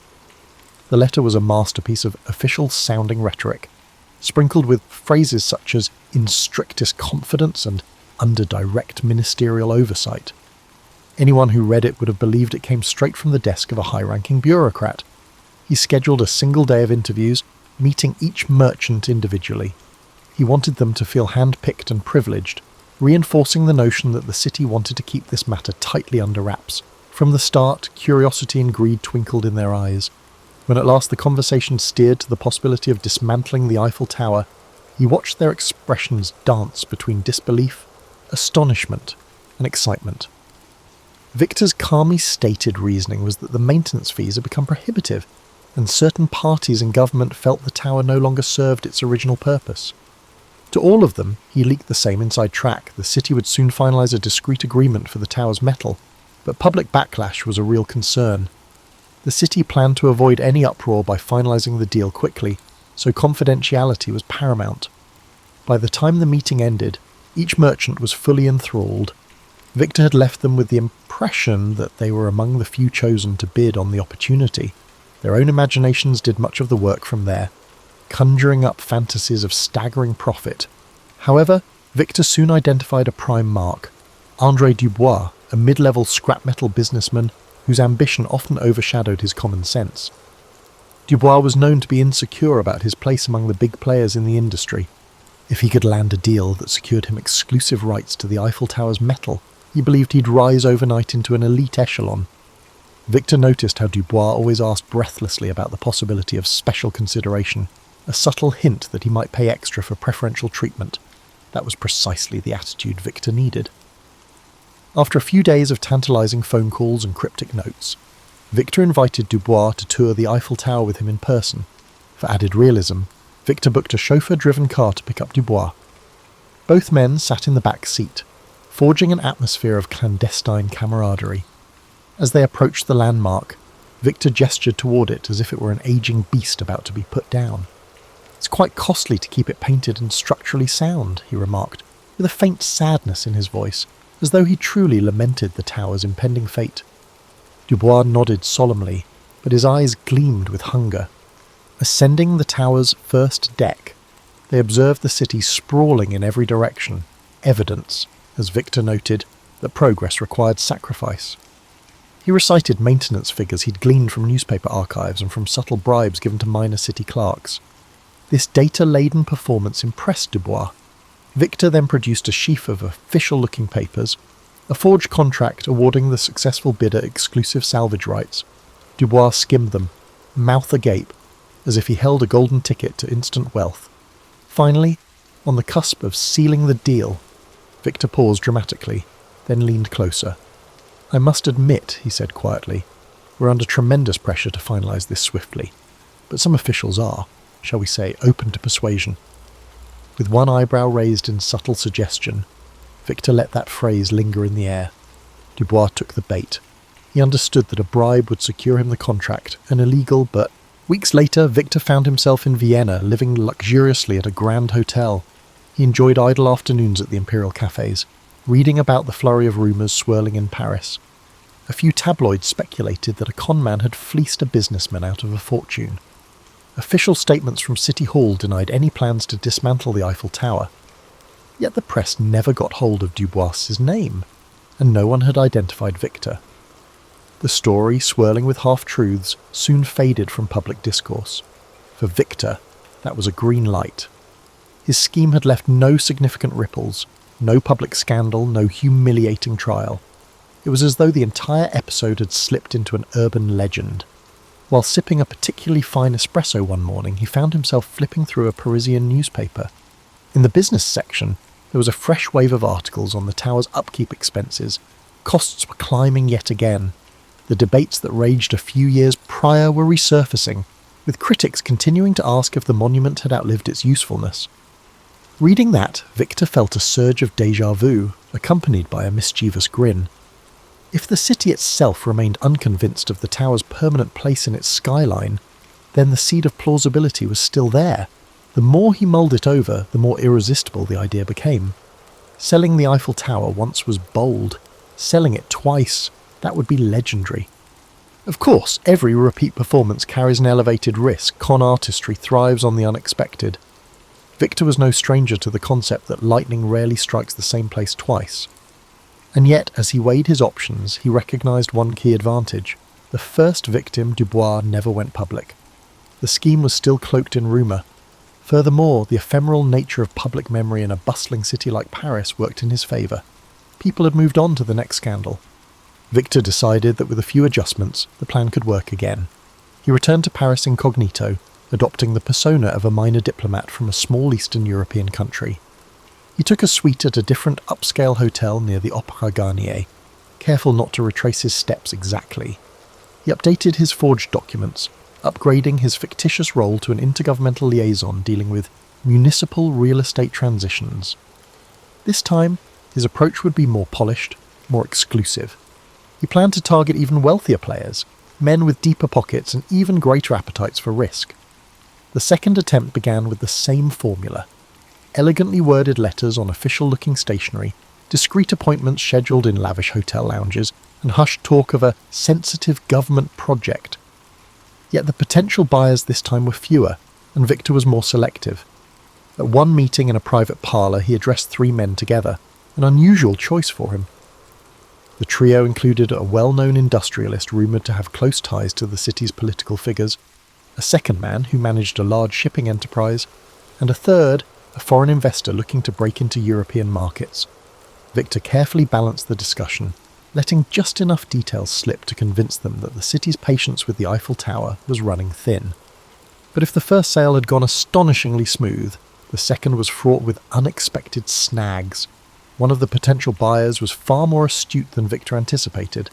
This man, Claude Fournier, had a reputation for sniffing out underhanded deals. At the meeting, Fournier didn't flinch when Victor presented the rationale for dismantling the tower. Instead, he politely asked for references and official documentation. There was a certain sharpness in his eyes that made Victor uneasy. Still, Victor handed over his forged credentials without hesitation, offering carefully rehearsed explanations. Fournier accepted them with a practiced smile that revealed nothing. A day later, however, Victor discovered that Fournier had asked around about him, discreetly inquiring among local bureaucrats to confirm the authenticity of the liaison role. None of them, of course, recognised the name. A city clerk, already suspicious about a foreigner asking pointed questions, apparently alerted a friend in the police. Victor learned of this through his network of informants, petty forgers, streetwise doormen, and an occasional mistress or two. The rumour suggested that the police had begun quietly investigating a man posing as a city official peddling a contract tied to the Eiffel Tower. For the first time in his career, Victor felt the heat close in. The con was in motion, but the authorities were no longer ignorant. With a mixture of dread and exhilaration, he realised he had no choice but to accelerate the plan. He zeroed in on the second potential mark, an overly ambitious shipping magnate named Marcus Weissman, who had a penchant for shady dealings. Over dinner at a private club, Victor dangled the tower's contract before him as if it were a rare gem. Weissman, too enticed by the prospect of beating out his competitors, took the bait. Still, the tension was palpable, even as Weissman scribbled out a cheque big enough to make Victor's heart flutter. There was a persistent, nagging awareness that time was short. He needed to vanish before Fournier's inquiries led the police to his door. So he chose to skip the bribe angle that had worked so well with Dubois. Instead, he accepted a lump sum payment that covered everything, the purchase of the tower's scrap plus a discreet administrative fee. Weissman assumed that the simpler the transaction, the less likely it would be detected. Late that night, under the cover of darkness, Victor slipped out of his hotel. He carried a small valise stuffed with his ill-gotten gains, heading straight to the Gare de Lyon. By dawn, Victor fled to Monte Carlo, a glittering haven of high rollers and exile aristocrats. Initially, he relished the sweet satisfaction of having bested not just one, but two gullible buyers. He told himself he had achieved what no other conman in history had dared. Alone in a lavish suite overlooking the Mediterranean, he replayed the final moments in Paris, the anxious hurry to collect Weissman's cheque, the furtive glances at the station, and the first sunrise that found him safely out of reach. Now, with the sea breeze caressing his face, he figured it was only a matter of time before rumours of the second sale caught up to him. For a few months, he maintained a low profile. He frequented the Monte Carlo casino under a false identity, staying clear of any large wagers that might draw attention. He used coded telegrams to stay in touch with his forgers and informants back in Paris. From them, he learned that Fournier had indeed pressed the police for an investigation. Weissman, facing public humiliation and potential legal woes, tried to keep the matter as quiet as possible, hoping to recover his money through any means short of a public scandal. Still, the police smelled something big. They had never heard of such an audacious swindle, and that alone piqued their interest enough to keep them digging. Eventually, investigators uncovered the faint tracks Victor left behind, receipts at the hotel, witnesses who recalled a confident, well-dressed man with a foreign accent. They pieced together the timeline of his meetings, even found traces of his forged stationery. Before long, they had a name, though it remained unclear if Victor Lemaire was real or an alias. With pressure mounting, the authorities circulated descriptions to major European cities, urging border agents and local police to keep an eye out. One photograph, taken secretly by a curious bystander at the Eiffel Tower, showed a side profile that might have been him. Rumours spread that a flamboyant con artist, rumoured to have sold the Eiffel Tower not once but twice, was at large. Despite the noose tightening, Victor couldn't resist the lure of one last escapade. He reasoned that living on the run forever would be unbearable. Why not gamble big while he still had some measure of control? So, one evening at the casino, dressed in a crisp dinner jacket, swirling a glass of fine cognac, he sat at a roulette table. In a dramatic flourish, he placed a small fortune on a single bet. It was uncharacteristic of him to risk real money on chance. He usually preferred to rig the odds through manipulation. but something inside him craved the adrenaline rush. The wheel spun, heart pounding. He watched the tiny ball bounce from slot to slot. When it finally settled, it landed on red, a loss for Victor's black bet. Though it was only a fraction of his earnings, the defeat seemed like an omen. For a moment, he stared at the chipped green felt of the table, the croupier's polite nod indicating the end of the bet.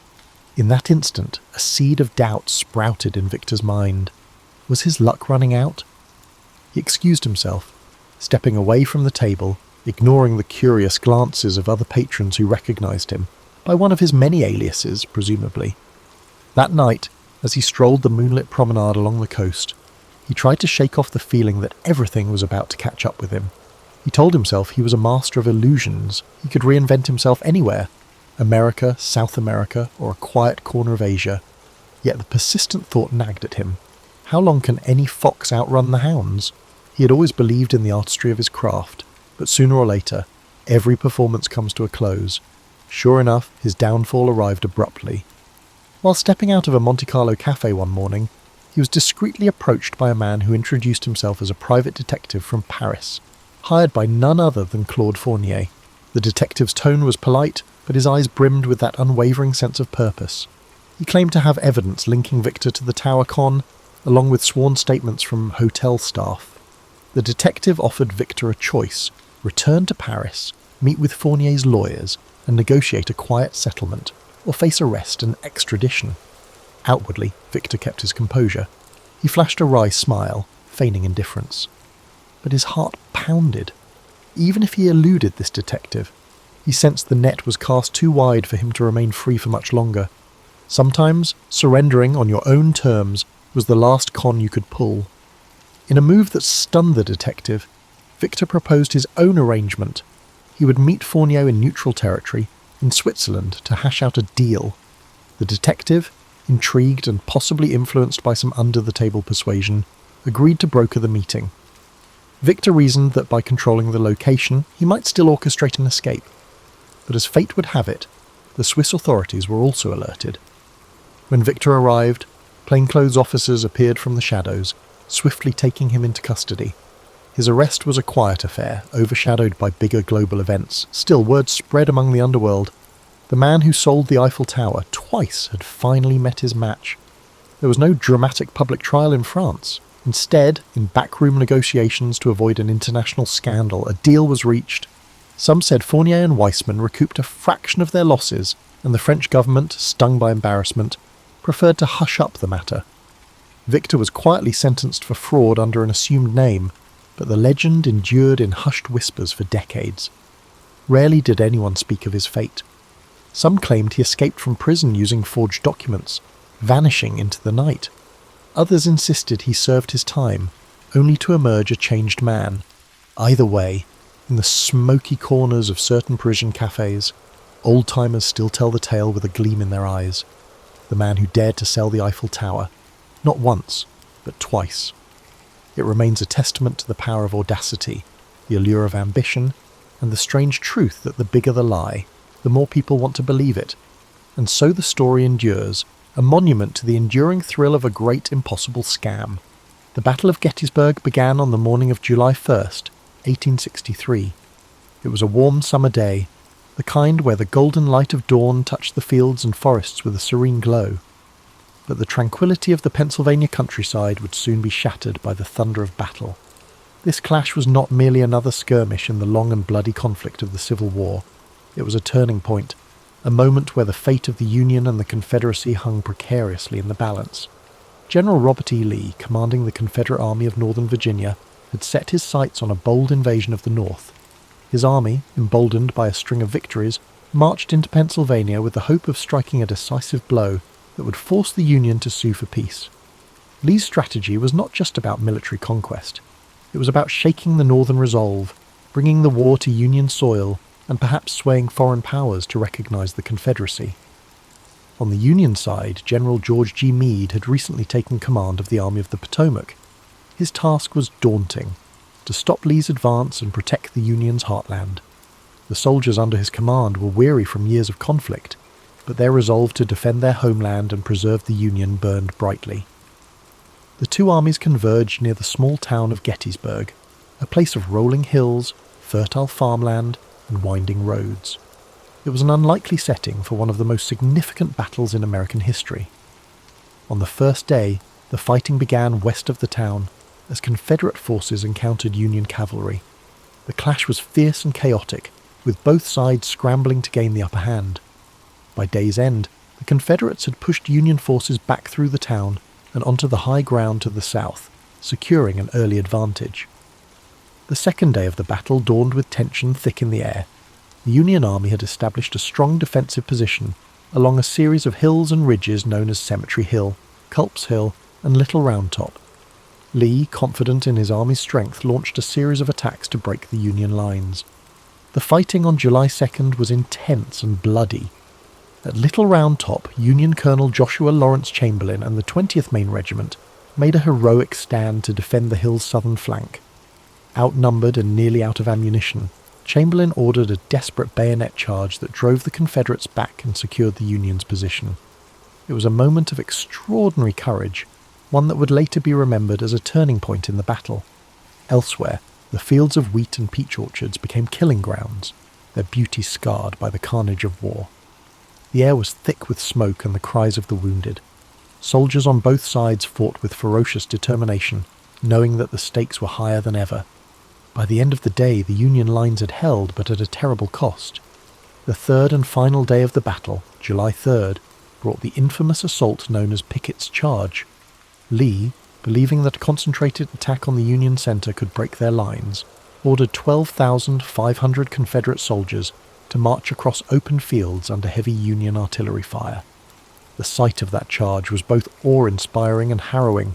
The Confederate soldiers advanced in tight ranks, their banners waving, their determination unyielding.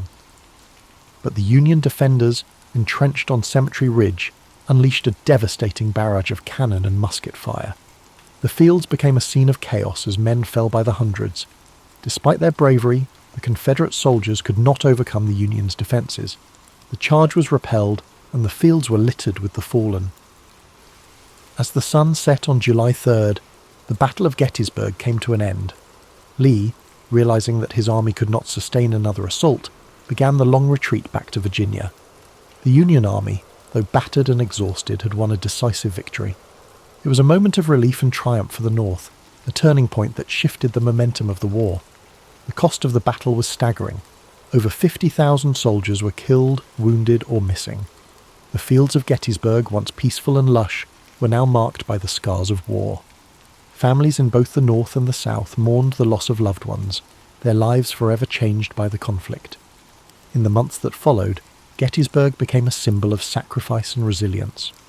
On November 19th, 1863, President Abraham Lincoln delivered the Gettysburg Address at the dedication of the Soldiers' National Cemetery. His words, though brief, captured the essence of what the battle had come to represent. He spoke of a nation conceived in liberty and dedicated to the proposition that all men are created equal. He reminded the audience that the soldiers who had fought and died at Gettysburg had done so to ensure that freedom and democracy would endure. The Battle of Gettysburg remains one of the most studied and remembered events in American history. It was a moment of profound struggle and sacrifice, a reminder of the costs of war and the resilience of the human spirit. The bravery of the soldiers on both sides, their dedication to their causes, and the impact of their actions continue to echo through time. As you drift into sleep, let the story of Gettysburg fill your mind with a sense of reverence and reflection. Imagine the stillness of the fields after the battle, the quiet wind carrying the memory of those who fought and fell. Feel the weight of their sacrifice, but also the hope that their struggle helped to shape a better future. The aftermath of the Battle of Gettysburg left an indelible mark, not only on the landscape of Pennsylvania, but also on the hearts and minds of the American people. The quiet town that had seen a horrific convergence of armies now bore the weight of countless graves, hastily dug for the fallen soldiers. The once lush fields, orchards, and rolling hills were now etched with scars of war, trenches, shattered fences, and abandoned artillery. In the days immediately following the battle, the townspeople of Gettysburg rose to meet the grim reality of what had unfolded.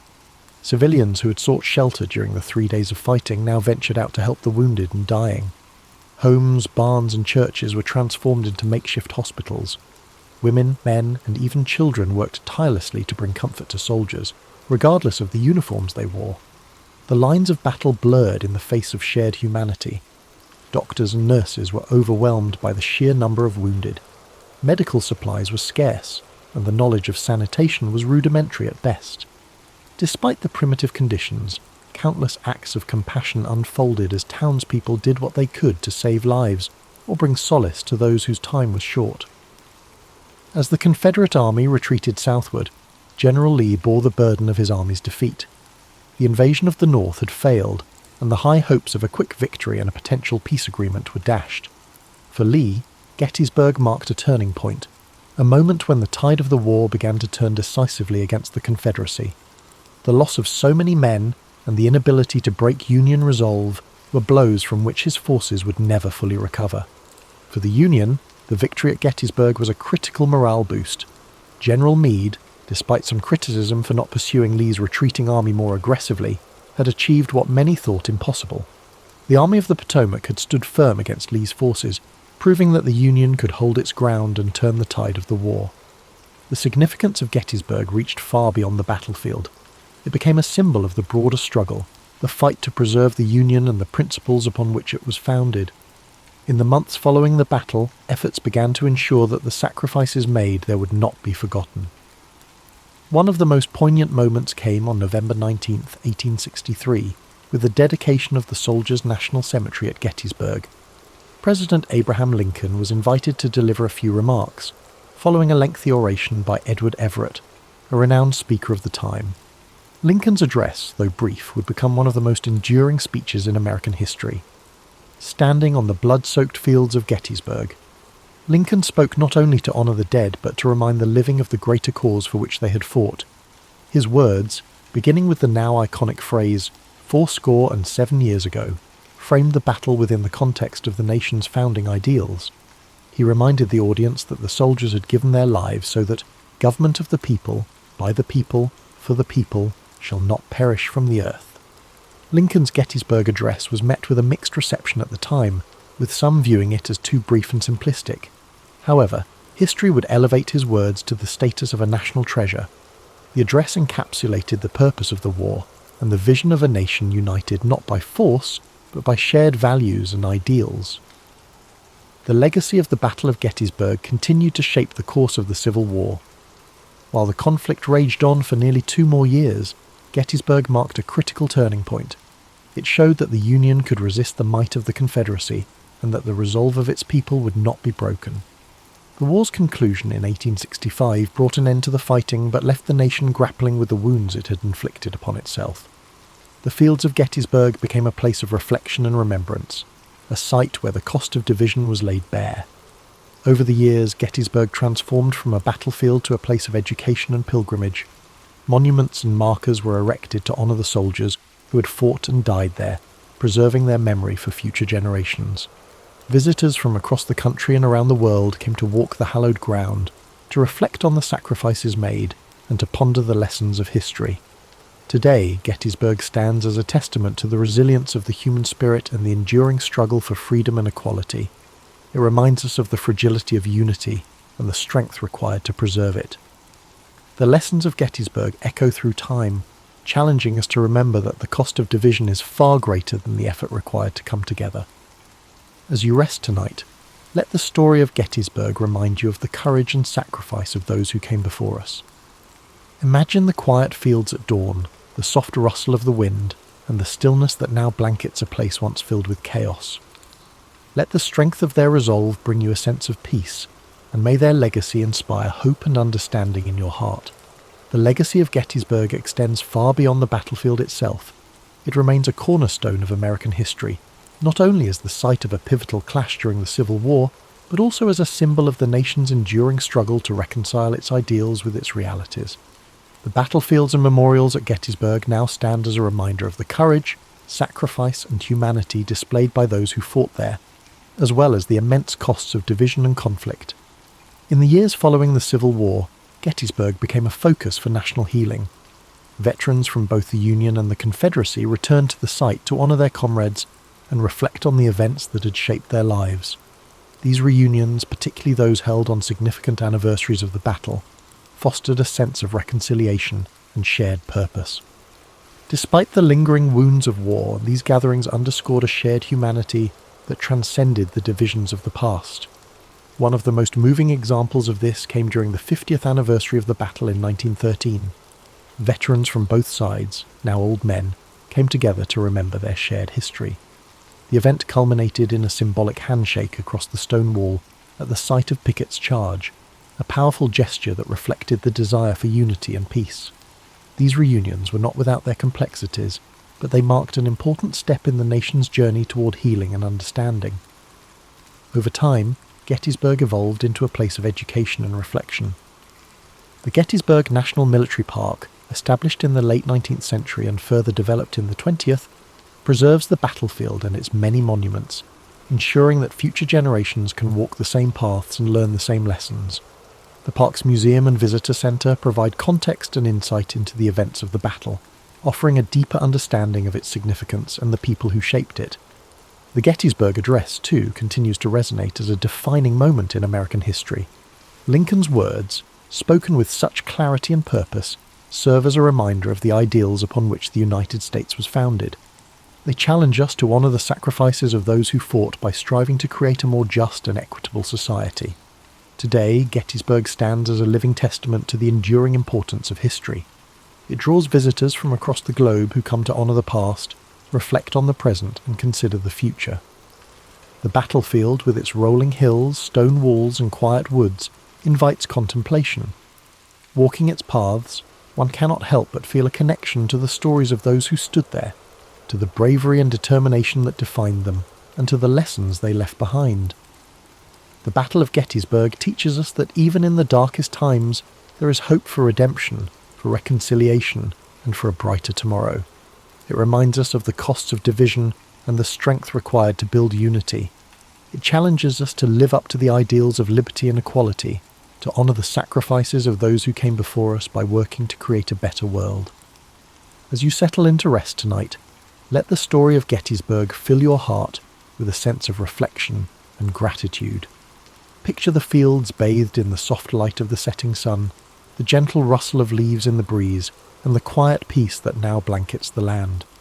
Let the echoes of courage and sacrifice guide your thoughts, and may their legacy inspire hope and understanding in your dreams. The story of Gettysburg is not only about the battle itself, but also about the enduring lessons it offers. It is a story of courage under fire, of ordinary people facing extraordinary challenges, and of a nation striving to find its way through the darkness of conflict. Gettysburg reminds us that history is not just a series of dates and events, but a tapestry of human experience, woven with threads of sacrifice, resilience, and hope. As we reflect on Gettysburg, we are reminded of the power of unity and the dangers of division. The Civil War, of which Gettysburg was a turning point, was born out of deep-seated disagreements and unresolved tensions. The soldiers who fought at Gettysburg came from different walks of life, different regions and different perspectives, but they shared a common humanity. Their bravery and sacrifice speak to the strength of the human spirit, even in the face of unimaginable hardship. In the years following the battle, the memory of Gettysburg became a source of inspiration for those working to rebuild and reconcile a fractured nation. The scars of war ran deep, but so too did the determination to heal. Gettysburg became a symbol of what could be achieved when people came together to confront their shared challenges and embrace their common humanity. The stories of the individuals who fought at Gettysburg add depth and texture to the history of the battle. From generals like Robert E. Lee and George Meade, whose decisions shaped the course of the conflict, to the rank-and-file soldiers who carried out those orders with bravery and resolve, each story adds a layer of understanding to the larger narrative. These men, from both the Union and Confederate armies, faced unimaginable adversity with courage and dignity. One of the most enduring legacies of Gettysburg is its role in shaping the collective memory of the Civil War. The battlefield, now a serene and solemn place, serves as a reminder of the costs of war and the value of peace. Monuments and markers dot the landscape, each telling a story of the men who fought and the sacrifices they made. Visitors to Gettysburg are often struck by the quiet beauty of the place, a stark contrast to the violence that once engulfed it. The Gettysburg Address, delivered by President Lincoln just months after the battle, continues to resonate as a call to action and a statement of purpose. Lincoln's words remind us of the importance of dedication, of recommitting ourselves to the principles of freedom and equality. His speech, though brief, captures the essence of what Gettysburg represents, not just a battle, but a turning point in the ongoing struggle to create a more perfect union. Today, Gettysburg remains a place of pilgrimage for those seeking to understand the complexities of the past and draw inspiration for the future. The stories of those who fought there, the lessons of unity and perseverance, and the enduring call to honour their sacrifices continue to guide us. Gettysburg is not just a place on a map, it is a symbol of resilience, a reminder of what we can achieve when we come together to face our challenges. As you drift off to sleep tonight, let the story of Gettysburg wrap around you like a warm blanket of reflection and peace. Imagine the stillness of the battlefield at dawn, the quiet hum of nature reclaiming a place once filled with chaos. Let the courage and sacrifice of those who stood there inspire you, reminding you that even in the darkest times there is light to be found. Thank you for spending this time with us on History and Sleep. May the story of Gettysburg bring you a sense of calm, perspective and hope. Sleep well, and may your dreams be filled with peace, understanding, and the enduring strength of the human spirit. Sweet dreams.